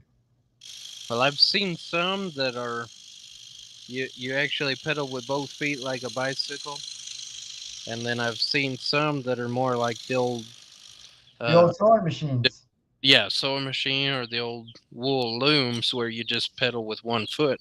And once you get that thing going, the momentum with the counterweight, it actually keeps it going. So you're just kind of thumping your foot along. I don't know if I could thump and spin. But I see what you're saying. Like I get lost. Like, dadgummit, why is my saw slowing down? My foot's tired. I would love to have one of those in my shop too, though. Just especially I don't do the trade shows and stuff very often, but just to tinker around with. Yeah.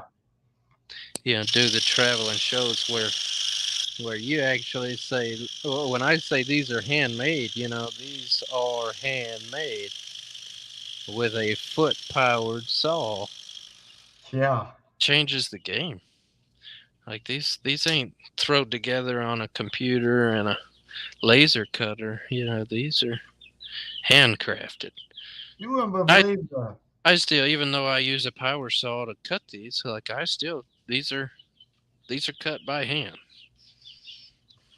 I get amazed at people. I go to craft shows myself and sell what I make. And I'm amazed at people that come up and say, are those lasered? Yeah. So that tells me they don't know anything about it. And so I just grab one of my pieces and I say, one that's lasered is burnt all the way around this edge. Yeah. I did these by hand.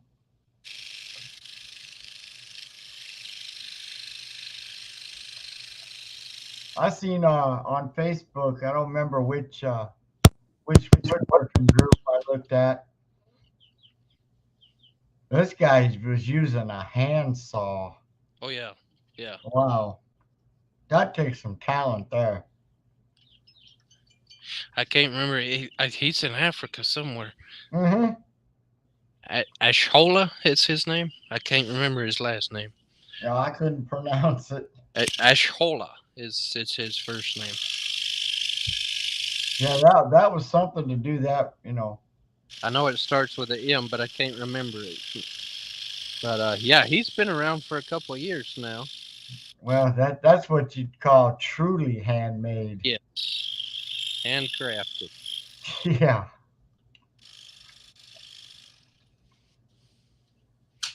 On the old coping saw. I couldn't even imagine. And I'd be tempted to try it. Yeah, I got this problem with patterns. I see something I like, so I get the whole book. Right. I have, on a good guess, I probably got 15,000 patterns. Oh yeah. Now I'm getting them from Charles. I'm getting them from Herb. I don't need any more pattern. And Steve Good, I got his whole CD. Yeah. Plus, he sends out his emails when he does another pattern. Right. So I don't need any more patterns. Well, I think you do, because I don't think you have any of my patterns. I didn't know you sold patterns. No, I don't have a website or anything, but I do occasionally throw a few patterns out. I do more custom patterns and stuff. Oh, okay. I ain't that talented to do all that. Yeah, I've done the last couple of years. I've done a lot of people portraits or animals, stuff like that, like memorial stuff.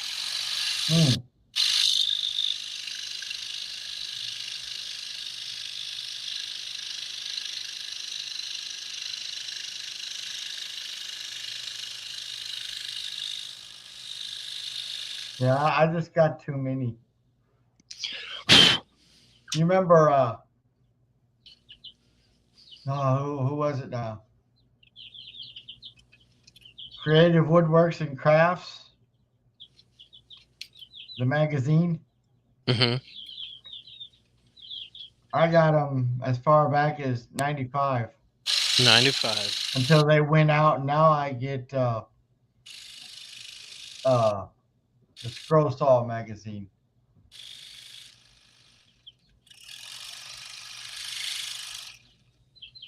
I just got too many books.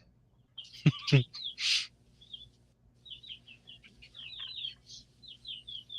kind of bent that one a little bit that time.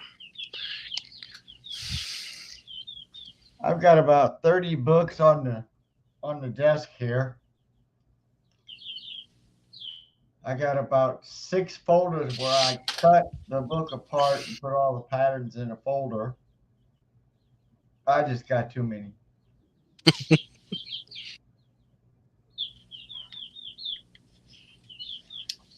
I have one of these, they call it my passport. It's like the internal drive that you can buy. Oh yeah.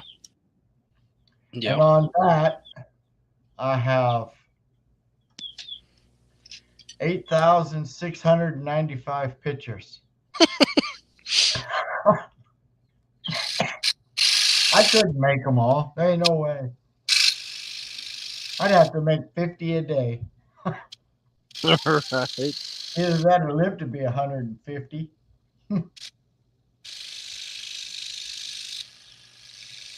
Now I started making puzzles that I can't pronounce his last name. His first name's Scott, and he makes animal puzzles. Yeah. He just moved, but he lived in Carolina Beach down here. And he just moved to Winston-Salem. I think his wife was sick or something, and they had to move. But I've already bought 10 of his animal puzzles. Yeah. That's where that pit bull came from. That's one of his. Right.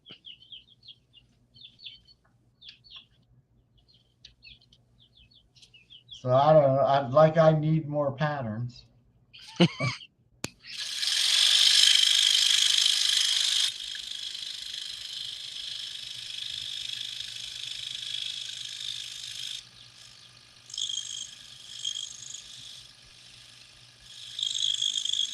Now, is that for you or is that for someone else? Or Yes, this will go in on my walls. oh, okay. It's actually already got a place in there.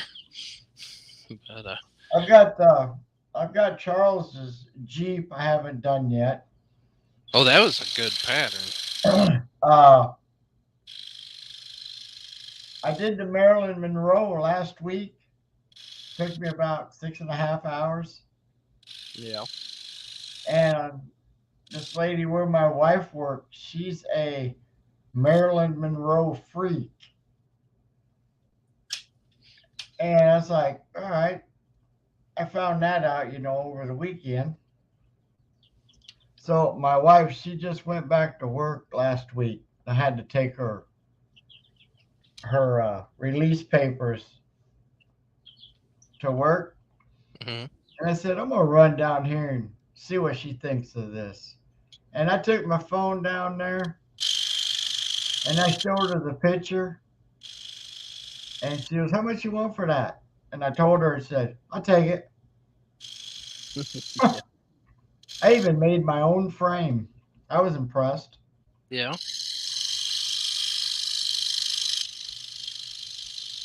And I didn't want to have to try to, keep it in the back like a traditional frame. Right. So what I did is I ran grooves down the middle of a 1x2 piece of pine, Mm-hmm. and I just slid it in there, and I threw some glue, that quick drying glue, around the back, and it never come out. Yeah. Built in. I impressed myself. More like a cabinet door section. Mm-hmm. Yeah. I didn't even get a chance to enjoy it. It's gone. Now I got Santa Claus that I did yesterday with them on the scroll off. Yeah. I got his, back when he was doing lives, he would give away a pattern to whoever came the closest to how long he'd been cutting. Oh yeah, yeah. So I got the swan, Okay. and I think that's it. I vaguely remember that now that you mention it. And then I just got Herb's windmill.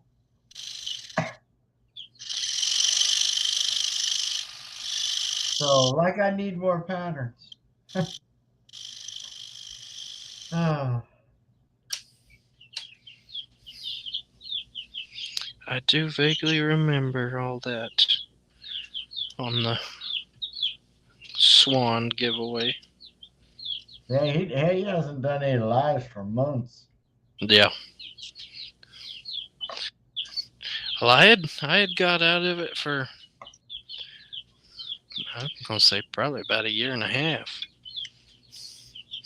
I just had all this other stuff going on, and there for a couple of years, I was doing some kind of scrolling almost every night.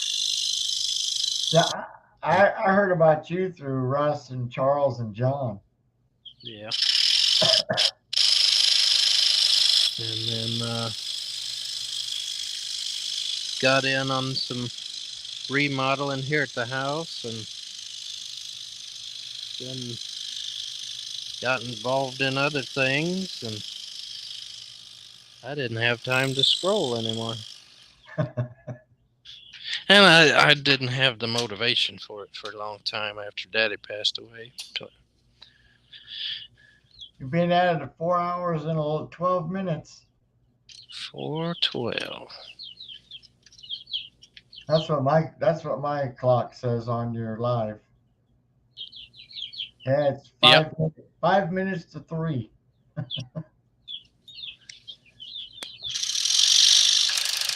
Oh. It's gonna be a short night for me. Well, she's gonna get up in 3 hours. Maybe I'll just stay awake.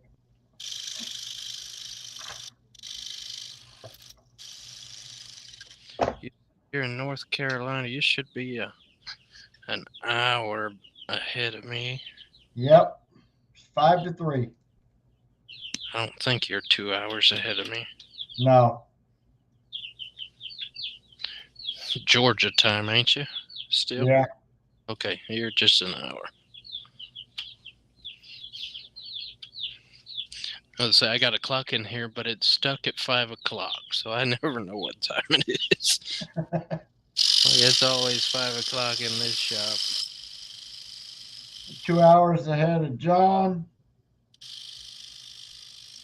5 hours ahead of, well, that Dale. I mean, behind. Behind Dale, yeah.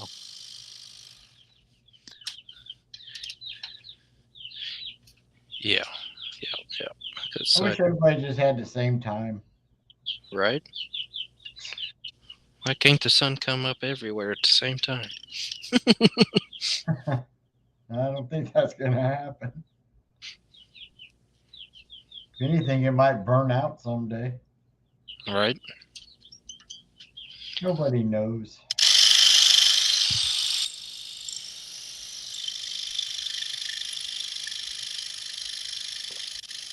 Eh.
My chicks are beginning to wake up. Yeah, I've been hearing them.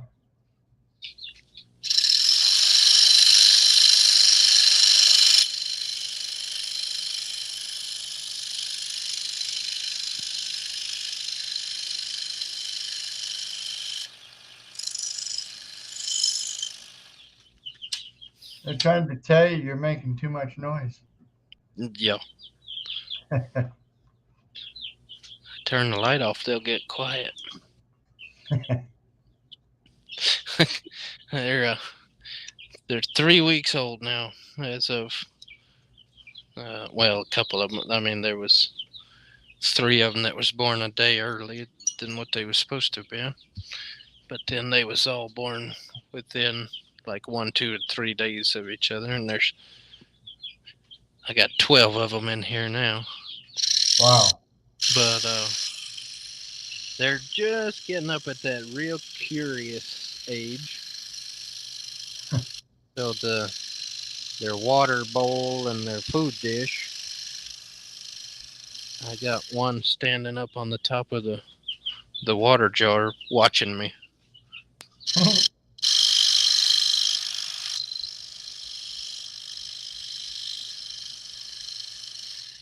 Now, I had 12 eggs in the incubator, and we lost 2 of them before they hatched. But I actually went to pick up a bag of feed earlier in the week. Might have been Monday. And they had a basket full of chickens in there, chicks.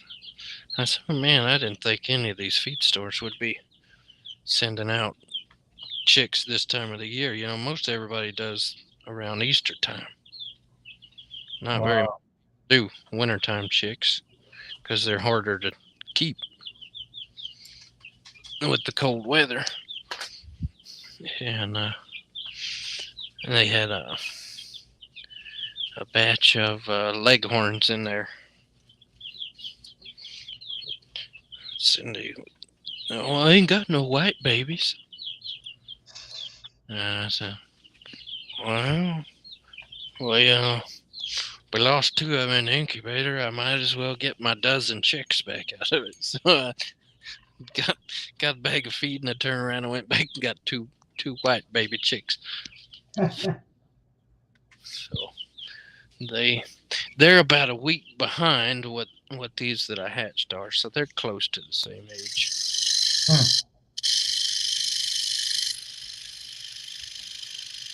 Might be a little bit more than a week younger, but not much different.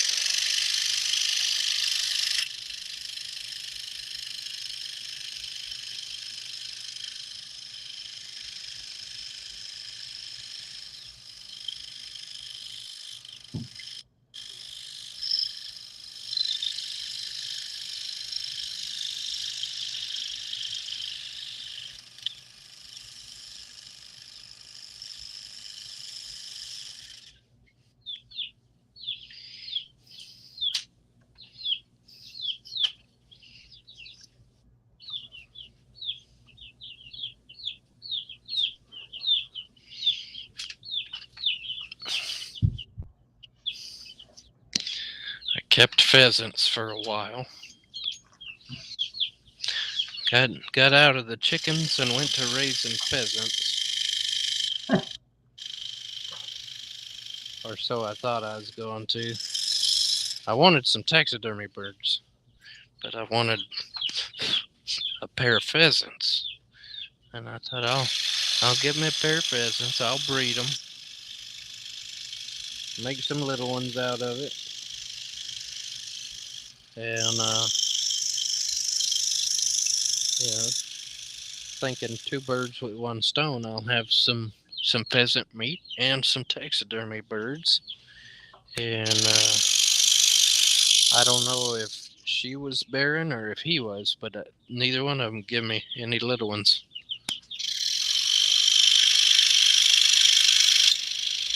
And last summer while I was out, I really think it was a possum that tore up my pen and killed them both. Huh. She was nothing more than a pile of feathers. I never did find her body, but he was laid in the middle of the pen, all tore up from what looked like the infamous possum attacks down here.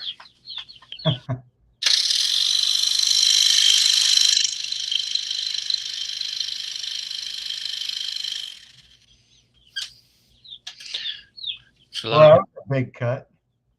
Yeah, a lot of people will tell you a possum won't kill a chicken, but yes, they will. And they'll, I mean, you can tell when a possum kills the bird because they only eat a certain portion of it and they'll leave the rest.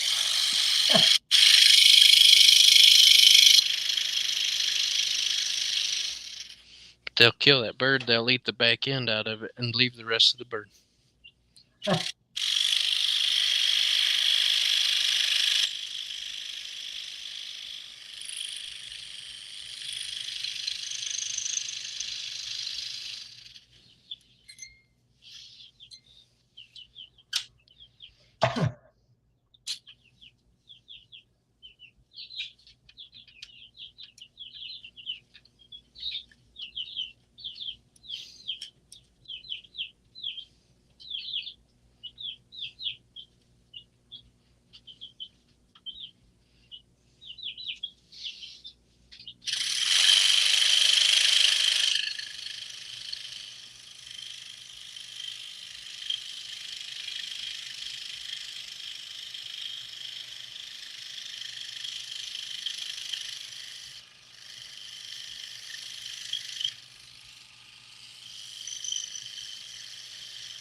Well, there's a lot of detail in that picture, though. Yes, there is.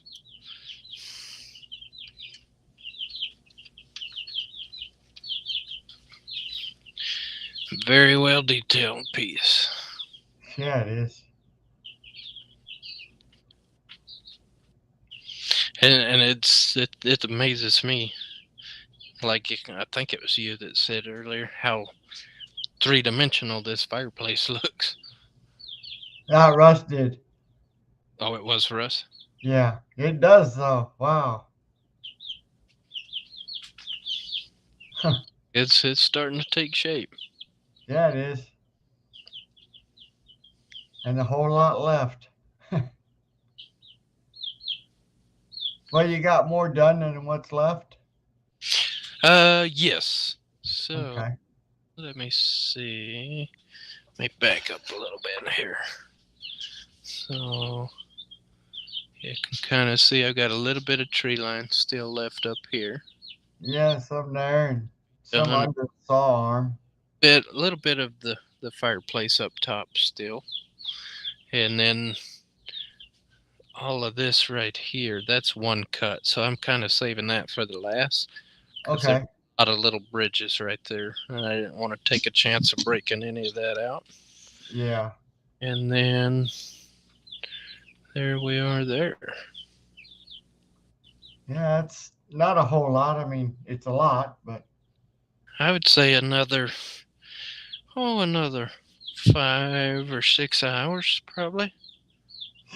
yeah. At least. At least, right? Man.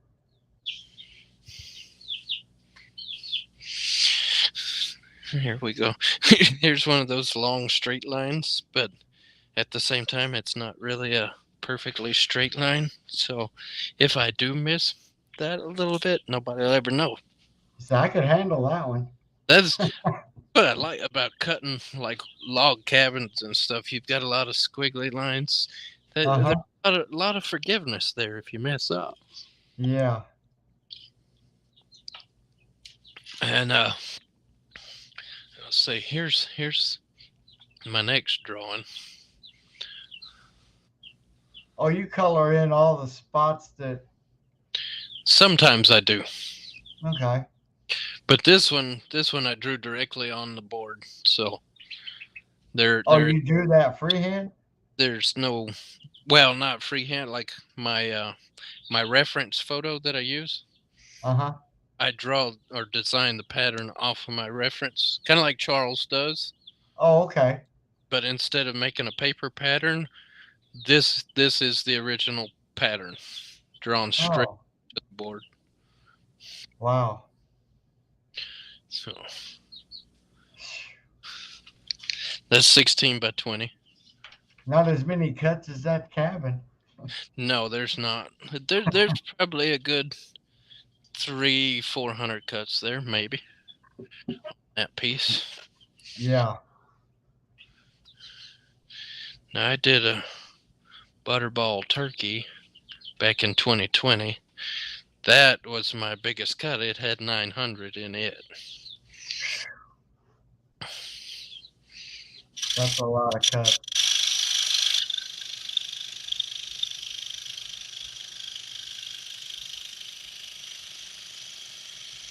That's a whole lot of cutting. I had done a picture of an old farmhouse, kind of like this old log cabin style, and got an old 30s model car sitting off in the background and a big tractor in the foreground with all the tall weeds and stuff growing around it. And I can't remember how many pieces I had in that pattern, but it was somewhere around like 870, 75, somewhere in there. And I ended up counting. There was just a few bit more in that turkey pattern, and I said, "No, the heck with it! Like, I'm gonna draw 900, so I can say it was even more than the old tractor." So it's Wow. kind of been a little bit of a step. Like let's keep going. Let's keep going. Make more.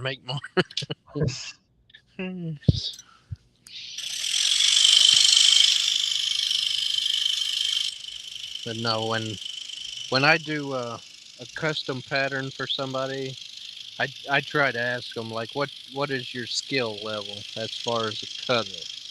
You know, do you want a beginner pattern? Do you want an intermediate? Do you want a Expert. level?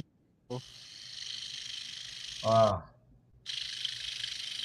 To me, I'm kind of like Charles. I do better with that, like this style pattern. You Uh-huh. just get so much more detail out of them, and especially on a person's portrait, like that piece of wood looks like an actual picture sitting there when you're done.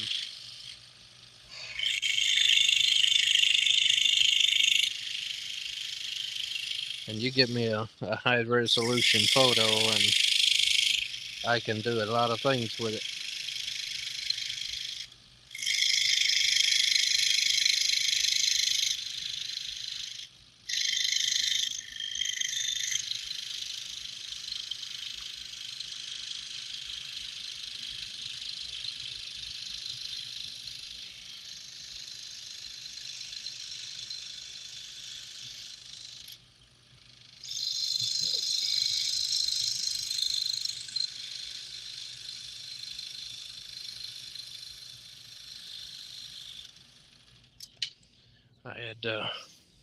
I'd laid down Friday night, and it's almost midnight.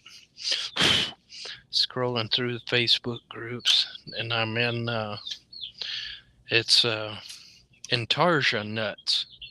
It's the name of the group, and I'm just kind of bebopping through that.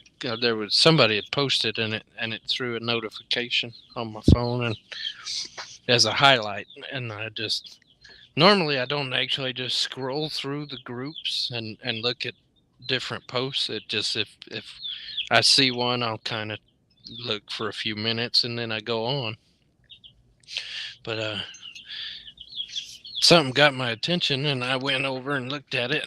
And instead of just going back to what I was doing, I just kind of started scrolling down through the group, looking at all the different posts in there.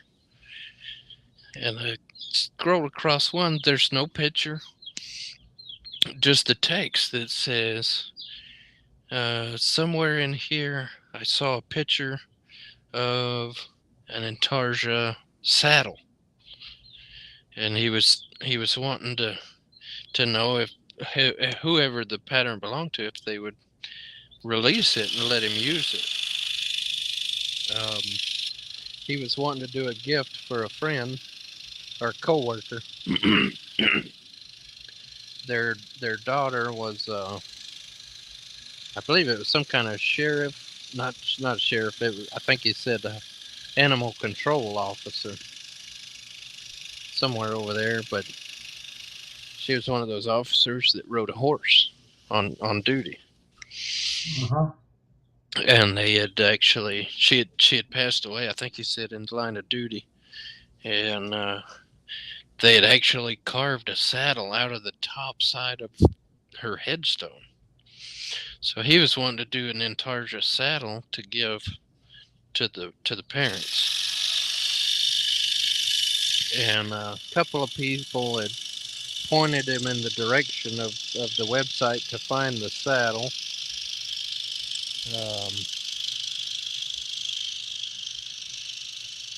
The feller that actually posted the saddle responded, and he shared a picture of his work. Said, "Here's the one I posted. They cut it about a month ago. Here's the website to get on there." And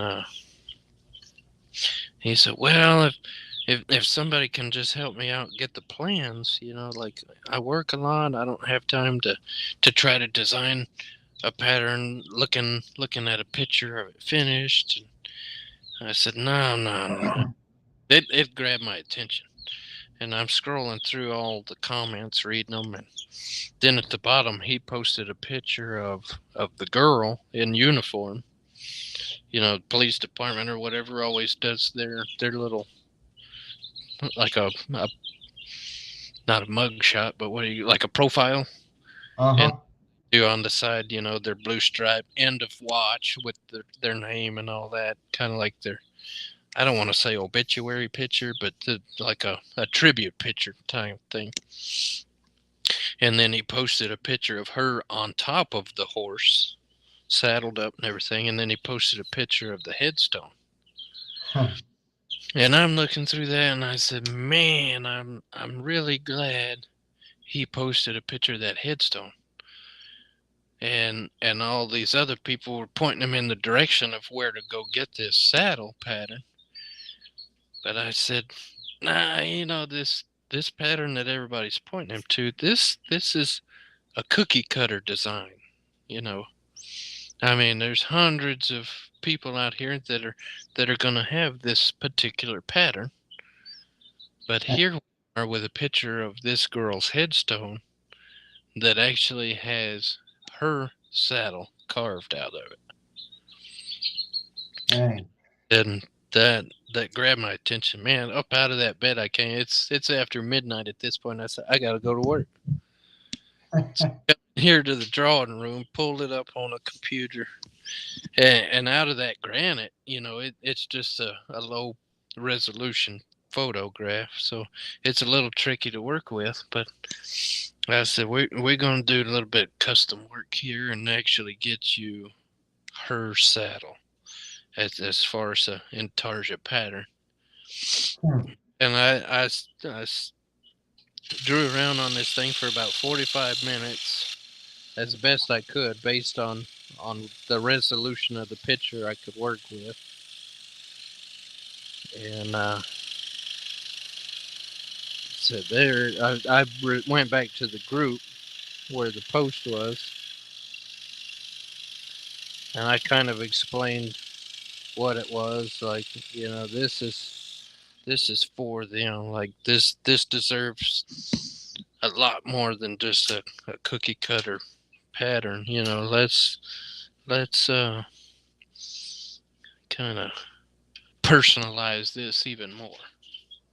You know, and send him a picture of what I had drawn up, and I said, well, because I'm thinking at this point, you know, everybody's in bed asleep. You know, it's almost 1 o'clock in the morning where I'm at.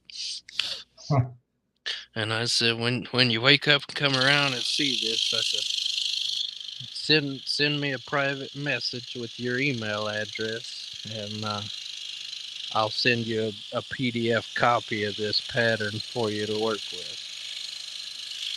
And, Saturday morning, it was, I think, about 4 hours. I was asleep at this time, but he responded, sent me a message, got me his address. Man, people's reaction when I do something like this is well worth more than if I had just had somebody off the street contact me and say, hey, can you design a picture, a pattern, you know, whatever. Like, when I do a portrait, I charge $50 for a custom pattern. And yeah, $50 for the time that I put into these patterns and the heart that goes into it. Like, that ain't much. I don't do a whole lot of them, but when I do it, I put my entire heart into each and every one of them. And that reaction that I get from people when they receive that little text or whatever, like, and I straight up tell them, like, it was meant for me to sit down and look through this group tonight, because God put it on me that this is what I need to do for you. And I don't do that freestyle just all the time. Like, there's a lot of these guys that are just every day they throw out 3 or 4 new patterns, you know, and here's your freebie for the day. Yeah.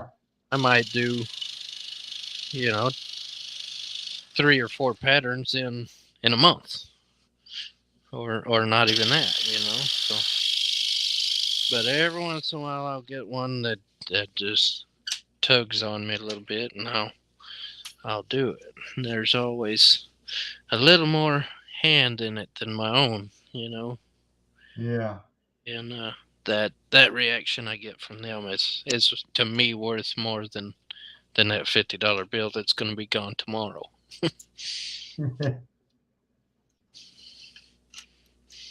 That's what I'm sitting in here in the drawing room, almost 1 o'clock in the morning, just finishing up, trying to put everything back away. And Cindy comes to me, pops out, "What the heck are you doing? You're supposed to be asleep." I said, "I can't sleep, baby. I got work to do." So did he make it? He was gonna start on it, so I don't know how long it'll take him to get it done. But I said I hope to see the finished product.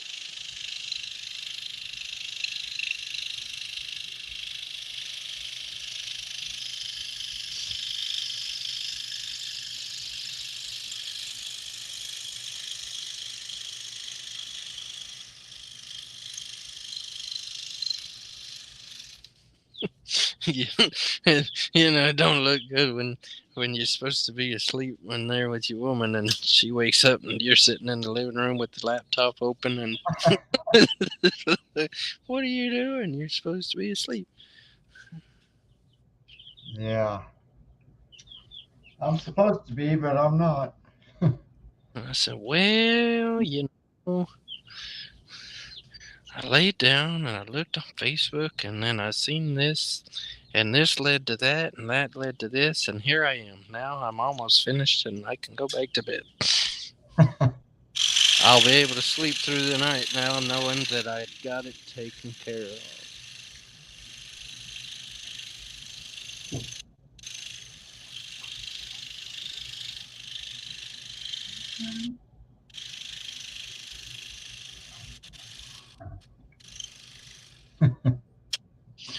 They don't always understand everything that goes on in the scrolling world.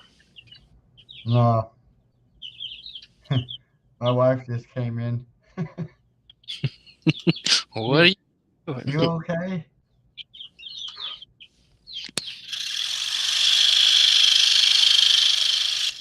Just hanging with my friends. Yeah, everybody left us.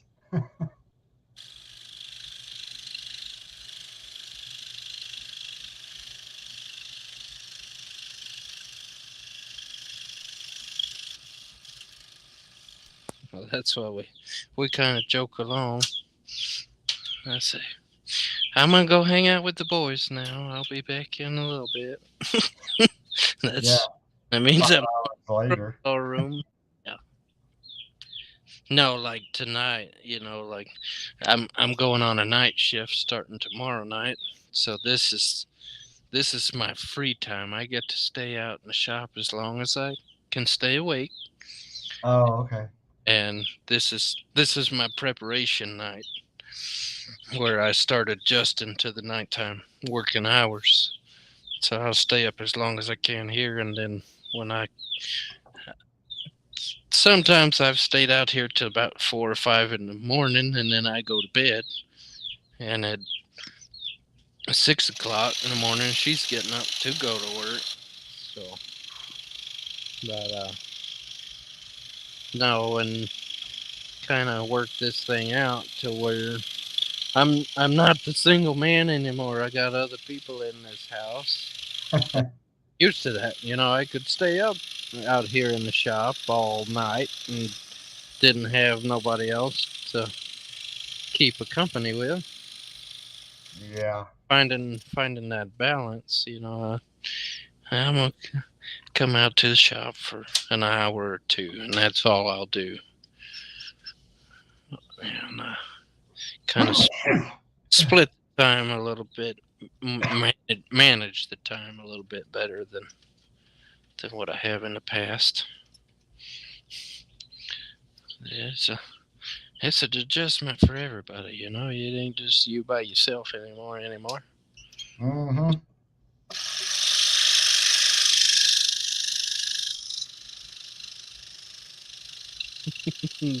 Yeah, used to. I'm gonna go to the shop, scroll, and I might come to bed at 3, 4 o'clock in the morning.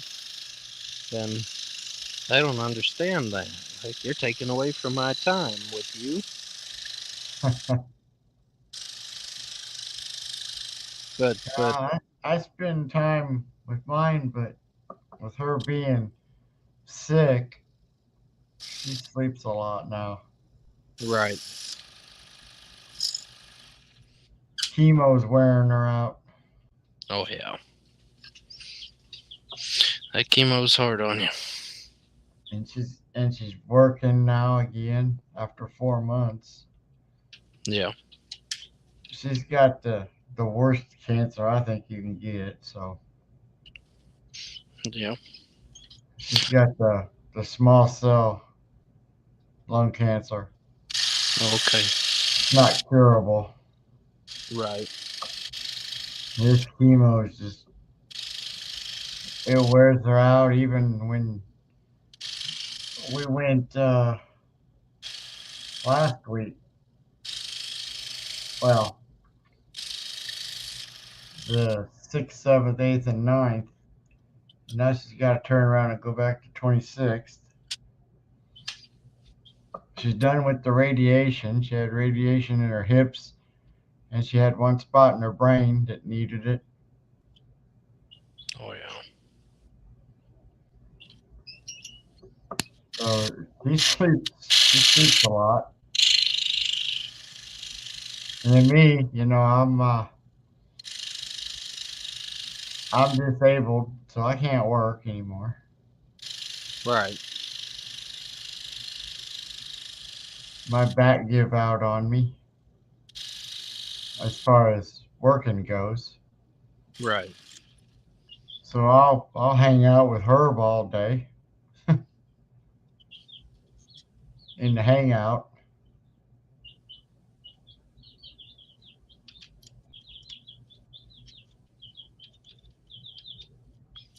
Then she'll come home. I'll spend an hour or two with her, and she'll want to go to bed. So I come back in here. Yeah.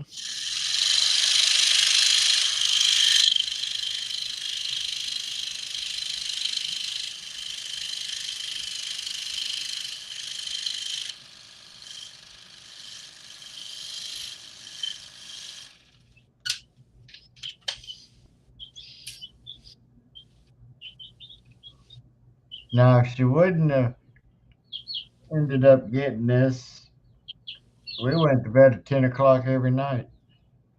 Oh yeah.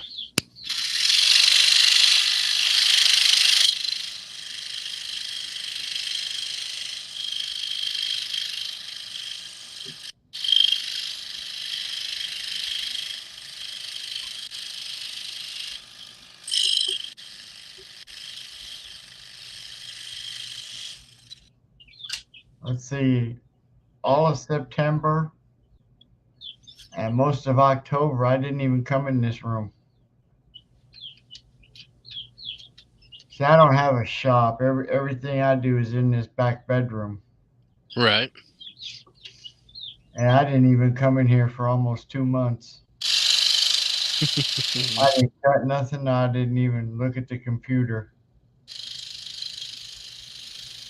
I've got one in the front room, but as far as coming in here, I didn't even come in here Right. and didn't make anything.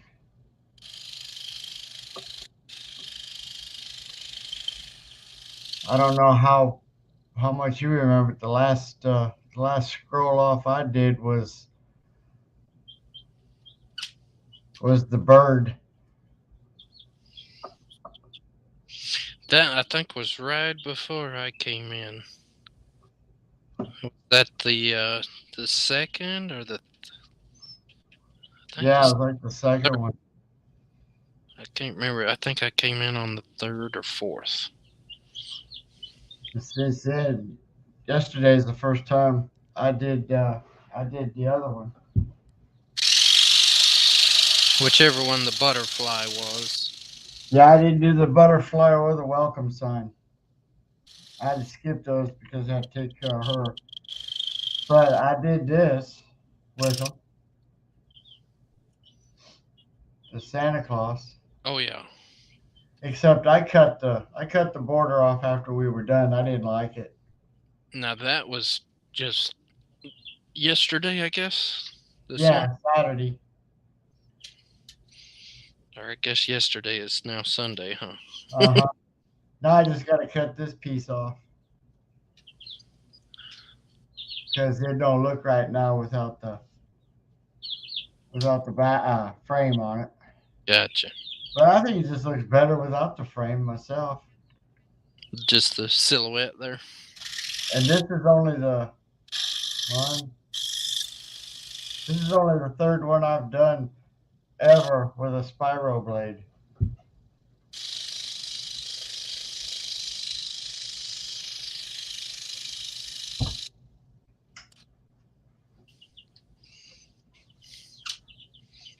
I started to pick this up in '95, and until I discovered Charles and John and Russ, I never used a Spyro blade. Right. I tried them once. I didn't like it. I couldn't figure it out, so I didn't do it no more. Yeah. I threw them all in the garbage. Well, I had bought a pack of the Olsen spirals years ago. Probably been about 10 years now. And I tried one blade and I said, nope, I don't like them. This is nope. I'll just stick with the flat blades. I'm done, And I didn't even keep that pack of blades. The only way I could beat Charles and John is if they were required to use a flat blade with me. Yeah. Because Charles cannot use a flat blade. Neither can John. They said they tried, and me, I cut with a flat blade like they cut with Spyro blade. Right. That's something I've caught on to, like kind of talking with people. If they start out with a flat blade, they cannot go get the hang of a spiral. Well, I'm getting the hang of it. It just right. It's just really hard for them to figure. The pulling part. I feel like I'm gonna bust the blade off. Right. Now the same is just the opposite. If they've started on a spiral, they have a hard time learning how to use a flat. Uh-huh. And I've told people, like, as bad as I hate to admit it, both of my kids at, I think they were 5 and 7. I had them both in here using spiral blades. 5 and 7 years old. Wow. I tell people, grown people, I can use a spiral. Oh, if my 5 and 7-year-old can figure them out, you can too. Yeah. May take us a little while to get you the hang of them, but we can get you there. These kids were probably better than I was with one. They both impressed me. They picked up the hang of the spirals real easy. They had trouble with the flat blades, but they figured out the spirals real quick. Well, I'll do them every now and then, but with me going to craft shows, I just use the flat blade because I know I can make everything straight. Right. The right curve, no wobbles, things like that.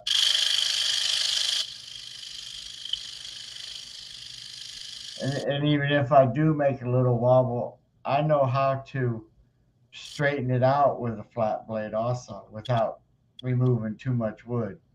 Right. You just kind of use it like a spiral blade. Right. Go in and kind of shave it a little bit. Uh-huh. But I've done 3 patterns now with the Spyro.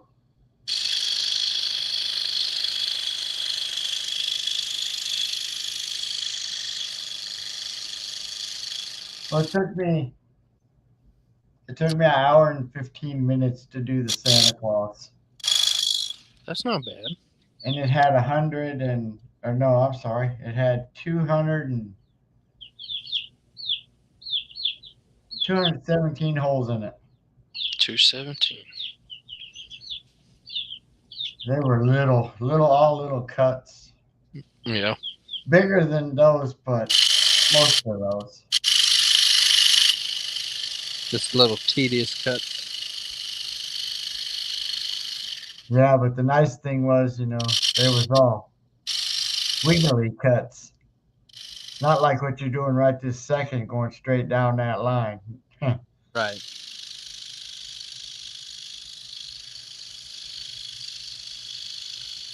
So I'm getting a feel for it, but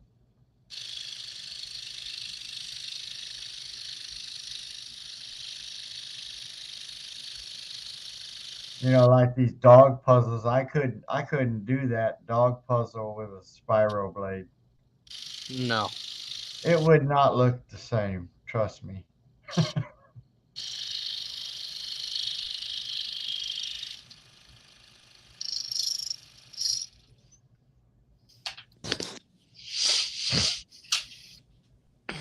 Well, you got 5 minutes, you'll be at 5 hours. Oh yeah. Yeah. Well, there's where we're at. Wow. You did quite a bit since I've been here. Yeah. I mean, pretty much this whole side here tonight. Yeah. 5 hours. That ain't a lot, but that's a lot. Well, It doesn't look like a lot anyway. But yeah, pretty much from this straight line up. There was a little bit up in here too, next to the fireplace.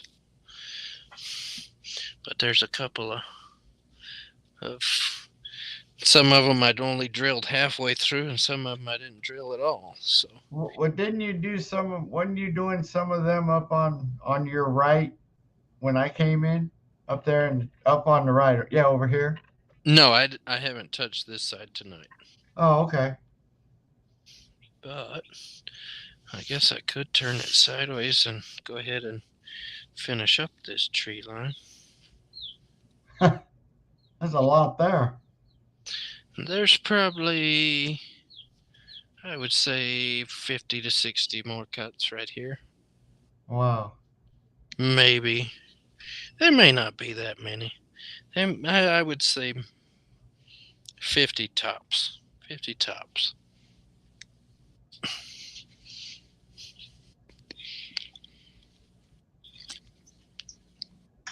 Oh. I know my little thumbs are starting to get sore.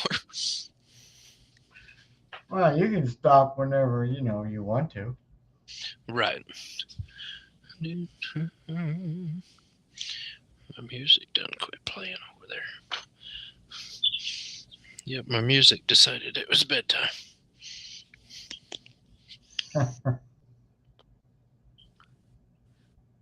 And the little chickies are finally starting to lay down under their lamp.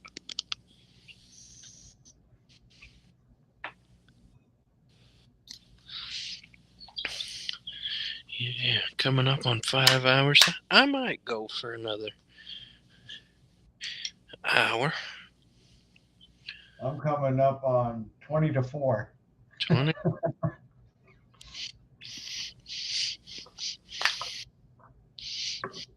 There's no point in me going to bed now. I gotta be up by 6:30. That means it's about 2:40 my time. 3:40. 3:40 your time. My time or your time? Your time. I'm only an hour ahead of you. So it's 20 to 4 here. Yeah, 20 to 3. My Yep. I was born in Illinois. Illinois. It's Central Time. Illinois. I And was I was born in what they call Central Illinois. yeah. Right in the middle of the state. Illinois.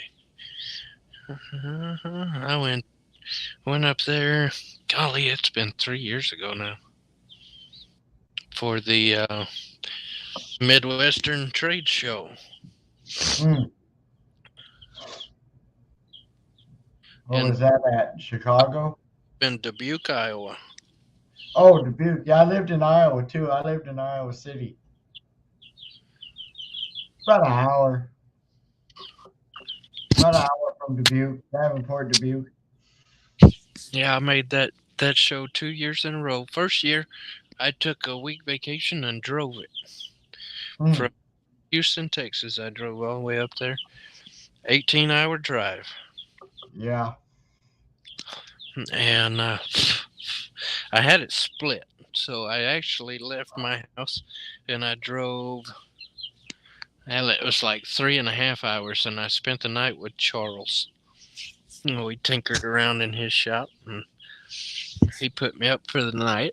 He was supposed to ride with me, and at the last minute, he had one of them little panic attacks and decided he didn't need to go. So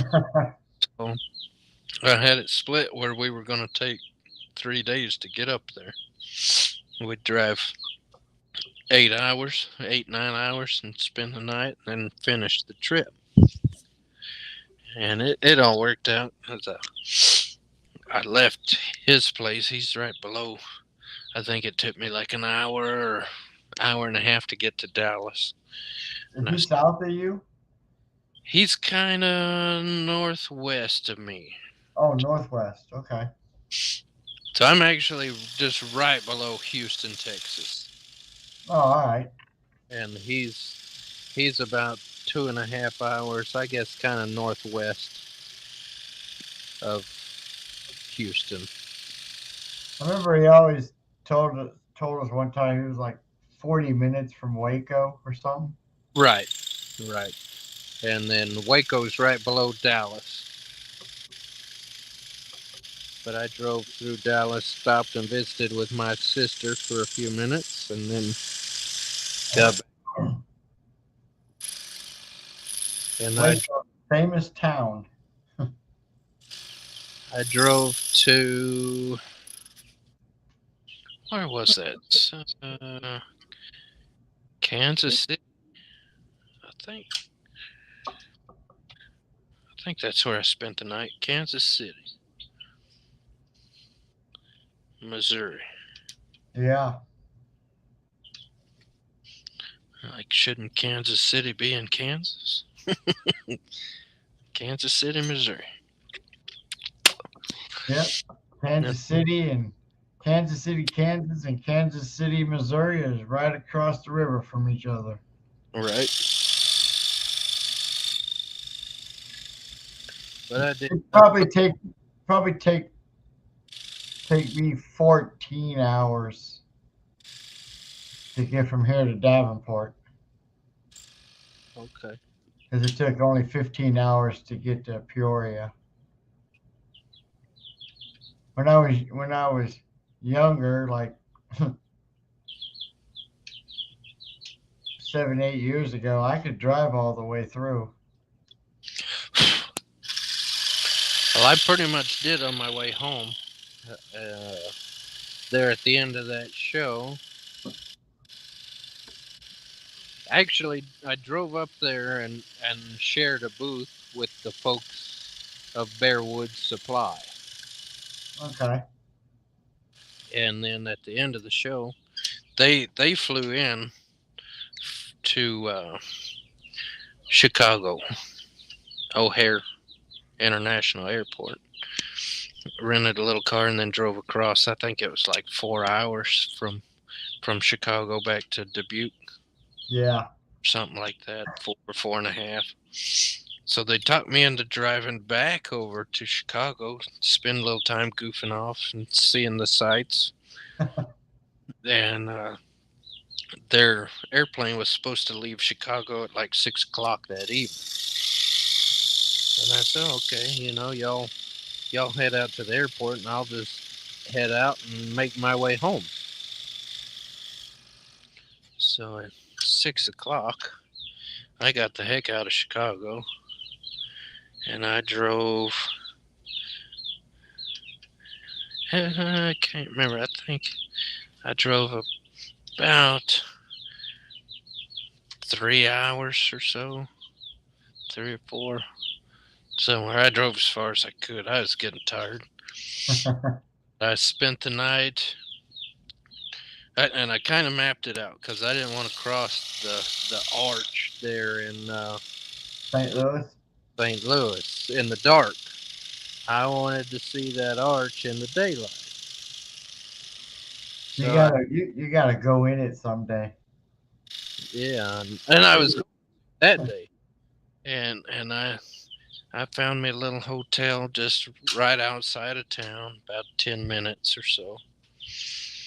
And when I hit the pillow in that bed, I was gone. And I finally got up moving around the next morning, and I got on the road at about 8 o'clock. Took me 45 minutes to drive that 10-minute drive into town. Oh, I'll bet. In that 8 o'clock traffic in St. Louis. And yeah, it's a nightmare. From the road, I could see the arch. And by the time I got up there to it, I said, the heck with this arch. I'm done with this city. And I just straight through. I didn't even stop. I've been up in it twice. It's kind of cool. It's bigger if you're inside it than looking at it like on the picture. Right. And then when you get up to the top, they take you up in this elevator car, and it just goes clunk, clunk, clunk all the way up. Because you're going at that angle. Right. And once you get up there, if there's a little breeze, you can feel it moving back and forth. Oh, yeah. It's neat up there. You can see forever. Yeah.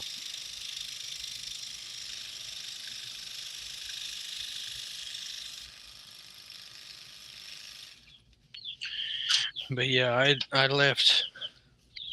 I left St. Louis, Missouri at 8 o'clock that morning. And I drove straight through all the way home. When you get home, but I stopped long enough, at the gas stations to fuel up, and I stopped and had lunch, and I stopped and had dinner. And I made it back to Alvin, Texas at just a little after midnight. yeah, wasn't too bad. Long drive. Yes, it was. And I made it, I was outside, I forget what town it was, but outside Little Rock, Arkansas somewhere. And man, I had that little Ford Ranger loaded down with stuff. It's a extended cab. It had the little fold-out seats in the back. But I had so much stuff I couldn't recline my driver's seat, but just a tiny bit. And I come around one of them little curves in the mountains. And I kind of zoned out. I tried to go straight, but the road did not go straight. And I snapped out of that real quick. Coming around that curve, there was a little roadside park. Usually you'd pull off to the right to go into a road or a rest stop. This is Yeah. actually to the left, like in between the median. Yeah.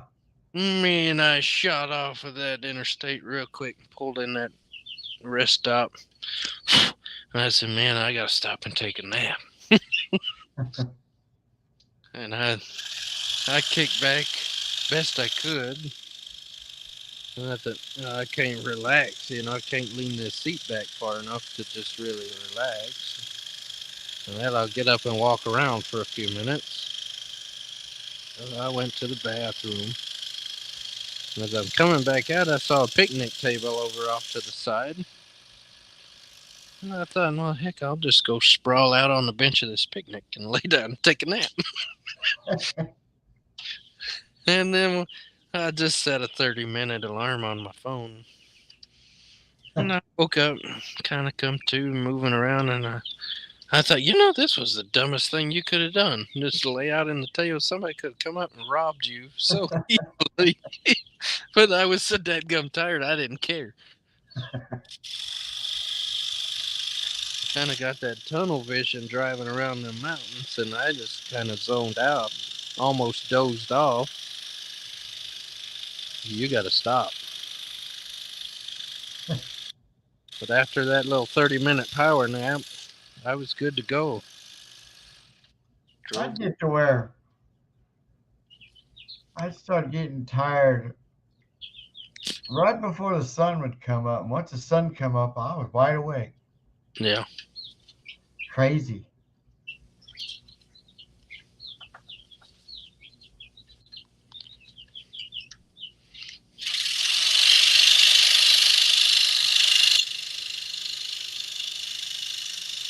Now, they tried to talk me into flying up there, and no, I'm going to drive it. I said, I want to drive it. I ain't ever seen the country up there. I want to take a road trip. They said, how was a road trip? What'd you see? I said, I saw lots and lots and lots of corn. Yeah, you do. Houses up there and lots of corn. But I had fun driving it. Now, the second year, I jumped on an airplane and flew up there. It was a lot faster trip. Yeah, it was. I can't remember it. It was like a 18, 19-hour drive, and I think it took 3.5 hours on that plane. Yeah, and you could take a nap. I did. I put my little earphones on and closed my eyes, and I slept most of the way on that bird. I went back home, and my wife, she never left this town. And we flew, and she never been on an airplane. Yeah. So we sitting on the plane, getting ready to take off, and we took off, and once they get off the ground, they retract the wheels. Right. And you hear that big clunk. And she looked at me, she goes, "What was that?" I said, "It's just the wheels coming up." I haven't looked at the screen. We've got a viewer over here talking to us, and I ain't even seen it. Oh, yeah, I enlarged the screen. There's why nobody here. Who's here? Oh. LNS Scrolls GTA. I don't know who you are. Let me scroll. There's all kinds of messages here. I'm sorry. I'm not ignoring you. Is that Larry? No. I'm not You sure. still here? Lee. Are you the one? Are you the one waiting for me to get that pattern done? It's like 340. It's 240 where I'm at. Was the year I met you. Had a P. This may be. Sorry, I had the screen blowed up, Lee. Lee Knighton. That makes sense. LNS. Yeah. Hey, Lee, I started that pattern. You want to see how much I got done of it?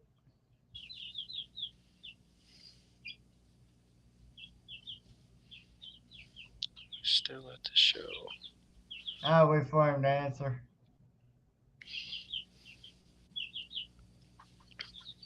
Yeah. Yeah, let me show it to you. Corn and hills. Yeah, yeah, lots of hills and lots of corn.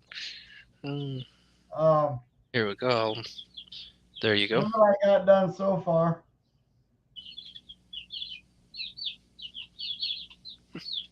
He said yes, the fishing pattern. Yeah, it was a free pattern I found on there, and I told them I was gonna cut it out. It'd probably take me a few more days. This right here, pretty flimsy. Okay. Uh, yeah, I'm plugging right along with it. Don't know what to do with it after I'm done with it, but I'll finish her up. Put it in one of those little slat frames.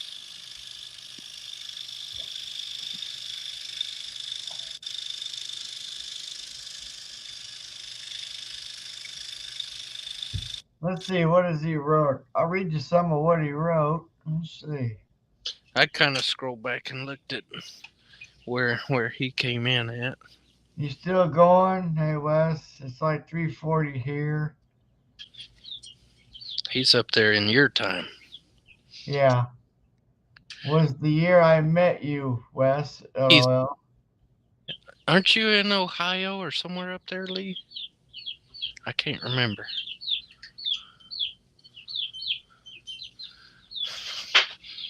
Somewhere up there in that area. He asked you if you still had your hubcaps when you left St. Louis. Yeah. Sure, that's what he's talking about. He said he's got some family there. Yeah, he is in Ohio. He said that's gorgeous land, corn and hills. He said one year he greyhounded it. Okay, that's what he wrote. And what's bad, like I've tried to make plans to go back up there the last couple of years, and then I know COVID shut a lot of things down for a while, and they rescheduled, and then other things in life got in the way of that. Didn't make it.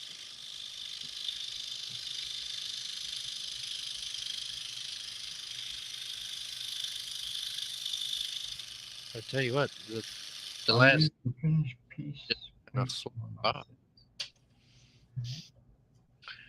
Daddy took sick, and I started spending a lot of time with my folks.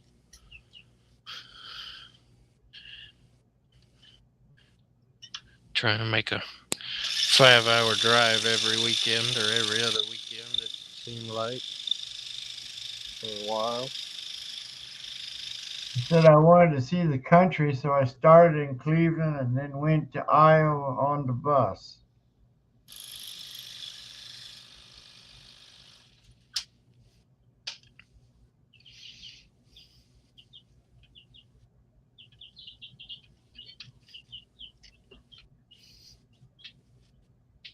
Hey Lee, you think we ought to glue a backer board to that?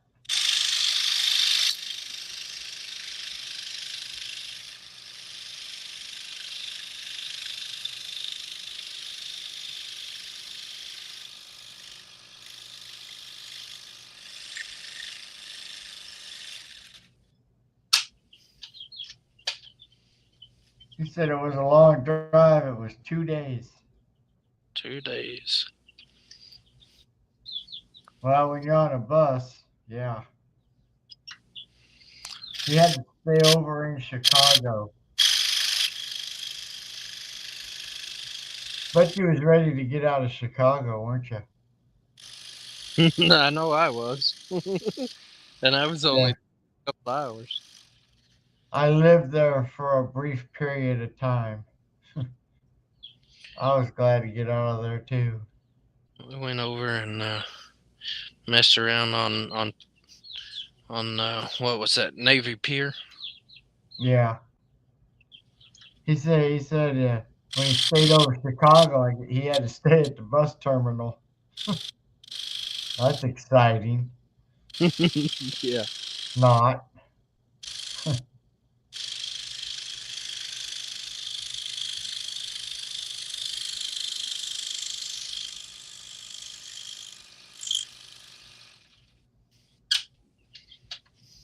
Hey Lee, what color do you think I ought to paint the backer board for it?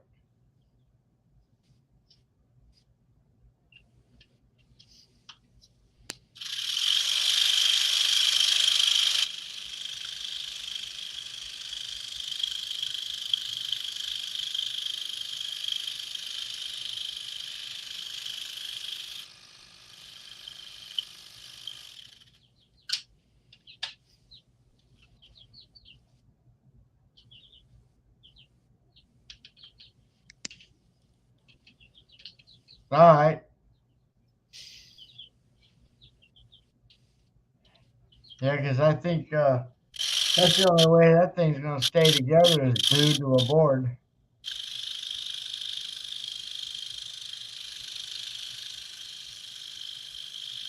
There's some flimsy spots in that.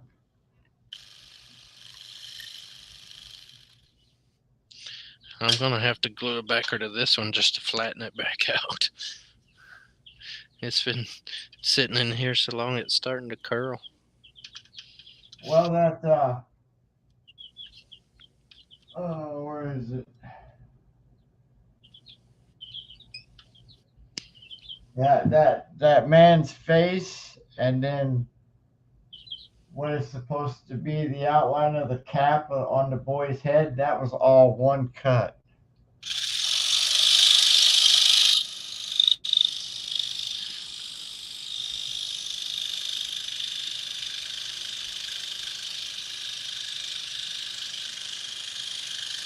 Like I said, that was the year I finally got to meet Wes.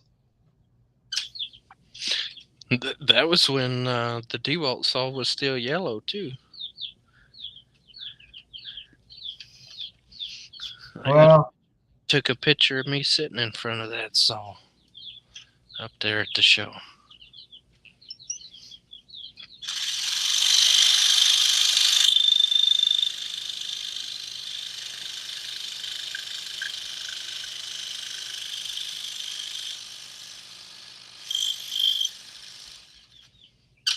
Yeah, the second year I was up there, they changed it and had it in a different building. okay. So you didn't go this year, did you? No, I didn't make it up there this year. I made it in 2018 and 2019. Oh, okay.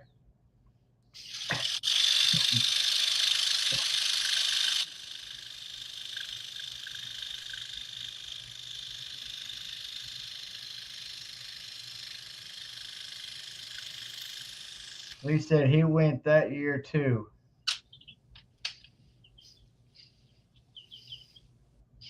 Yeah, I was thinking he was at both of those. Or both years I was there.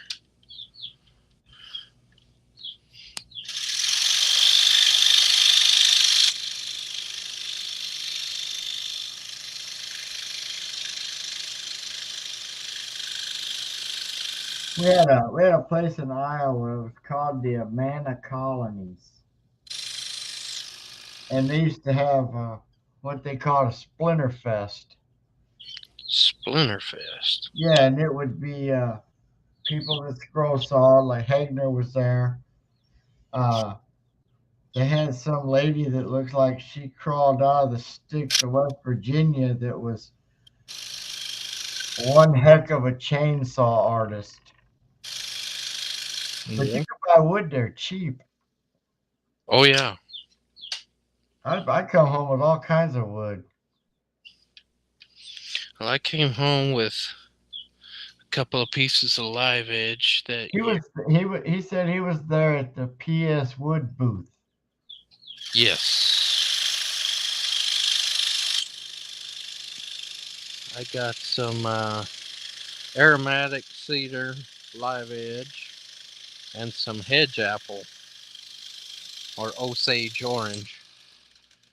Huh. And picked those live edge slabs up. They were about, I think, close to 4 foot long.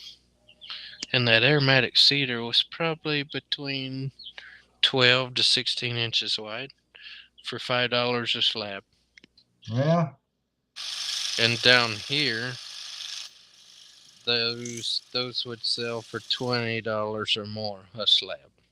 Huh. I bought a bunch of oak, 1 inch oak, about they were 1x10s. I got one was regular oak, one was white oak. I got the white oak, it was 6 foot tall. I got it for $12. Oh, nice. But that was a long time ago too.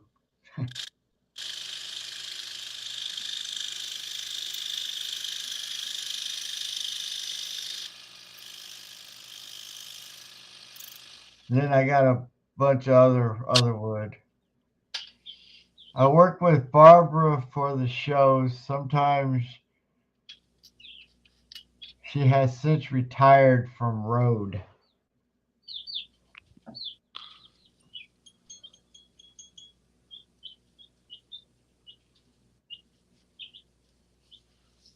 Yeah. No more road trips for her.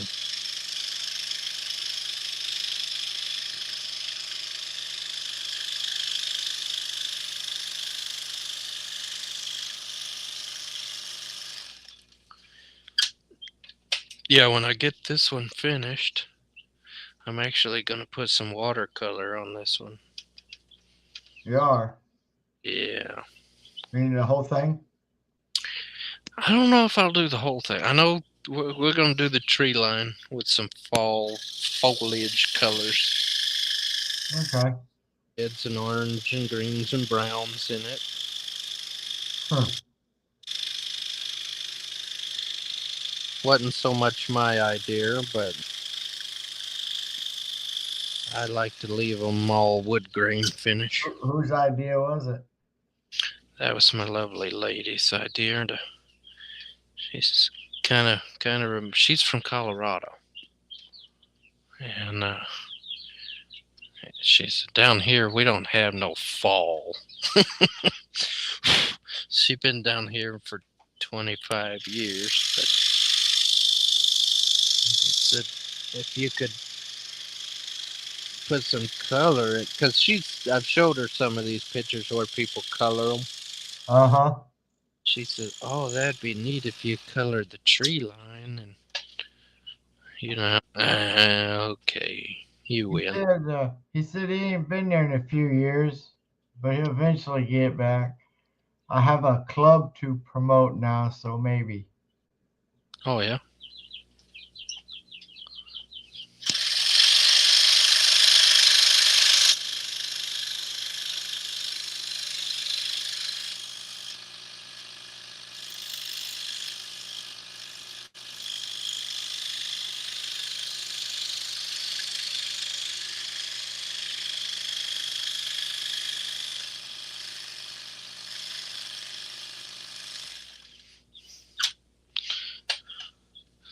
I'm gonna say Lee kind of disappeared there for a while, kind of like I did. I think, or at least I hadn't been seeing much of him in a long time. He comes to John's lives, and Okay.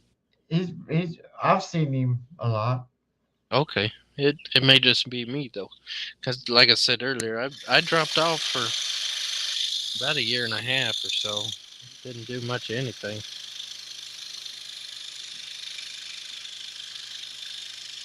I think I've seen him in Billy's lives, Robin's lives, and I think Charles. I'm not sure, and John's.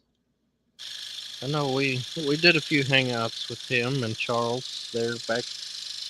It's been quite some time now,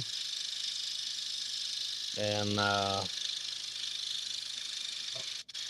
JP. JP Woodworks.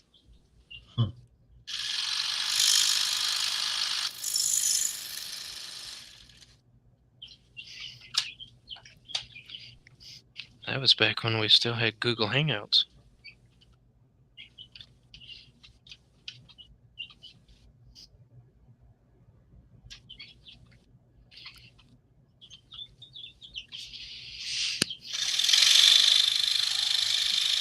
Oh yeah, that Scrollers Worldwide is the new club.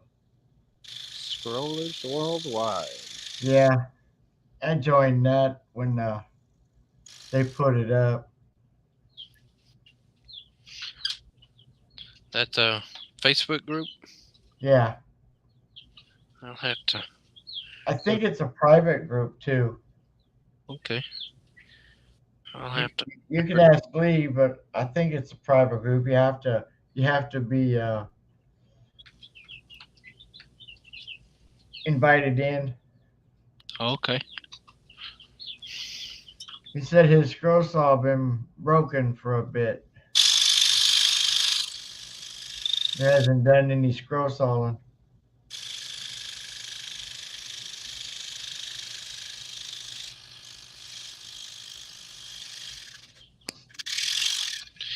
I can't blame mine on the scroll saw. I guess I could. So I have been working and gaming, and I do lives of my gaming. Oh, okay. That must be where the GTA part of his name comes in. Grand Auto. Grand Theft Auto, yeah.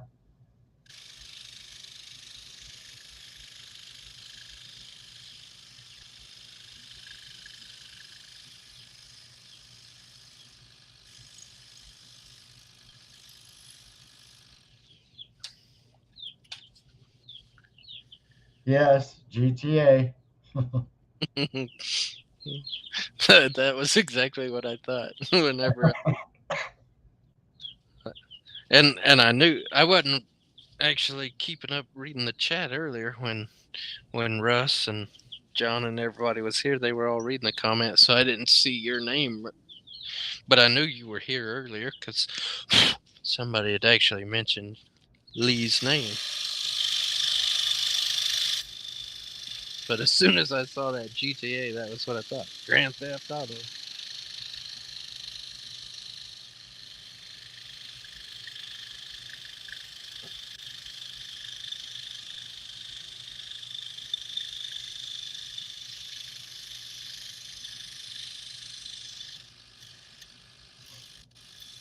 And if I went in and pulled out the old archive cabinet, I've actually still got Grand Theft Auto, uh, Liberty City, and I think Vice City.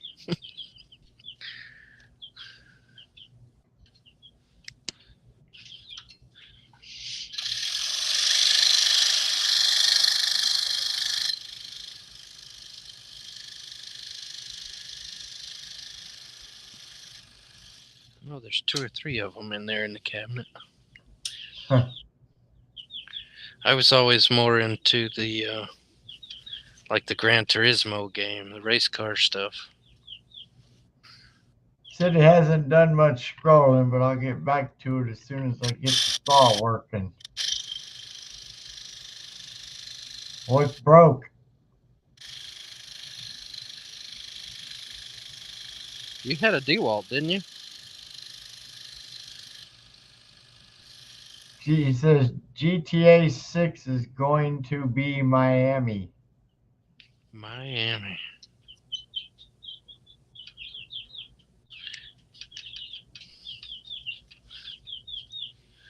Oh, I had the Need for Speed games too.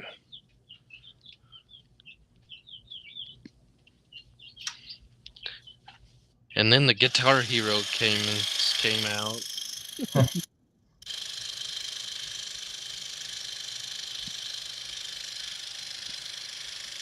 Oh, I did the Rock Band games for a little while. What kind of saw you got, Lee?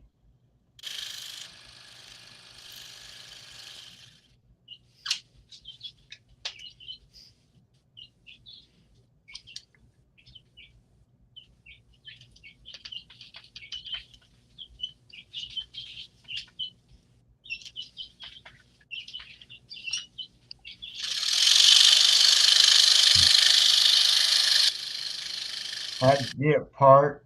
I have it. Just got to get motivated to fix it. Oh, You know,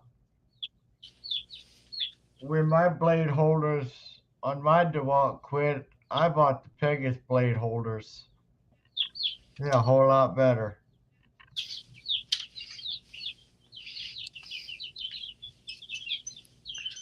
like,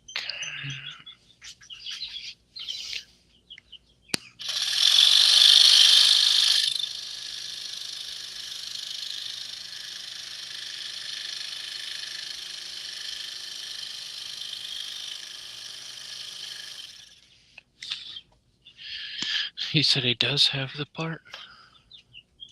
Yeah. He just ain't motivated to fix it yet. I can sure relate to that, though. That was a lot of my problem, though. They said it's been like a year now. Hmm. There's my DeWalt, Lee. It's sitting over there in the corner collecting dust. So is mine. Well, you know what I use my DeWalt for? The- When I get got all my taxidermy heads sitting on the shelf in front of the saw. But there's 2 Dremels and a DeWalt over there. when I get stuff delivered in cardboard boxes, I use my DeWalt to cut up the cardboard, and I make squares out of. If it's big enough, I make squares out of it, and then I can go outside and spray paint or put a finish on it. That's DeWalt abuse. Yeah, but I got the Seiko now. I still use it. I use it to cut cardboard. The blades don't get dull and they don't break.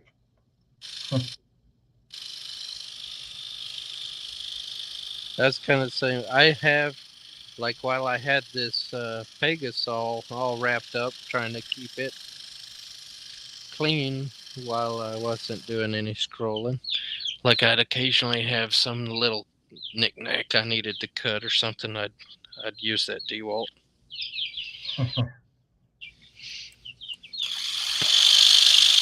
But I had it. I bought it in 2018. I think it was like March of 18 when I bought it. It's a 2017 model. Yeah. Had it almost a year, and I spun all the bearings out of it. I had it actually rebuilt. Even though it was a 2017 model, and I had bought it in 18, because I still had the purchase receipt. DeWalt actually stood behind their warranty, and they rebuilt it.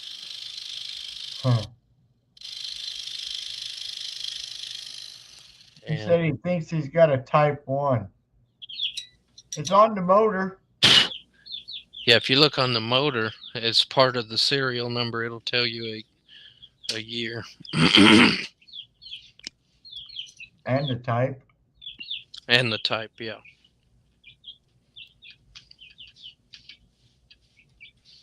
That's what I meant to say was the type, not the year.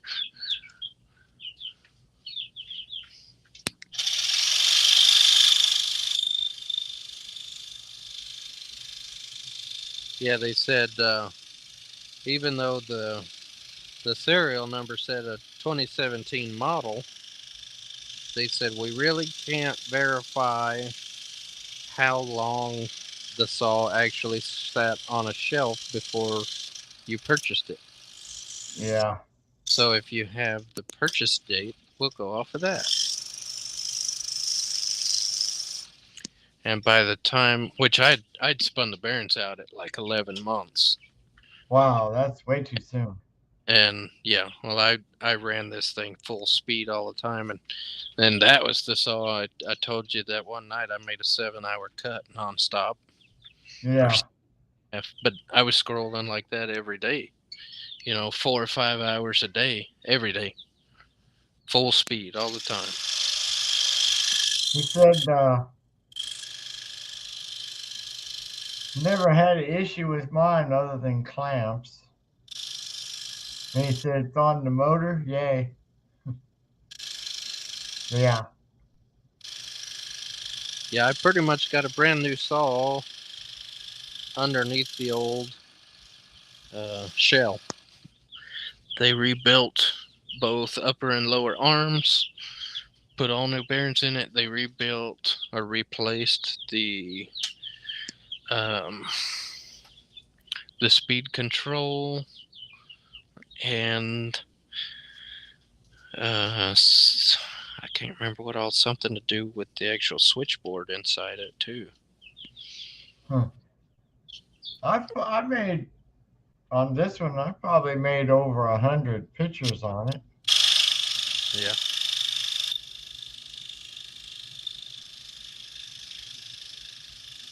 But like I said, the arm has fallen down quite a bit, so you can't get very good tension on the blade now. Right.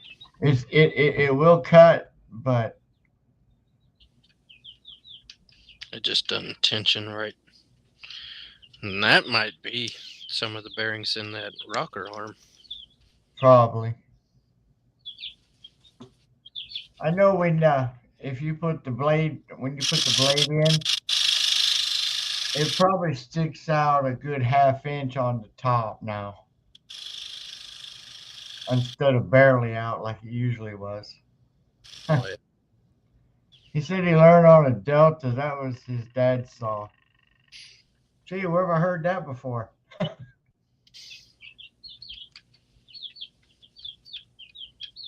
Yours was your grandpa, right? Yeah. And his was his dad. Wonder how old that one was. Now, my daddy. Yeah, put the type on the motor and what year it was built. My daddy had a Porter cable, and I had the opportunity to bring that one home when he passed away last. When was that? A year and a half ago, I guess, July. But I let my little brother have that. I said, I don't need another scroll saw in my shop. I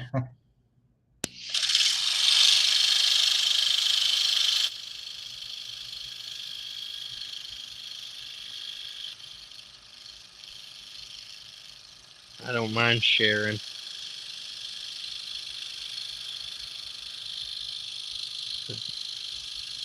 He said his grandpa had a shop, but he carved. A wood carver, huh? Uh-huh. Out of my league. I do a little bit of power carving in my Intarsia work, but not actual wood carving. I'd probably cut my finger off. I took the end of mine off in a router a couple of years ago. That was when I quit trying to make my own frames.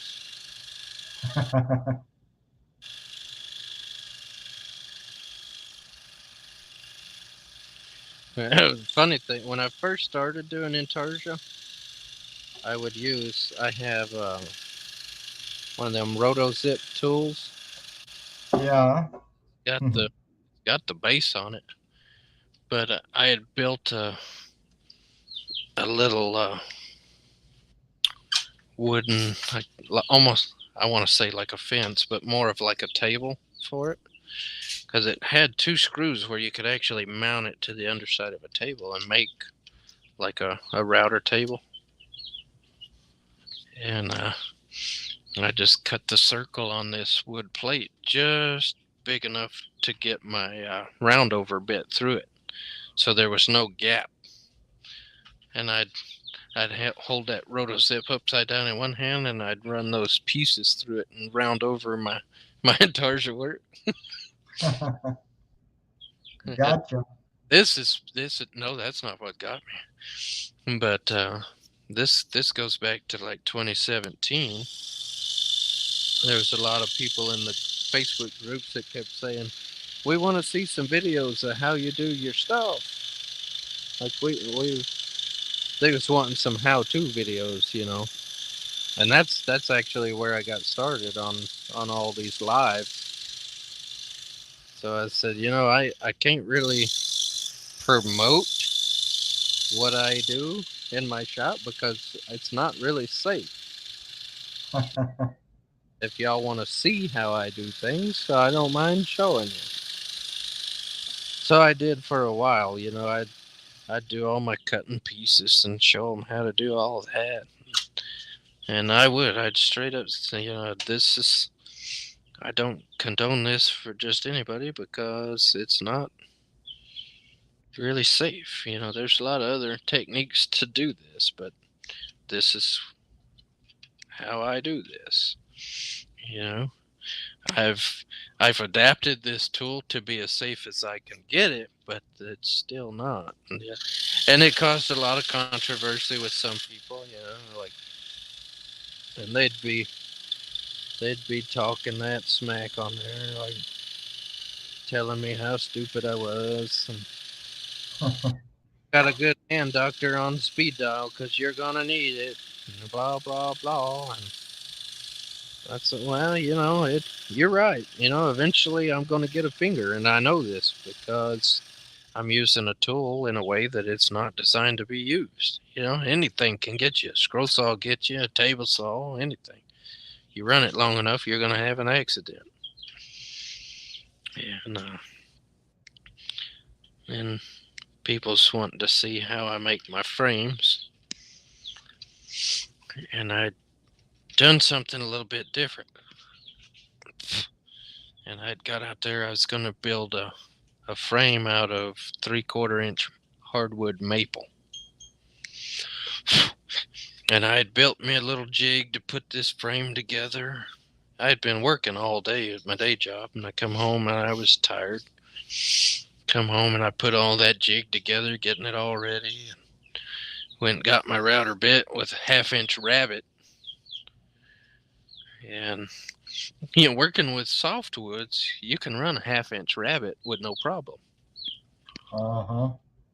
Well, dummy me have never tried to run this rabbit bit through a piece of maple. But I thought, man, instead of making a couple of shallow passes, I decided to make 1/2 inch pass with this handheld router on a 1x2. 1x2 maple. And that joker kept trying to jump out of my hand. And I think I've actually got a piece of 1x2 right here. Piece of pine. See if I can put it on camera. There it is, like that. Well, it kept jumping on me. So I thought, well, if I go the other direction, even though I know I'm going the right direction, maybe it won't kick on me like that. So I'm holding that 1x2 like this. And I've got that router butted up against this finger on the edge of that plate, guiding it. Uh-huh. Working out good for about 6 inches. And that joker kicked again. And I've got the handle like this. Well, it kicked and it came to the left. And when it kicked back, that rabbit bit caught the edge of the wood over here. And it just spun right back across and went right over the edge of that finger. Took the whole side of the finger off. And I did that on Facebook Live video. And I didn't feel it cut me, but I knew the blade hit me. And I looked, and there's no blood at the point I looked at it. But I said, yep, I got to shut this off and go clean that up because no need in trying to keep going. And I no more looked at it. Man, it just started shooting blood everywhere. So I turned that router off. And at that point, I had just started going live, getting everything set up. And I had 7 people actually saw that take place.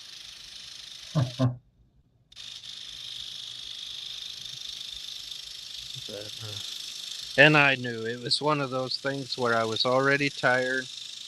I was doing something that I knew better than to do, but I got in a hurry. And instead of taking a couple of little shallow passes at it, I decided to take the whole half-inch at one time and be done with it. And it was a brand new rabbit bit. So that helped me out. It's super sharp still. So, I joke about it now, like I tell people I didn't like the way that finger was shaped, so I tried to reshape it.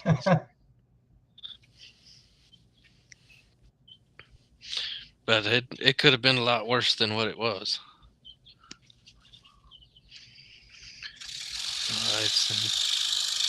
Yeah,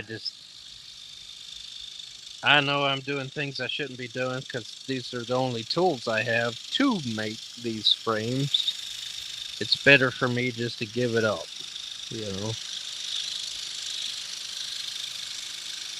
So anymore, I don't really make my own frames like that style of frame anymore, but I've got to where every once in a while I'll go down to the thrift store and I'll find a bunch of these old canvas style frames that are real nice. And you can find them real cheap in a resale shop, thrift store.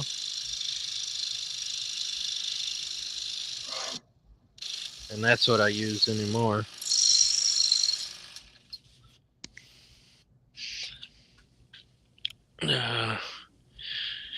I think back towards early November, we'd made a trip up to see Cindy's sister and brother-in-law, and they're real big in that thrift store shopping and stuff. We went through about probably 4 stores that day, and I ended up bringing home, I think it was somewhere around 28 frames. And some of them still had, real nice pictures and stuff, had glass in them. And I think we spent about $45 on all of these frames together. Some of them, 16 by 20. There's a couple of bigger than that. I haven't actually measured them yet, but I'd say probably 24 by 36. And then the smallest of them is probably about a 11 by 14.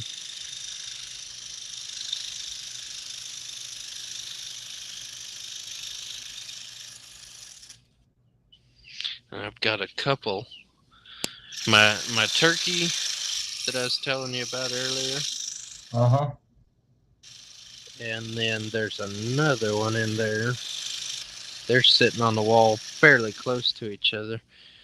I actually picked those frames up in an actual frame store. I'd go up there when I went to see my mom and dad. They had a little craft store that had a custom frame shop inside it. And I'd go over there and visit the frame shop from time to time and catch some of them on sale. And the turkey, it's actually sitting in a frame that regular price was like $200 frame. And I picked it up for $70. Wow.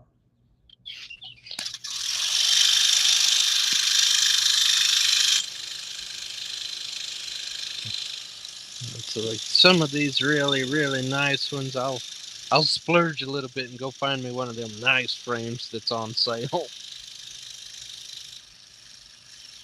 knocked down, sitting over in the clearance section.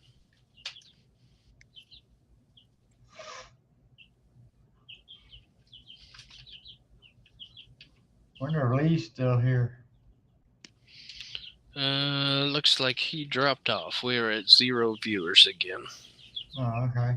Maybe he had to go to work or something.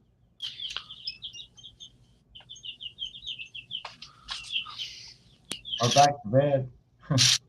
Yeah.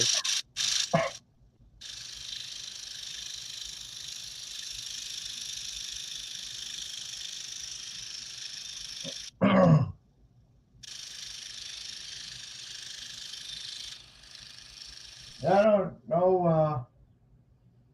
I don't know what he's got in mind for this fishing pattern. He said, I'll read you what he said. I get back up here.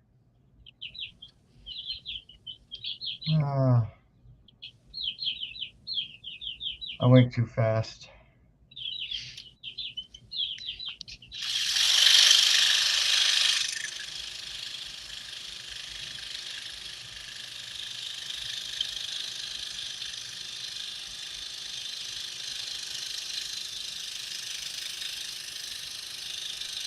He said, I'll use the finished pick piece for my sails.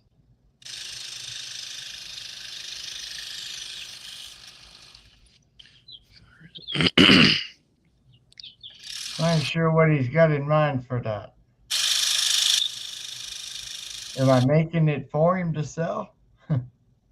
Are you actually sending the piece to him? That I don't know yet. Okay. So it's one of those, he designed the pattern, but you're cutting it? Maybe he did design it. You know, I never paid attention when I was looking at it. I just downloaded it because it said free. Okay. So what he But it is says do is kind of you cut the piece, you finish it, and send him a picture of it finished, and then he'll use that picture to kind of promote the pattern. oh, okay.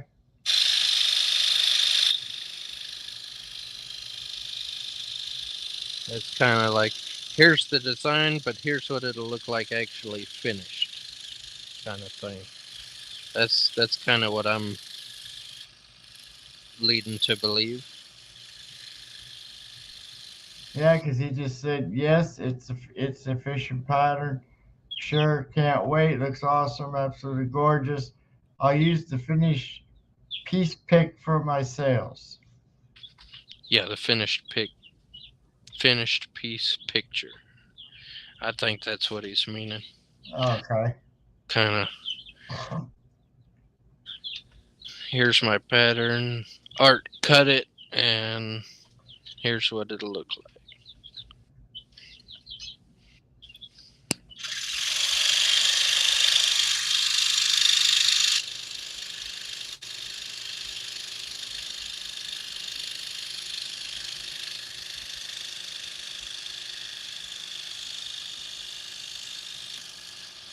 I'm gonna go get me some tea. Alrighty. So I'll be right back. I'll be right here. Mm-hmm.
We're about to roll over 6 hours.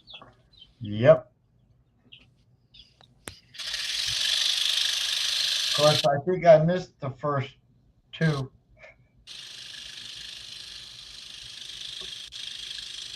I've been here 4 hours. Yeah.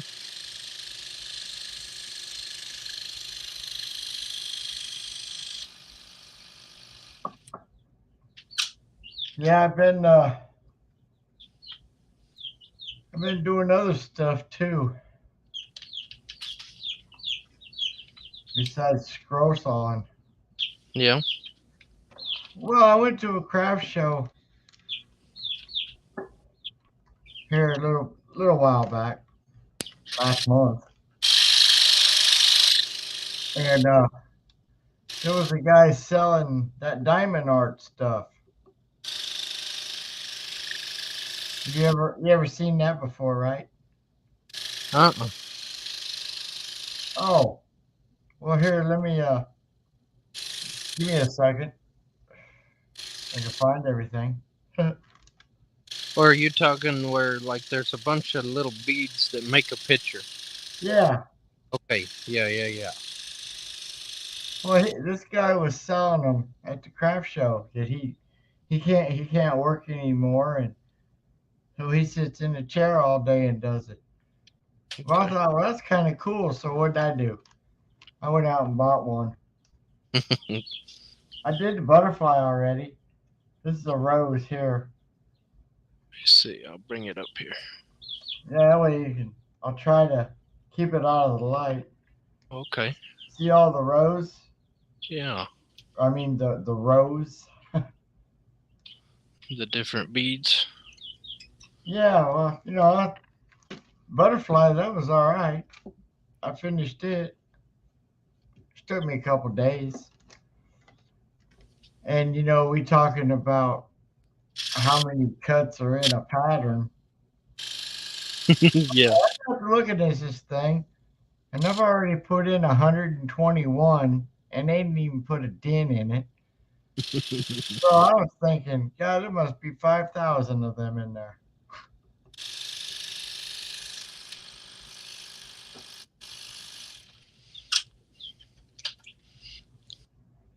And it's only 8.7 by 8.7. The actual pattern. That's like, good grief. I got 121 little beads in there. And didn't even put a dent in it. It's all right. I'm always doing something, trying to do something different. I tried my hand at wood burning. I think I'll leave that to the professionals. I mean, my girl and horse turned out okay, but it don't look like what these people make. Right.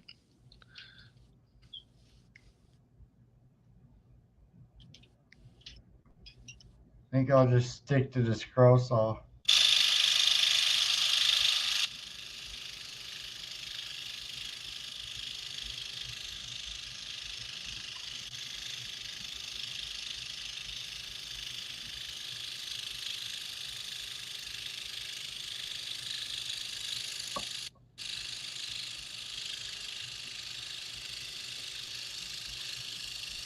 And here I try to get away from painting, and the last 2 I made, I had to paint.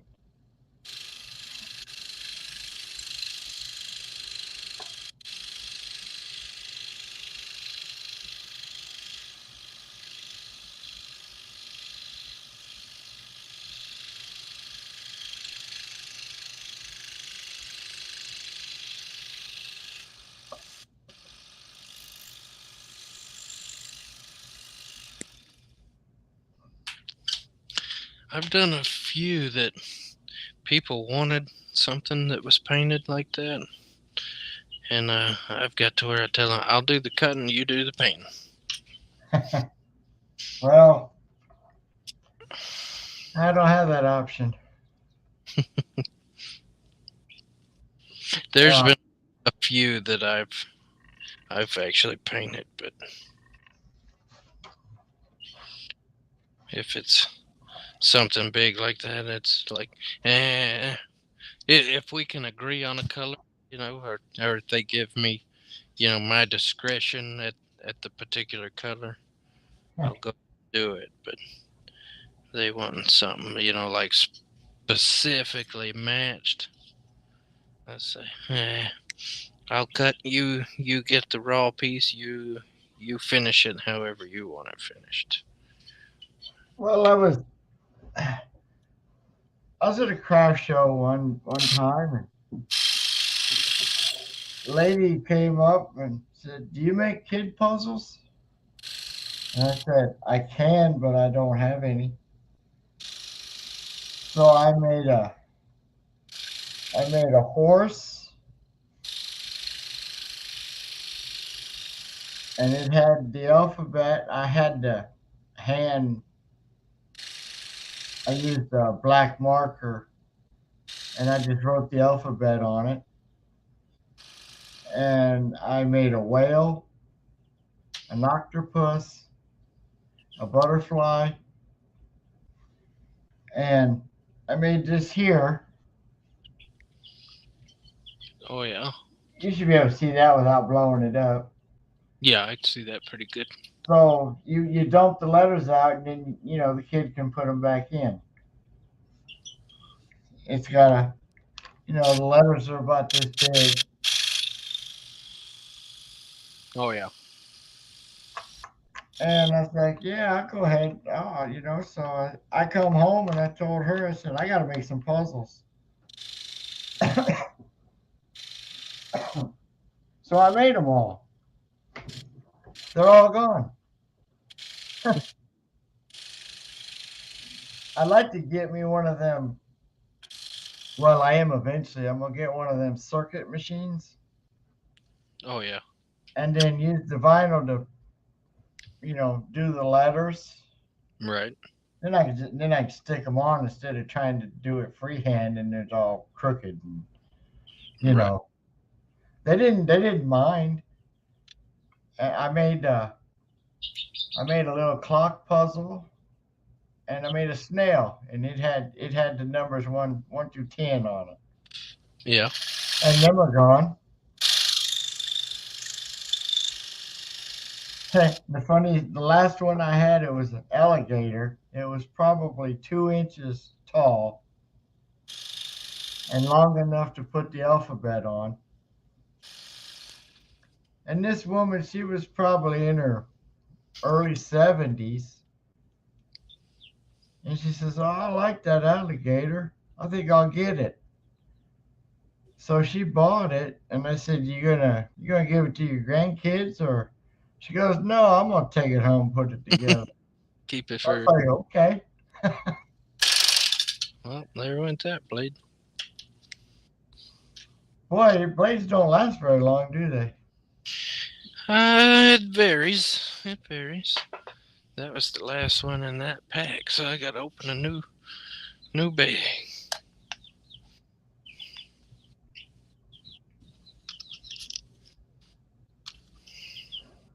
So yeah, I had all these puzzles, and now all these puzzles are gone.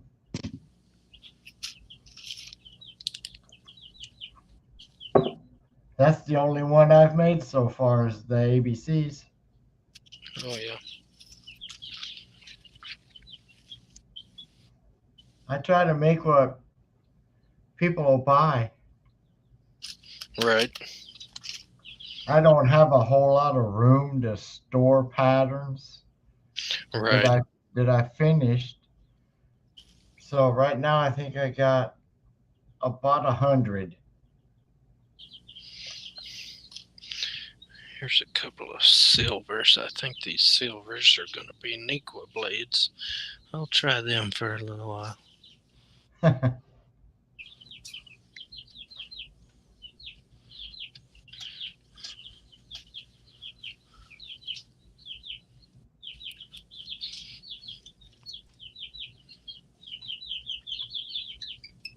They're a little bit slower cutting blade.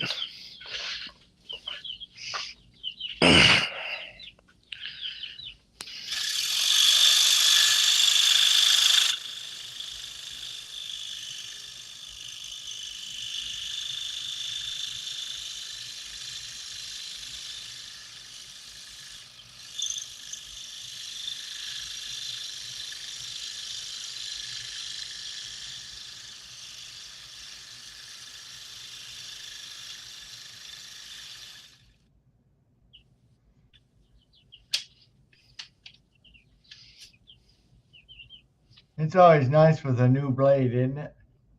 Yeah. Cuts through that wood like butter.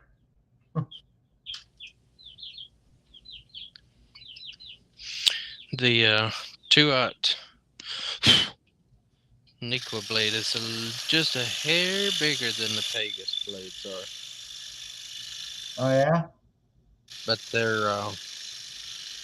they're more in line. I guess the teeth are more in line, so they cut a little bit slower. But I can feel the little bit of difference in the pilots here. Okay.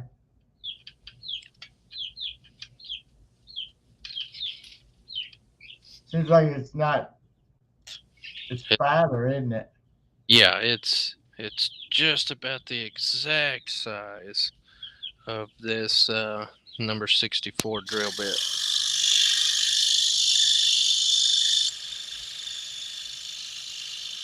So with the the Pegasus blades, their one tooth is a little bit offset,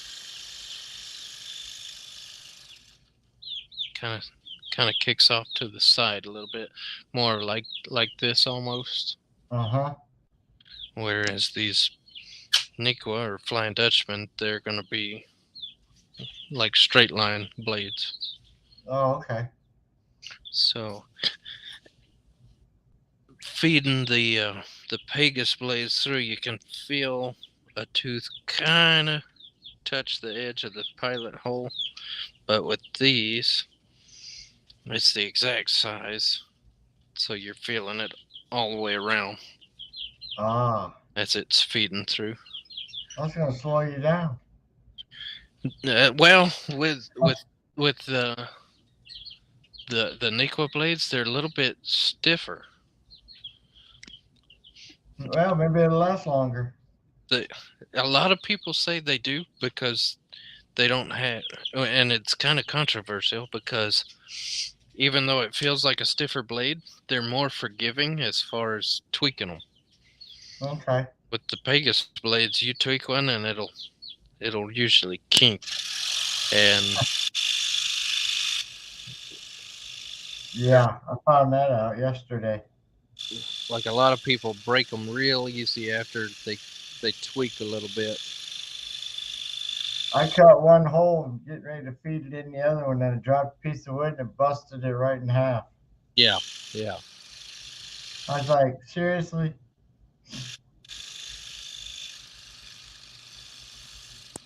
And I've kind of had both results. Like earlier, I went to pick up the wood a little bit and dropped it, and I kind of kinked that blade, and it did fine.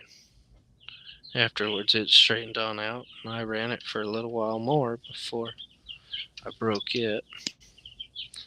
But it just kind of varies a little bit.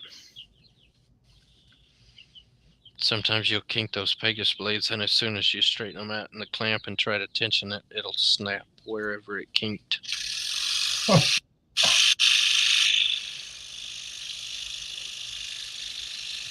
Yeah.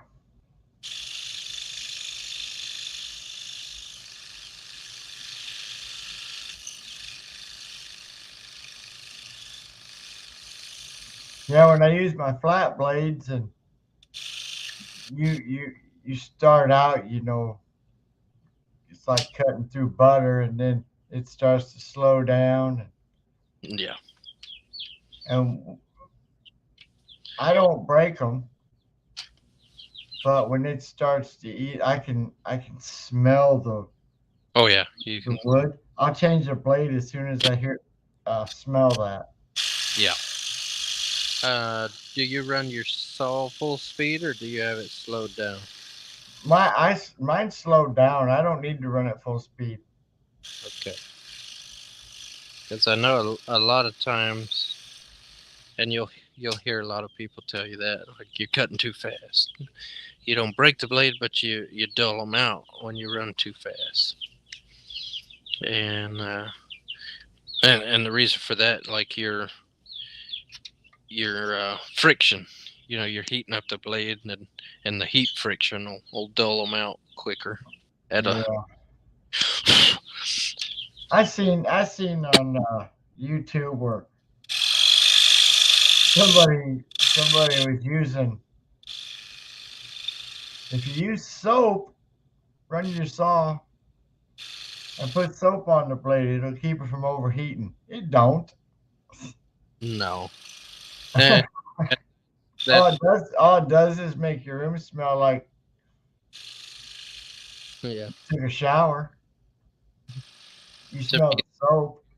Say if you put painter's tape on the bottom of your piece, it'll lubricate the blade. It doesn't do anything with the blade.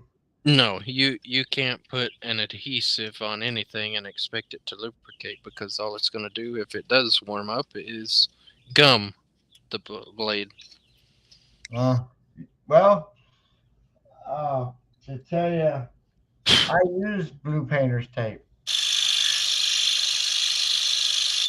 Now I have found that putting painter's tape on the bottom of the piece No, not on the bottom. helps with knocking down fuzzies. Huh. I never tried that. Because you're actually putting a barrier. You're getting more of your fuzzies on that tape than you are the actual wood. And then when you peel the blue tape off of the backside, it actually helps remove the fuzzies that are on the wood. Huh. I discovered that one on accident. See, I don't use glue anymore. I bought this sticky paper. It's called Town Stick, and I put the painter's tape down, and then I just put the pattern on. Right.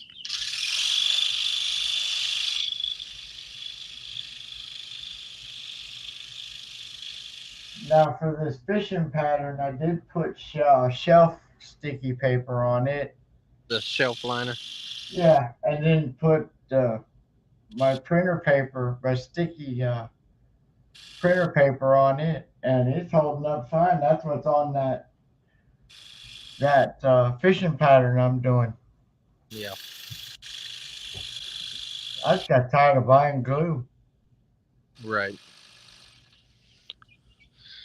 But I haven't had any trouble.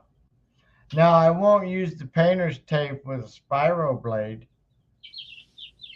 because it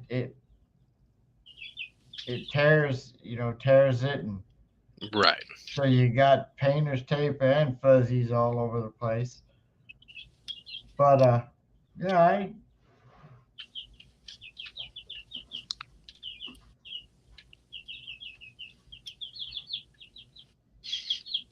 got all this stuff ready.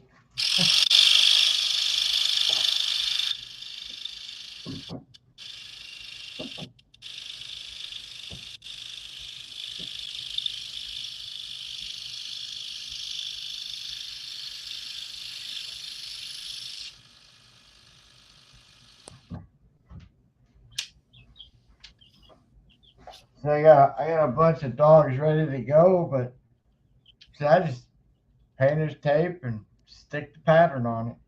Right. I'm good to go. And the painter's tape helps take off those little slivers, especially in the plywood. But it doesn't take anything off of. Like this is poplar here that I used to cut out most of the animals with. Yeah. And if you put the painter's tape on just right, you can almost pull it all off together. Right.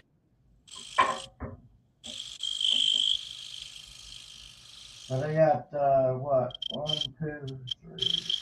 I got 5 dogs ready to go. I just ain't done them yet.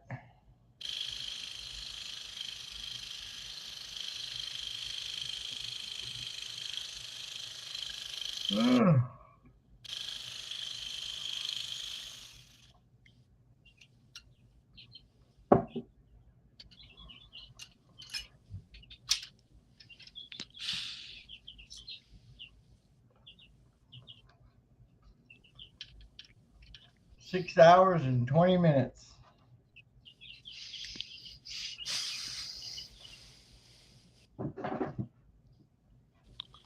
We got quite a bit done so far in that time.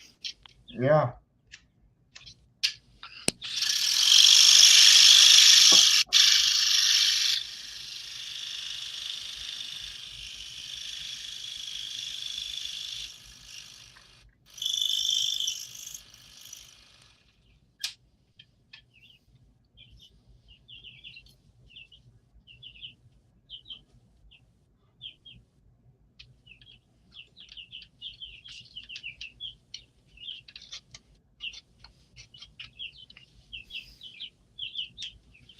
Surprised nobody over from the other side of the pond is checking you out. Yeah, it's gotten pretty quiet. It's 11 o'clock over there.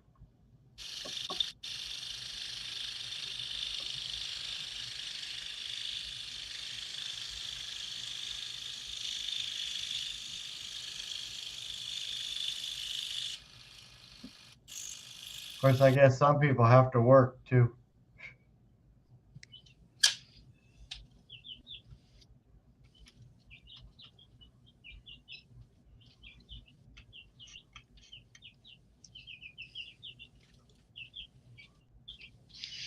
Well, I think I might finish up this little tree line and the rest of the fireplace top and call it quits for now.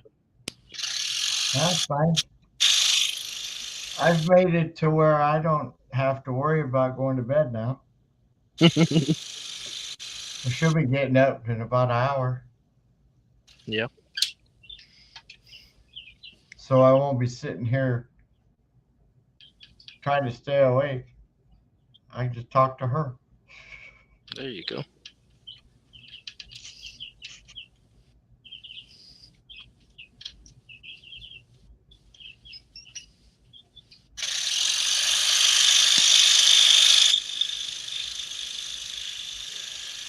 This is kind of my last week to get to stay up late. Yeah. The next 2 weeks are. Well, no, this week we got to go to the doctor twice, and next week we got to go 4 times. So I'll have to get up about 6:30.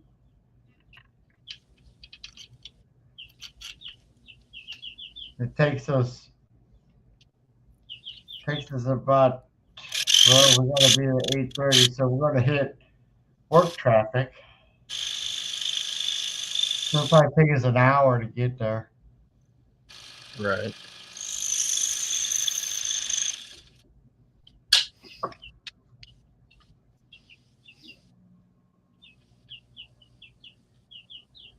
Well, I remember that first week.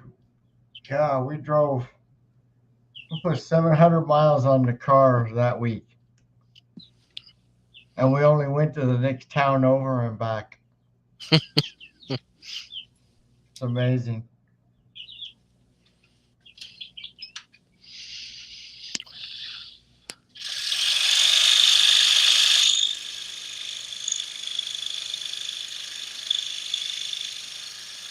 I'll tell you how I fell out a couple weeks ago. You know how the insurance company sends you them statements of what you had done? Right. And we got it, and I opened it, and it said, total bill for 1 day. This is just 1 day. $65,000. Oh. I looked at that and I was like, wow. Well, then I went down a few lines. Patient owes $113. That's pretty good. Yeah, it is. Can you believe that? 1 day.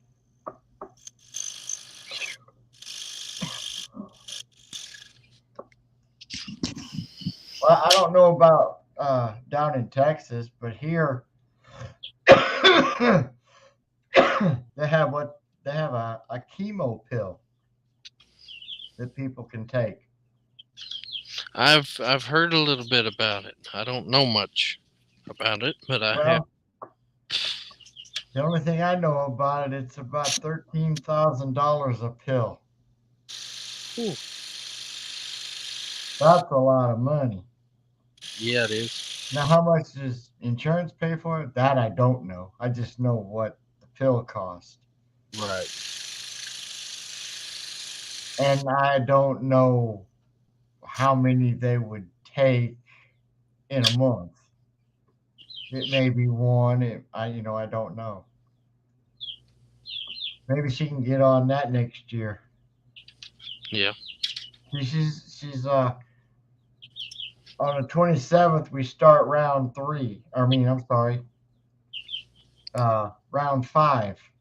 Round 5. Yeah, they do 4 rounds of this kind of chemo, and then they're going to do 4 rounds of this kind of chemo.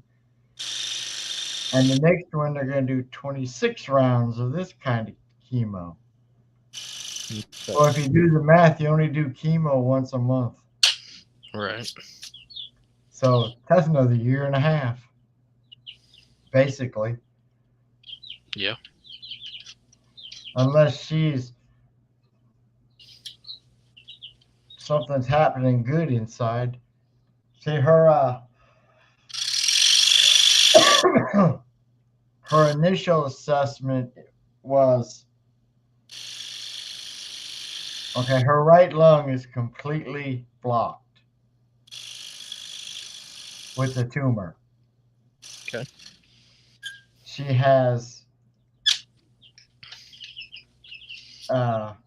this will be easy for you. If you cut a pea in half, that's how big it was in her brain. Okay. Then she had it in both hips, her back, her liver, her kidneys, and her ovaries. Okay. So we go, when do we go? The 20th. Well, we go Tuesday. And they're going to do the PET scan on her body. And then we go back to 22nd, and the doctor will show us if any progress is being made yet. Okay. Then on the 18th of January, we got to go back out to the other hospital, and they're going to do the MRI on her brain and see if this new procedure has worked or not. Okay. Because the new procedure is 1 shot of radiation in the brain compared to 10 radiation treatments at the cancer center. Gotcha. So hopefully the tumor's shrinking. I know it's helped her hips and it's helped her back. So we'll see where we're at, and that'll determine the last round of chemo, whether it's going to be 26 weeks or less. Gotcha.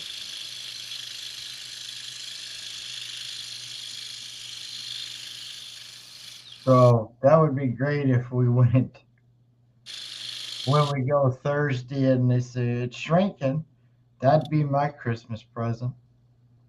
Right. But then, the doctor did tell us in the beginning that the left lung will adapt and get stronger and function and do the work of both of them. Right. But I'd rather it be shrinking. Yeah. That's the better of the two options. Yeah, she was. Do you know much about your sodium level? Very little. All right, because this is what happened to her, but we didn't know it. She about died before she even had chemo. And I took her to the emergency room, and then they put her in ICU for a week. Okay. Well, come to find out, everybody on the planet, your sodium level is supposed to be at least 135. Okay. Hers was 114, which is, as far as the doctors are concerned, that's in the danger zone. Okay. So, like, she takes pills for that. Her thyroid's too low. She's taking a pill for that. She's taking magnesium. I'm giving her a B12 shot. She's taking salt pills. All this for cancer. Yeah. And it was just a nightmare. I mean, I can tell you about it, but you had to be there. Right. And I've never given anybody a shot. And I go get all this stuff, at the pharmacy and bring it home. And I was like, are you kidding me? They're not preloaded. I got to do just like they do at the doctor's office. Yep. So we look like junkies here. I got all these syringes and bottles of B12. Oh, damn. But we're finally down to where she gets one once a month, which is good. Yeah. Now we just gotta wait for the doctor to tell us how long she's got to be on all this. And it was her blood pressure medicine, a certain type that she was taking, that was causing her to lose all the fluid out of your system. Okay. Then she had to go on this, how do I want to say it? She was only allowed, I'll make it easy for you. She was only allowed to drink 50 ounces of anything per day. Per day. So if you do the math, that's like 2 20-ounce bottles of Mountain Dew and then a little more. Well, most Right. people drink more than that in a day. Right. But what got me was they told her she could eat all the ice chips she wants. Well, ain't that liquid? Yeah. I mean, I don't get it.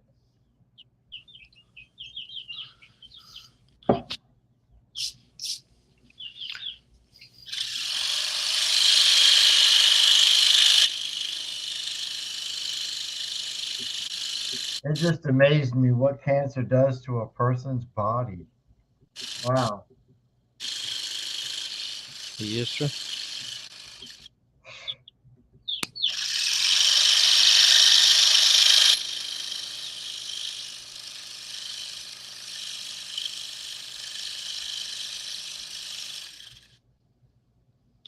And how she couldn't function. I mean, she couldn't even dress herself. She could hardly walk. Right.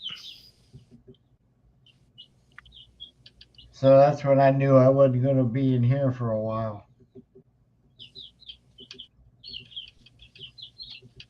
But we got through that. We had people bringing us suppers and just everything. Her office people at her work, they took up a collection and got her a card, and I went and got the card, and it was sealed shut. I was thinking that card, the thickness of it was one of them where you fold it out twice. Oh yeah. One of the big cards. So I get home here. I open it up, sitting on the couch. Well, that thickness was a wad of money. So I was thinking, okay, ones and fives and tens, whatever. No, it had $100 bill in it and a ton of 20s. No P. So we're sitting there counting it. Out of about, let's see, there's 2, 3, 4. Let's just say, out of about 20 people, they all chipped in $500. Wow. I just looked there and said, "You got to be kidding me."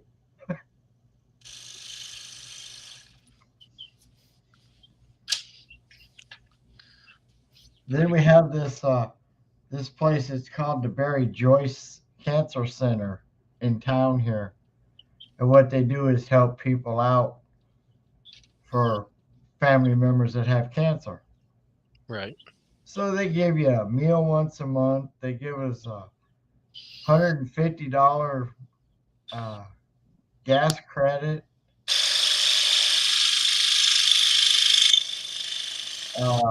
They bring you a box of food once a month. They paid our electric bill for last month. Wow. I mean, please.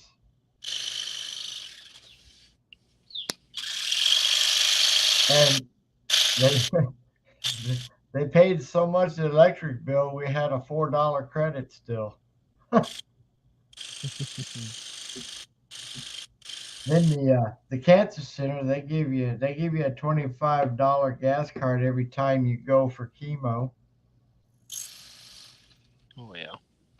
So I mean, it all helps out. Oh, definitely.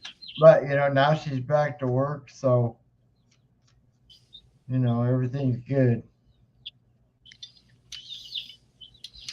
Except for the medical bills. Right. She is up. We're only up to about $3,000 out of our pocket, Okay. but she's over $400,000. Right. So people complain about insurance companies. Even I used to, but this time they're doing pretty good with this. Oh yeah. That's what they did with my back too. I was on her insurance because I wasn't approved for Medicare yet and disability. So I paid her what it cost me to be on her insurance. And when I went and got all this junk put in my back, the total bill for all of that was $211,000, and they paid all of that but $5,000. Yeah. So I guess I wasn't complaining there.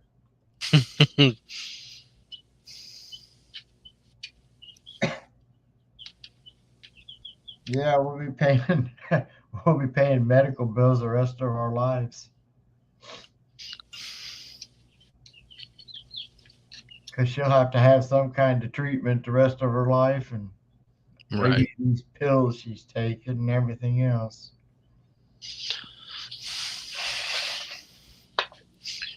Oh, I gotta stand up for a little while. Yeah, you've been sitting there for 6 hours and 40 minutes.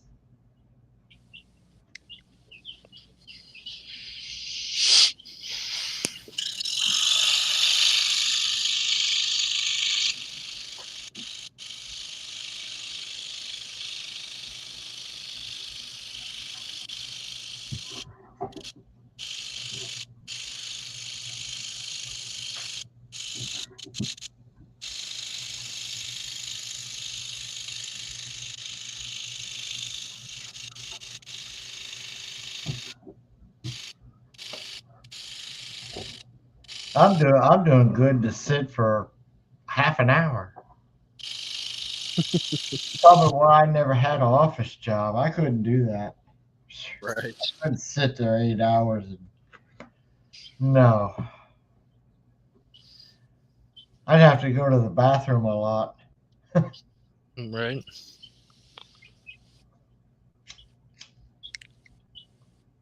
What do you do? I have just recently went from residential remodel and construction over to commercial maintenance, facility maintenance. And I,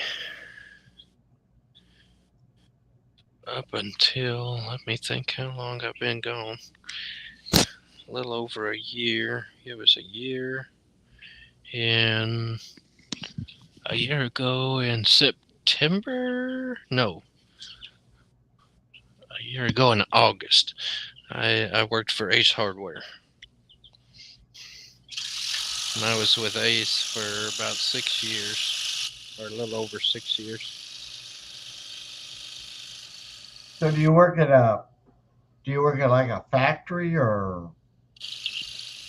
No, just a little private owned company. Cause I thought you said something about having to work. You had to go on nights or something. Yeah, I'm gonna go on a night shift this next week. So we do a lot for restaurants and stuff. Oh, okay. So you go in there while they're closed? Right. Some things Oh, okay. closed and take care of things after hours. Gotcha. So you work like 11 to 7, 9 to 5? Don't really have a set schedule other than usually we'll start at about 8:30 in the morning and work till, I mean, it may be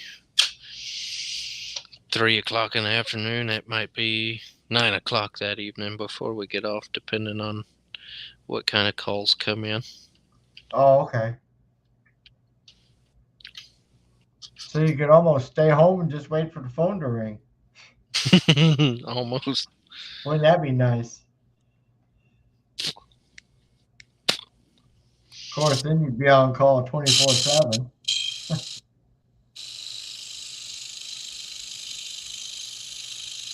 And we do have a rotating weekend on-call schedule in case one of them gets some kind of an emergency issue over the weekend.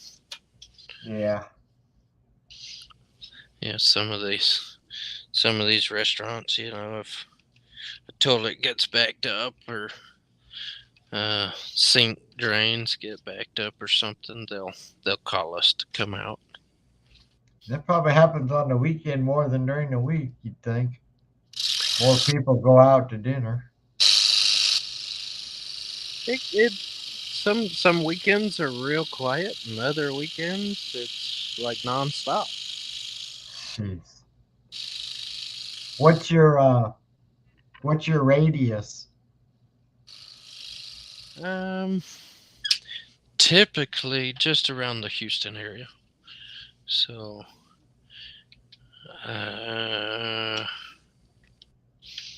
Well, I mean, you know what I mean, right? yeah. Like, how far would 10 miles, 20-mile radius? I'm trying to think. I mean, I would I say don't know much about your area. there's a few stores that on occasion will go all the way to Austin or somewhere, and that's you know, like 4 hours away. Jeez. Typically, I would say within a 50-mile radius is what we take care of Okay. on a regular basis. Some of those further out places, they'll kind of contract out with somebody closer to that area. Depending on the emergency. Right. I broke the bottom end of that blade. Ah, That's a pretty good run on that blade. Yeah.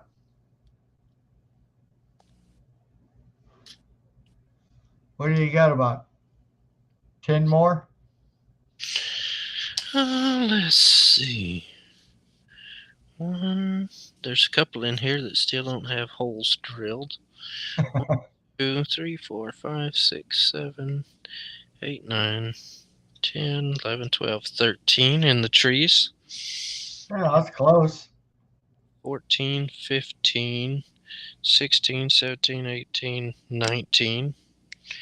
Of the 19 total, with counting the ones that didn't get drilled there.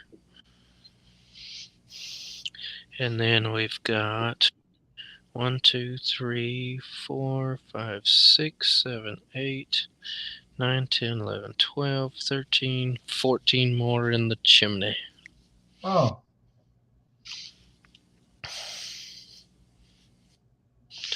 So yeah, coming along.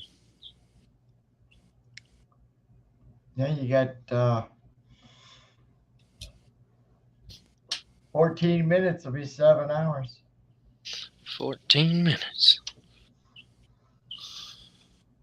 There's another 7-hour run for you. Yeah.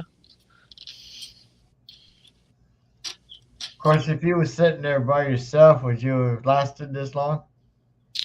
On this occasion where I'm actually like physically and mentally prepping myself for a night shift, probably so. Oh, that's right. You did say that. Otherwise, no. I probably unless somebody was here talking. yeah. I probably would have quit at about the 4th hour. Wait till I see Russ sometime today or tonight.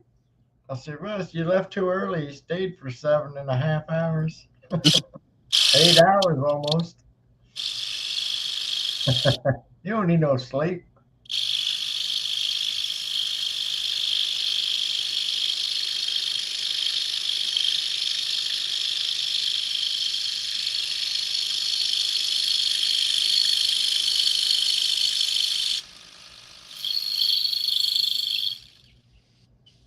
And it's only 4:30 in the morning for you. Right. I can't believe I'm still up. Now is that 4:30 my time or your time? I was doing your time. Okay. So you're at 5:30 there now. Yeah. So I've been up since 8 o'clock. I can still stay up, even at my age.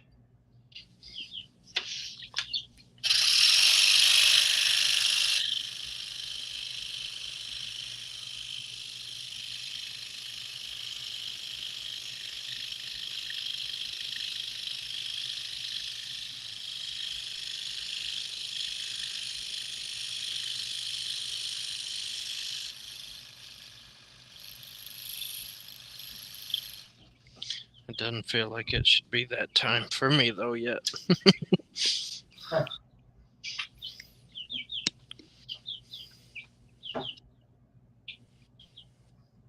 Time flies when you're having fun. Yeah.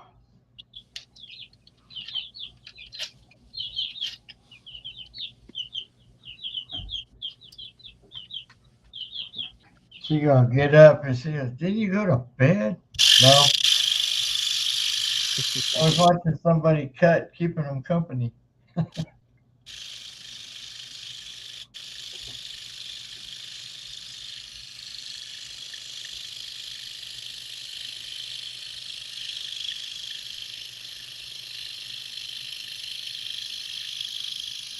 After watching the way you're doing that, I might have to get that pattern.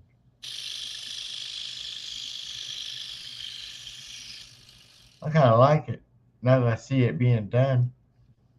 It's a really pretty pattern. Now you see my problem? Yep. Like I need another pattern, like I need another hole in the head.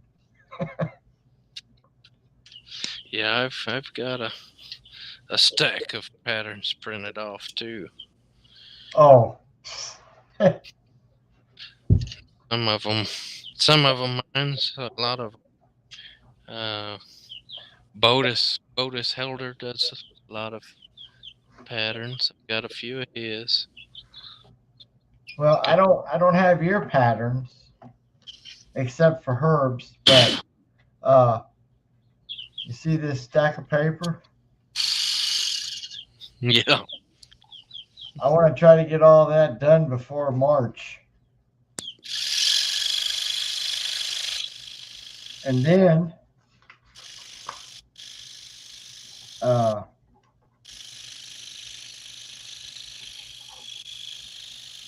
I have 6 different owls.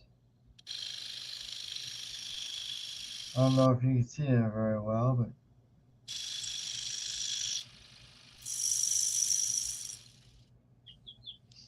Oh yeah. I got 6 different ones. Now, they only took me a half an hour to do, but I got them to do too because all the ones I made sold. I got $25 an owl. That's pretty good. Yeah, I was happy. Yeah, I got.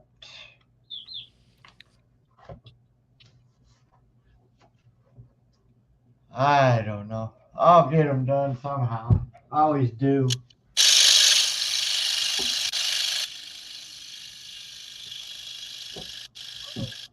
Then I got to go through my box and take all the Christmas stuff out of it and save that for next year. Now, do you do any traveling to these little shows, or is this something just local? I don't go any farther than I won't go any further than an hour away. Okay. So I have a lot I can do within let's see, I got 1 2 3 4 5 6 7 8 9. I got 9 and they're roughly the farthest one's roughly half hour away. Okay. Now I had to miss about 4 or 5 of them. I only went to 1,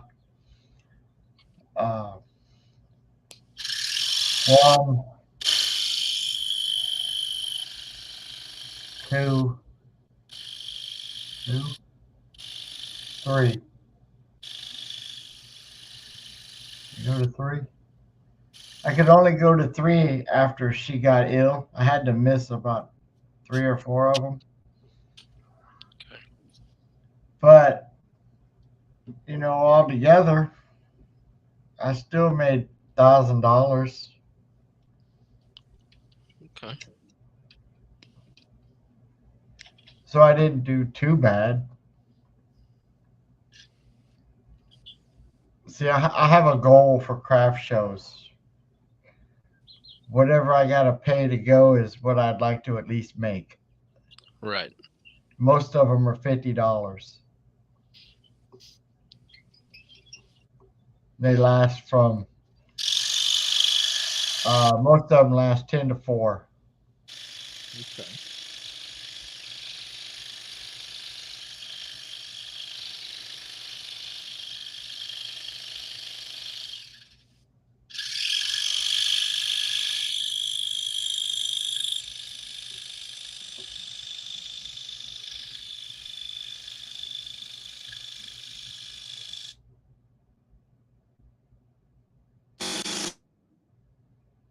Uh-oh. I lost your picture. You lost my picture. Yeah, you went dark. Do you see me now? No, I can hear you and the chickens. Well, I see I my don't know what picture. happened. No. Let's Let me see if hang on a second. Let me put you on YouTube. Where are you? There you are. Let's see if I can see you there. No, it's black too.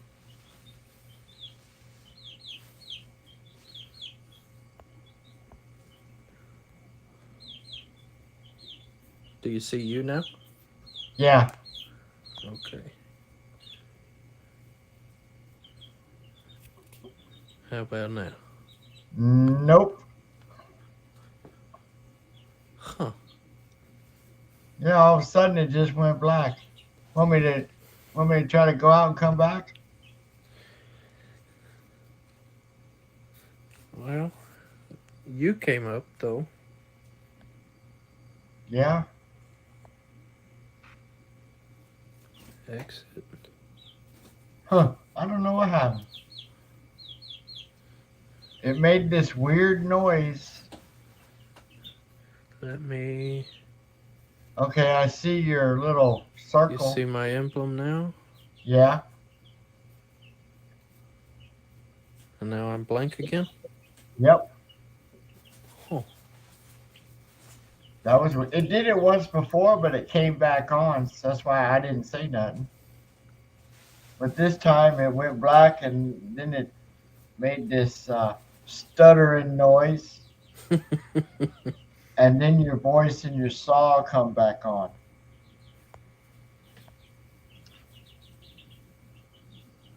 So I'm not sure what happened. And I can see the picture up in the corner. You know, the one you put up there in black and white. Right. That's still up there. The live time is still on, and your name is up there, but you're not. How about that? Okay, yeah, I see that picture.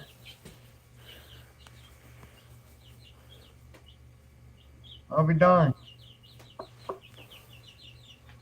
Well, It just went pooey. went totally blank, huh? Yeah. Yeah, there's the emblem. And then I disappear. And you disappeared.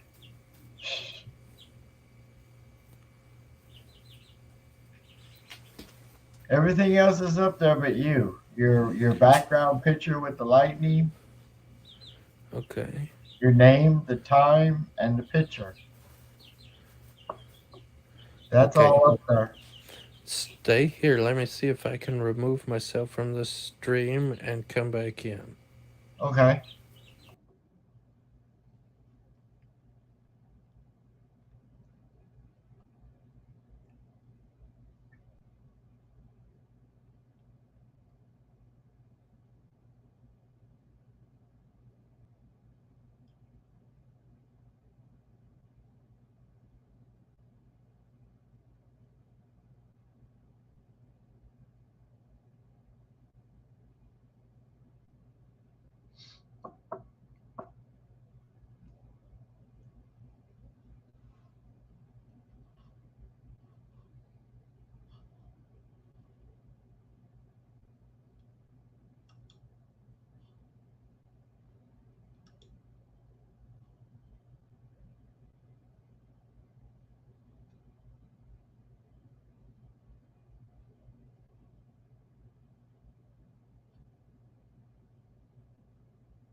There you are.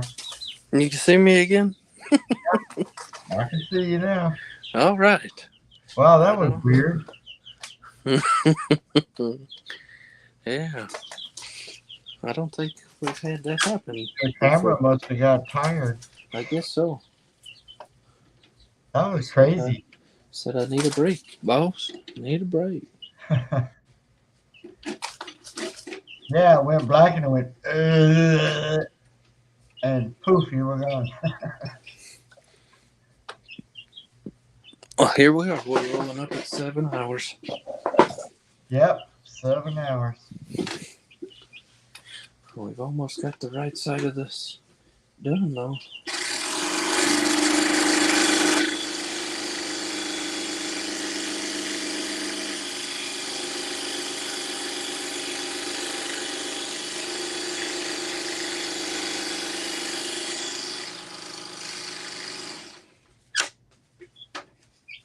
You got air blowing out of both tubes?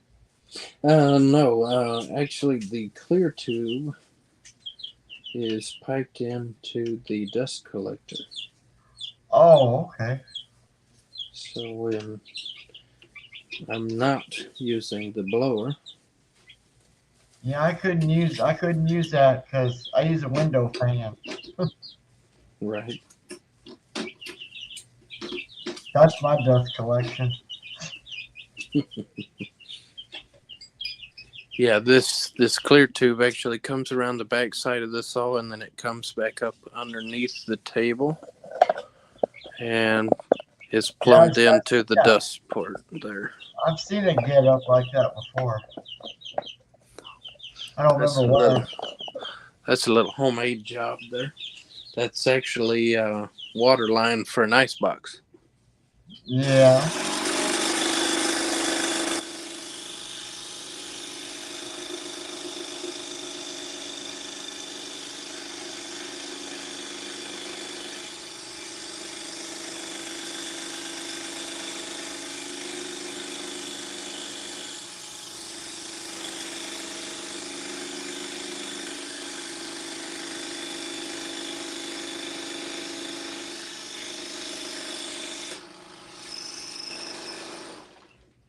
So between my top sucking dust off of the top and what I collect off the bottom, when that shop vac runs, it actually collects about 98% of the dust.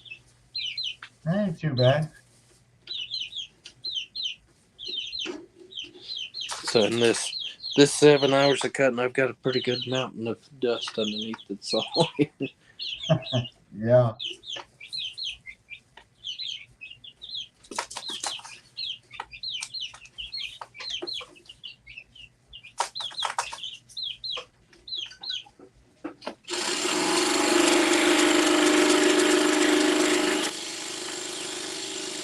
I thought I'd be nice and not make too much noise for my little chicks over here in the corner.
All right.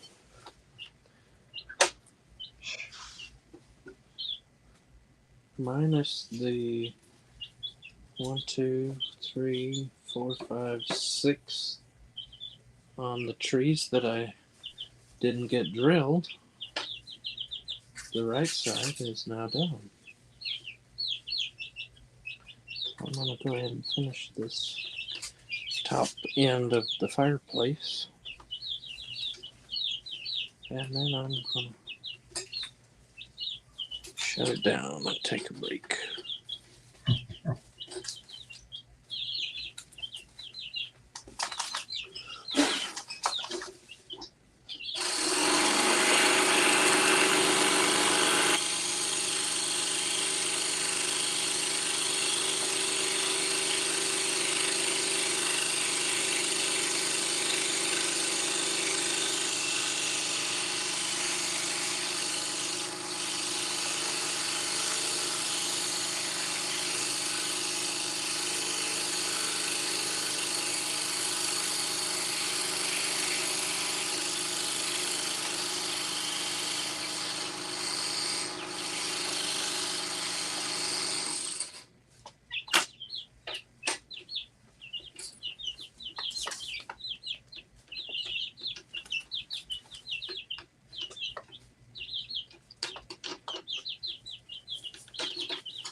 What was that? That's Daddy Rooster out there crowing.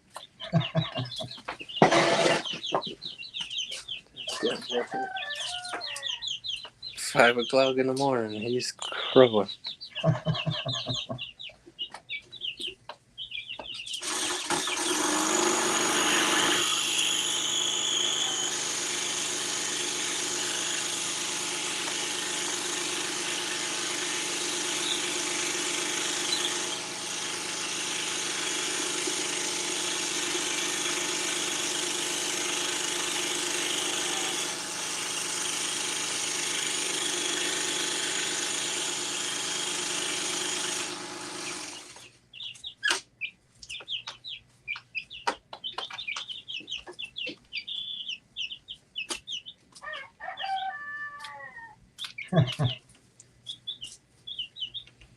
He's sounds a little funny, doesn't he?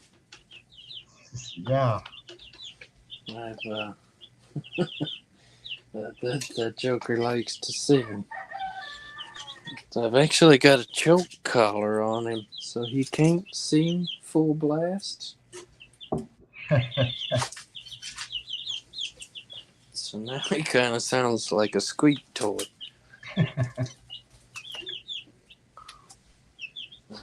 I'm in the shop.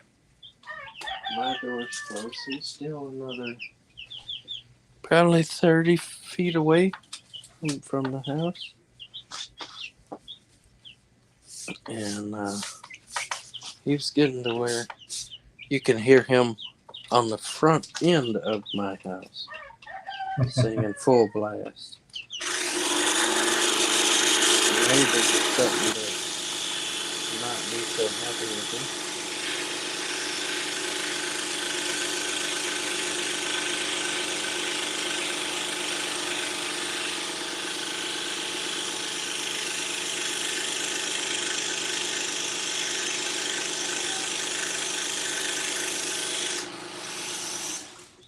But he'll sit out there and he'll crow probably 15 times before he quits.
4 more cuts.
I believe I hear raindrops.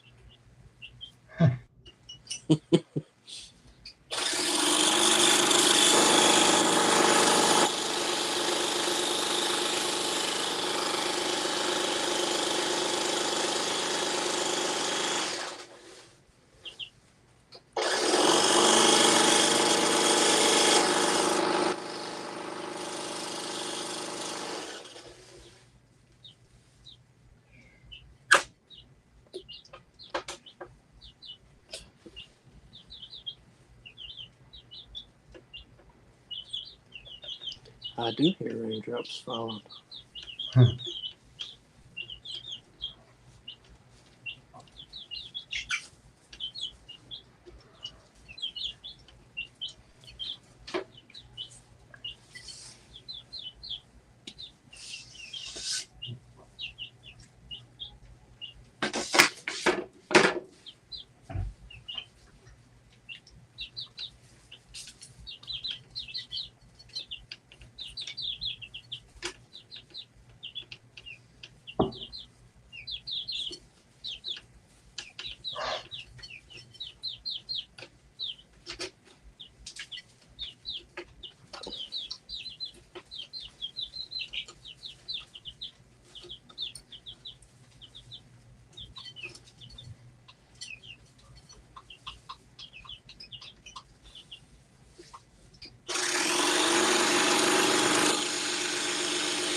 All right.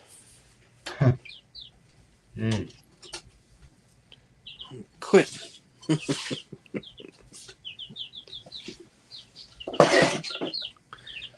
Caller nerd quits.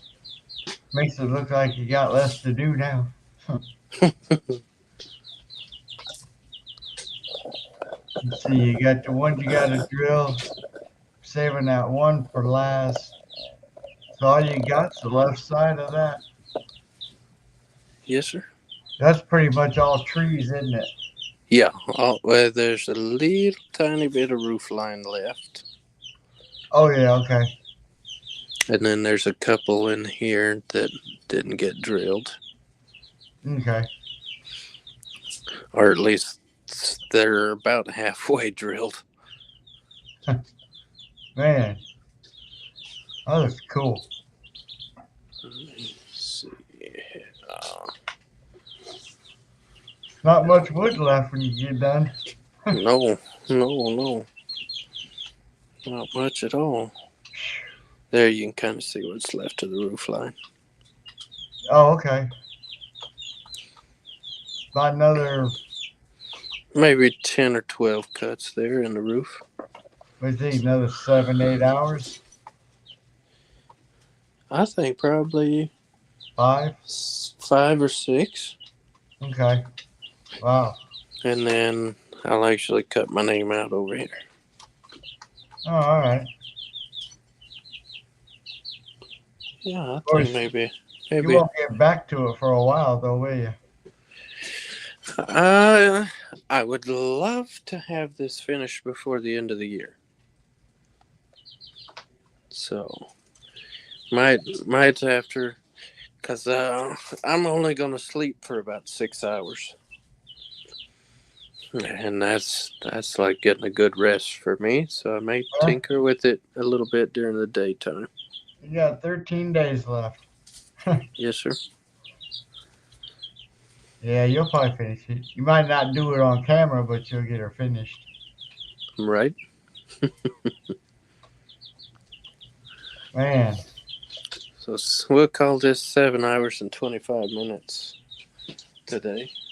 the way Charles did that pattern, it just makes it look so real.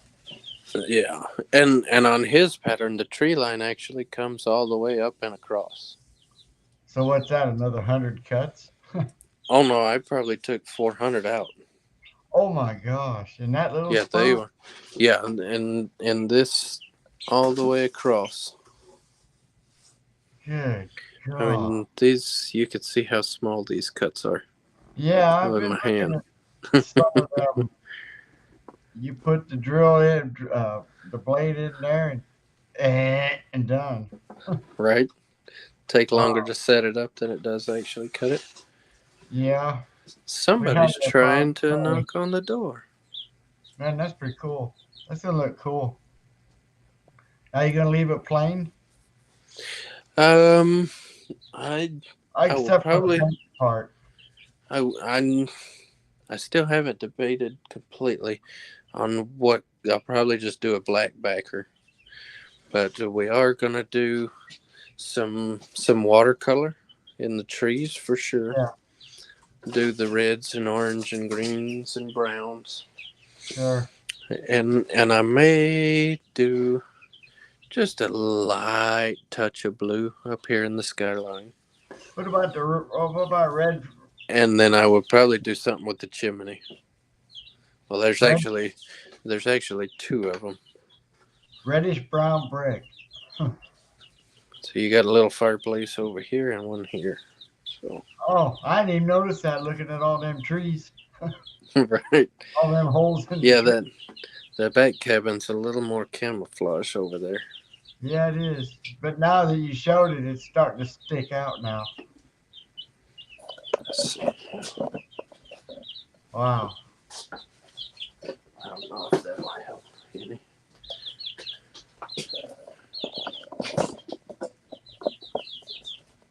Yeah. Well, that stool on the cabin, that just brings that out.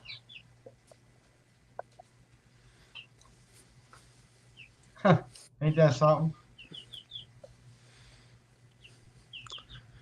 So we're coming along. Huh? So we're about 23 and a half hours into it now. Wow. That's just cutting time, right? That's cut time. Yeah. You got one of them little timers? No. Oh, I got one of them. It only runs when the saw runs, Right. so I know how long it takes me to do certain things. Yeah, I just kind of look at the times on my videos and keep a track that way, because in between projects I might work on something else, so the timer would actually be counting on Yeah, you're right. something else. But I don't really say cutting time, but more a working time, because Yeah, in between, you got a timer that says how long the saw runs, but that's not Not how long times you in sit between there. changing the blades and Yeah, in between pilots and stuff. But yeah, almost 24 hours. I was thinking this would be about a 20-hour cut originally when I transferred the pattern, but yeah, it's turned out to be longer. yes, sir. Wow. It's gonna look good when it's done, though. Yeah, I can't wait to see it when you get it done. Where will you put it on? This will be framed. No, I mean when you're done. Would you post it? Oh yeah, I'll post pictures of it finished for sure. That'll be on my Facebook page I on the don't think Scroll I Saw have. Cafe.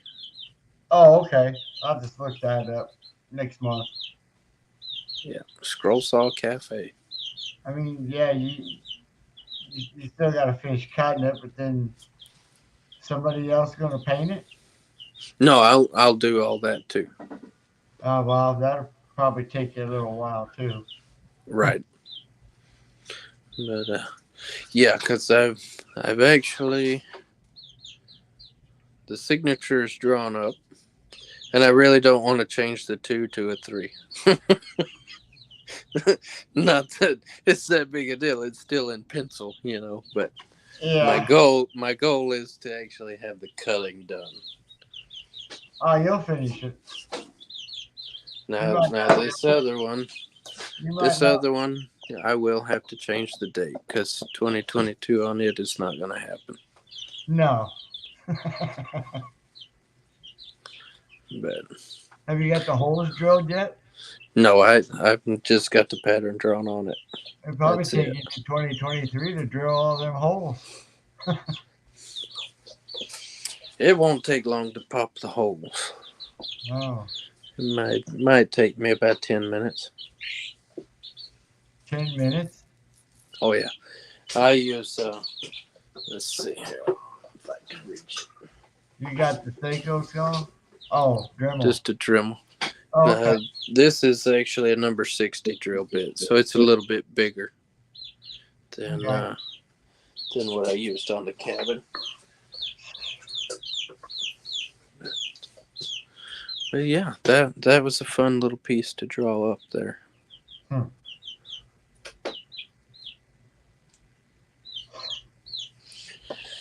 Well, all right, I'm gonna shut this down and go take me a break.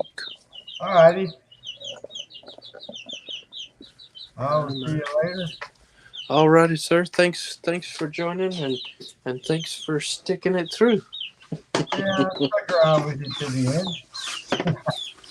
Yeah, you can see now kind of it's starting to show all the holes that have been put in it. See, that's weird. I start with a bent piece, and by the time I get it all cut out, it's flat. Right. That's weird. All right, man. Well, I had fun. All righty. Keep you company. Thank you, sir. Yes, sir. Yes, sir. All right. We'll see you next time. All right. Bye. Bye, sir.